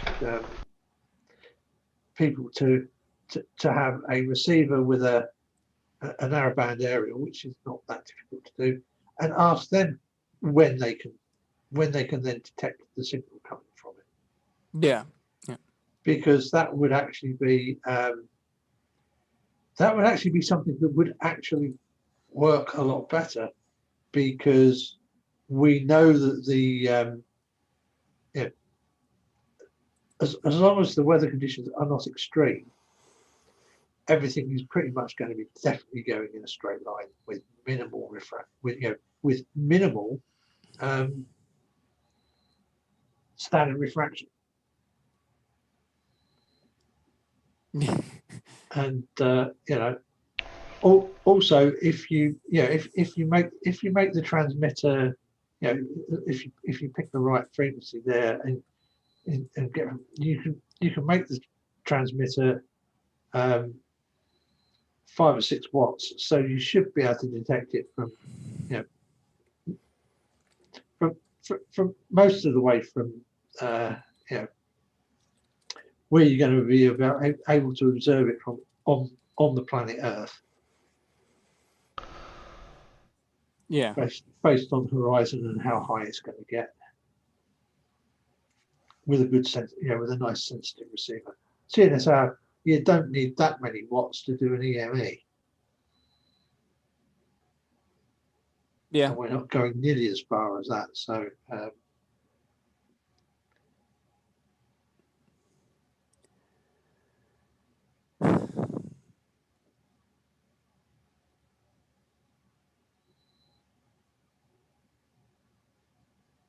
Well, we're nearly finished this. Along this experiment. So we would have people, this guy would see it first, this guy would see it next, and then they would compare those timestamps to the altitude of the light at that time. So we would be able to see how light works, or at least the curving of the horizon works at extremely high altitudes, something that I think we just never delved into before. Yeah, and just Mr. Sensible did it. Gravitational to be clear, lensing. On concave Earth, from Cuba, you could see Maine. Good. If the Earth were concave. Wait. No. That assumes that light travels straight. I mean, that's not an assumption. Light does travel straight. Yeah, unless acted upon by something to make it.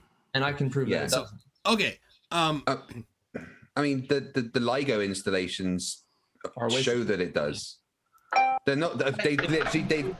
The LIGO installations literally just managed to show the distance to merging neutron stars and help us understand the expansion of the universe. I don't say that's a waste of money. Well, it's a misguided interpretation.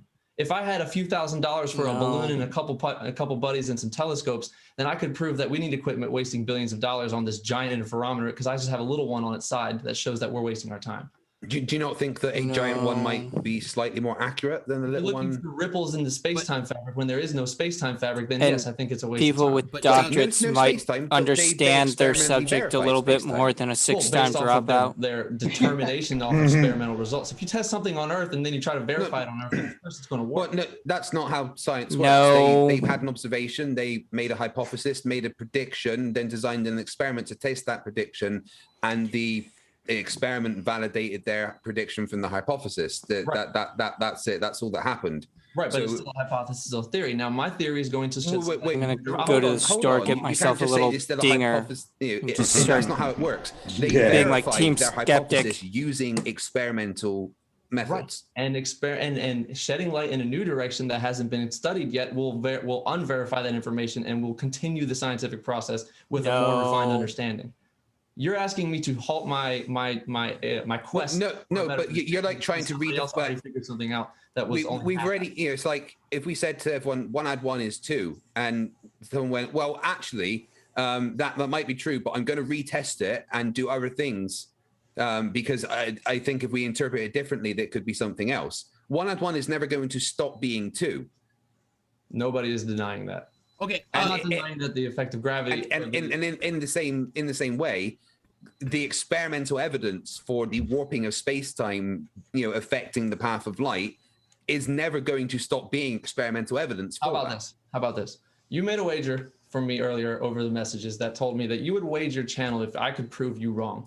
If I get the funding to do this, I will prove you make your predictions about what the altitude of light will be at every single degree from 0 to 90, and I will do the actual experiment and prove that it is predictably wrong and mine is verifiably correct. You won't be able to see the light from far enough away. Okay, I mean, so you would base it. I would say you'd need to get that through peer review. Yeah, I mean, if you could verify that the angles are incorrect, I mean, frankly, just an EQ mount disproves what you're saying here. What?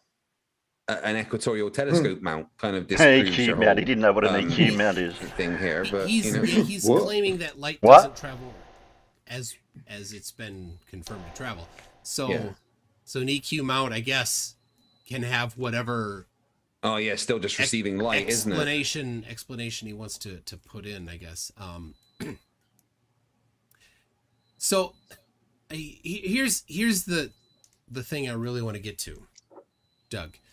There is a 9.8 meters per second squared downward acceleration. That's undeniable. It varies all over the Earth, but not by a lot. What is the hypothesis that can output that magnitude in your The model? hypothesis depends on three parts. One is the centrifugal force, that we know the radius remains constant at most points in the Earth, and we know that the rotational velocity is determinable based off of the geometry of a sphere. The second part is the attraction to the center. We have to figure out what the constant is for that attraction in order to start verifying it. So that takes a lot of experiments at a lot of different altitudes. The third part is the spring, which is negligible except for its conceptual effect on the shape. Boing. So Boing. with those three in consideration, we'll have to take what we know, which are verifiable, like the force of gravity, and we'll have to fix that to figure out what the other variables are. And I've done that in one part of my book, but I only have limited information to build off of. So that's why it is so essential that we continue this quest to find more data to build this theory more completely. But there was this experiment done in 1795, I think, by this really rich dude who lived in England, and he measured, he calculated the value of big G. You know, that thing with where it's F equals big G and 1m2 over r squared, and he did it with a fairly good degree of accuracy. Oh, I think I've heard about that guy. Considering the stuff he had to work with, and it definitely wasn't electrostatic forces causing the force, because the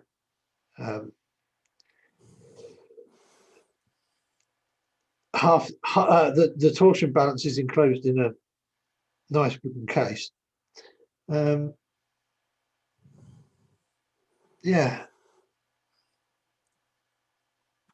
So big. Yeah, so big, Blue. Yeah. Okay, so you I don't think the have. guy who did it back then was Lord Henry Cavendish. Oh, that's him. That name sounds familiar. Well, I'm not a programmer, and I don't have the experimental results to work with. I need to continue spending money on experiments to find those numbers so that we can build a functioning programmable model. You can go out and get. I believe you can download Cavendish's results and actually process them yourself. Although according to Blue, he used some really weird units, because obviously. Yeah. 1795 and all. Yeah. So all right. So you think we live in the inside of the sphere, and the sphere is rotating. The main cause of the downward acceleration is centrifugal force. Okay. And you realize, and I know you said this to me before, that at the equator, if it's primarily caused by centrifugal force, then at the equator the force would be significantly higher than at 60 degrees north, and at the North Pole, South Pole, it would be, not existent based on centrifugal force. It would be completely based on. If the poles were not tilted and rotating around through the cosmos. See, the Earth rotates on its axis, which could account for some centrifugal force. However, it would have to be such a minimal. Is this just your conjecture that the Earth? Just no. This is as far as I can get the explanation at the poles versus the equator. At the equator, there is a significantly more amount of centrifugal force, which means there must be more attraction to the center. It must be considerable enough to counteract that, to maintain the 9.8. Now, the reason I think it's a homogeneous almost Geez, everywhere you'd be around nearly the Earth weightless is at because the that was a settling poles, number. wouldn't you? If The it was Earth centrifugal bulges force. out on the edges. It wasted. also has a You'd be more completely donut-shaped wasted. galaxy around the center. So the electrons at the center reach closer to the protons around the equator, whereas there's a lack of electrons reaching out to the poles, so there's a lack of counterbalance. And that's why we eventually get that consistent 9.8 everywhere on the surface within the sphere. That's going to take a lot of math, and I'm going to have to spend a lot more time on that one. But conceptually, that's how I see it working out. All right. But again, it's not equal though. You know, how does your model explain the fact that the gravitational acceleration isn't equal? It would have to be a constant trade-off between the variables so that it did come out to be equal, because we know it is equal. But it's not, that's what I'm saying. So it's not equal. The gravitational acceleration around the Earth is not the same. Okay, I understand that. It sounds to me a little bit like you picked a conclusion and now you're trying to find stuff to support. That's what he's doing. That's exactly what he's doing. All right, I've got some super chats that people are asking about. If you don't mind. I think he's up to super chats now, is he? Yeah. I think that's the end. Another 10. Yeah, I think he's up to super chats now. Go on by the look of that. Yeah. Yeah, I think that's. I think that'll do him.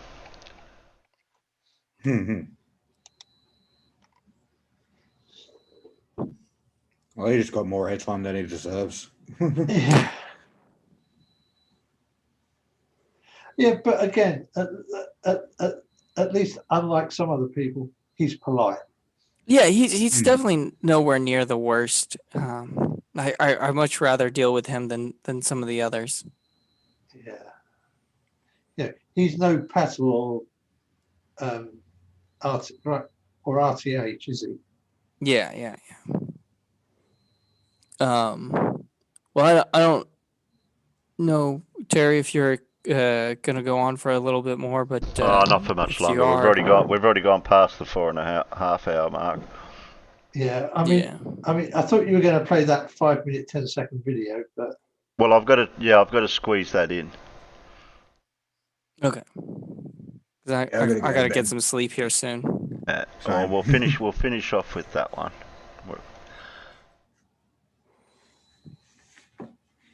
We can leave the others for another day. Because we really need an American here to see that 5-minute, 10 video. Yeah. Does it matter if there's no sound? What, for us inside or for anyone? No, they need the sound. Oh, they need the sound. Okay. You're talking about this one, yeah. The 5-minute, 10 video. Yeah. 5-minute 9. Oh, okay. It says 5-minute. It says 5-minute 10 in my in studio. Is it? That's weird.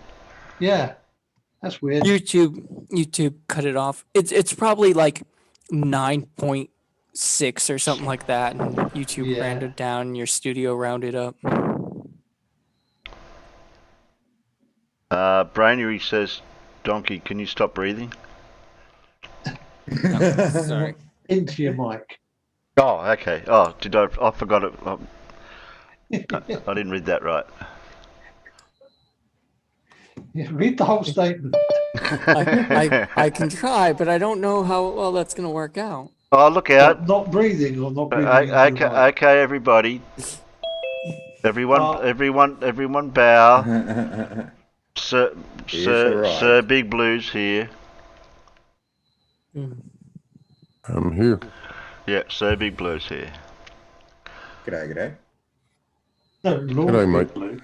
Do we have to rewind the whole stream for Blue to all the stuff that he's missed? Well, you guys can go through it again. No, I don't think so. I don't think we want to do that to Blue. That would be. Yeah, we just finished watching Toon's conversation with that guy. Now I've forgotten his name because I've closed the tab. Doug something, wasn't it? Yeah. He had some interesting theories, but they were all wrong. hypotheses, really. Yeah. Bad ones. I think the Earth's shaped like this, but this is how I'm going to prove it. Doris That just got a sounds new about power. Didn't know I could summon. Okay. Mr. Blue showed up. Oh, okay. Yeah, but it was a while back. Dora says not very long ago to Big Blue. When we mentioned Cavendish, or didn't specifically mention Cavendish. Yeah. So you want me to play this? Yeah. Please. You want me to go? I'll go past the timer because you don't need all that. Yeah, that's. Yeah. Oh, that was the best part. That's the best part. Okay, so for those who need to know, this is how you're supposed to eat Marmite. At least for a beginner, somebody who hasn't tried it before. Take your toast.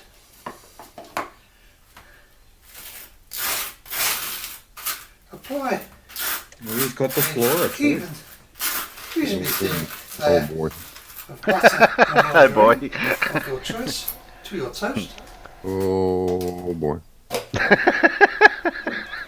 Marmite. Is he going to stick the knife with the butter in it into the jar? Of course. Yeah. It doesn't really matter too much with Marmite, does it? As long as you don't put too much butter on it. And spread it. Oh no! Don't do it. Thinly. All you need to do is wave the jar over the top. Yeah, wave it. Yeah. Please ensure you don't put it on any thicker than this if you have tried Marmite or Vegemite before, because otherwise the taste is going to be overpowering and you are not going to like it very much.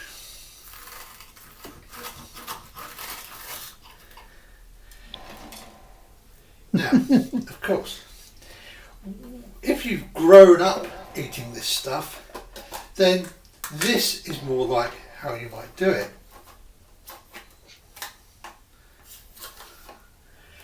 Yeah, I've really got to I should show the Paul Hagen version of the Vegemite version of this.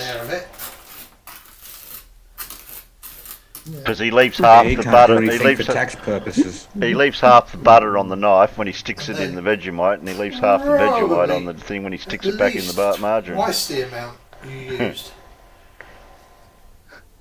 That's a ton of butter as well, Alan. God. I would melt that into the bread, the toast. Yeah, but this is dry. This is dry toast. This is not hot toast. Yeah, see, I sometimes like to let the toast go stone cold before you do it. Other times I do it with hot toast before it melts in. Both are good. But I figured And the best thing is, it was just easier to use cold toast to make the video. I get to come and eat it.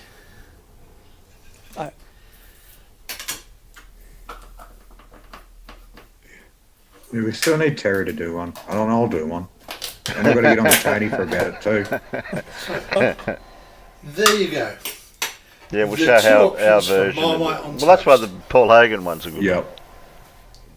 So, it seems some of our American friends need to learn how to use that wonderful product Marmite, or, if you're from a land down under, Vegemite. Now, the important thing is, please, do not just take a teaspoonful of it out of the jar and try eating it. Yeah, like I've seen one of them. It will be disgusting. It's very salty, and it is from the taste group called umami, which is a bit weird because we don't often experience it. So, as I showed in the preparation part of this video, please just spread it very thinly on a slice of toast. It will be gorgeous. Now talk with your mouth half full. Lovely. Yeah, I knew he would. Alan.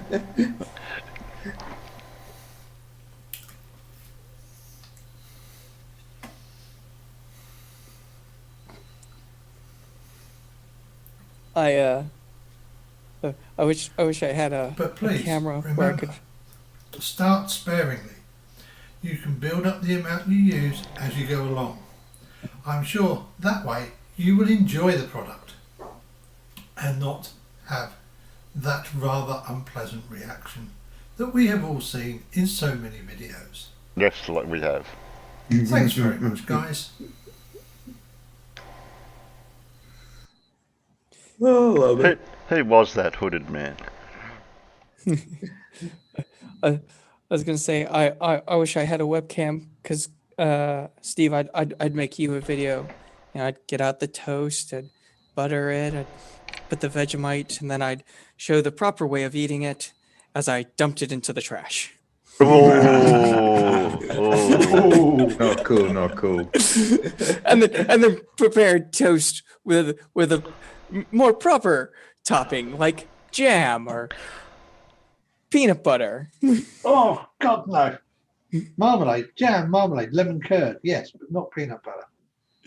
Oh, peanut paste or some peanut butter? Peanut butter, peanut butter, especially on some hot toast where it just kind of melts with it. Yeah, I like that. I mean, the hot toast, you really need a proper, like a big bloomer, and then cut the big sort of 3/4 inch wide slices that'll only just fit in your thickened. They only just fit in the toaster. Yeah, your wide slot that only just fits in the wide slot toaster. Yeah. And then you toast it so that it's properly black on both sides. Oh geez. And then actually much the best if you can use real butter to go with the Marmite. Or the jam, now I'm or the thinking of marmalade, crumpets. or the lemon curd. Yeah, or you could just go crumpets, but I don't really. When I go crumpets, it's just the butter. Yes. Brainery says toast plus marmalade plus cheese slices. With marmalade? Oh, God, no. No. I'd take the marmalade out and use sweet mustard pickles. Sorry, John, I had to do it.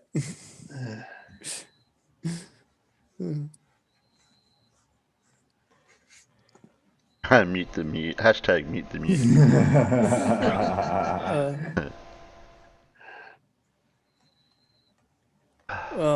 Well, you turned up at the wrong end of the stream, Blue, because we were just about to wind down to finish off. Oh, yeah. I lost track of what day it was. It's Saturday. No, it's not. It's Sunday. No. It's Saturday for me. Sunday. It's Sunday here. Sunday, 7th of March. For Terry, it's just turned Sunday, but for the rest of us, it's kind of still Saturday. Yeah. Oh, yeah. It's just starting to be Saturday. 40 minutes. Yeah, I'm going to say, for some of you, it's only just turned Saturday, hasn't it? Yeah, well, I mean, at the beginning of the stream, but it's been a long stream. Yeah, well, we don't want to go for much longer. Same time as me. Well, we've been going for 4 3/4 hours, so. Yep. Oh, wow. Tried to get it at 4:44, but that wouldn't have worked. Oh, thanks, Alan, again for letting me stream on your channel. Yeah. Oh, just a quick thank you to Dora for providing us with the end of the title, because I was too tired at 2 o'clock in the morning when I set this up to go looking for part 2 in some language other than English. Yeah. Which is gonna. No, you've got plenty of languages out there, so you'll be able to go through a few. Yeah, I know. It was just 2 o'clock in the morning. I didn't really fancy going to Google to translate it into a random language for me.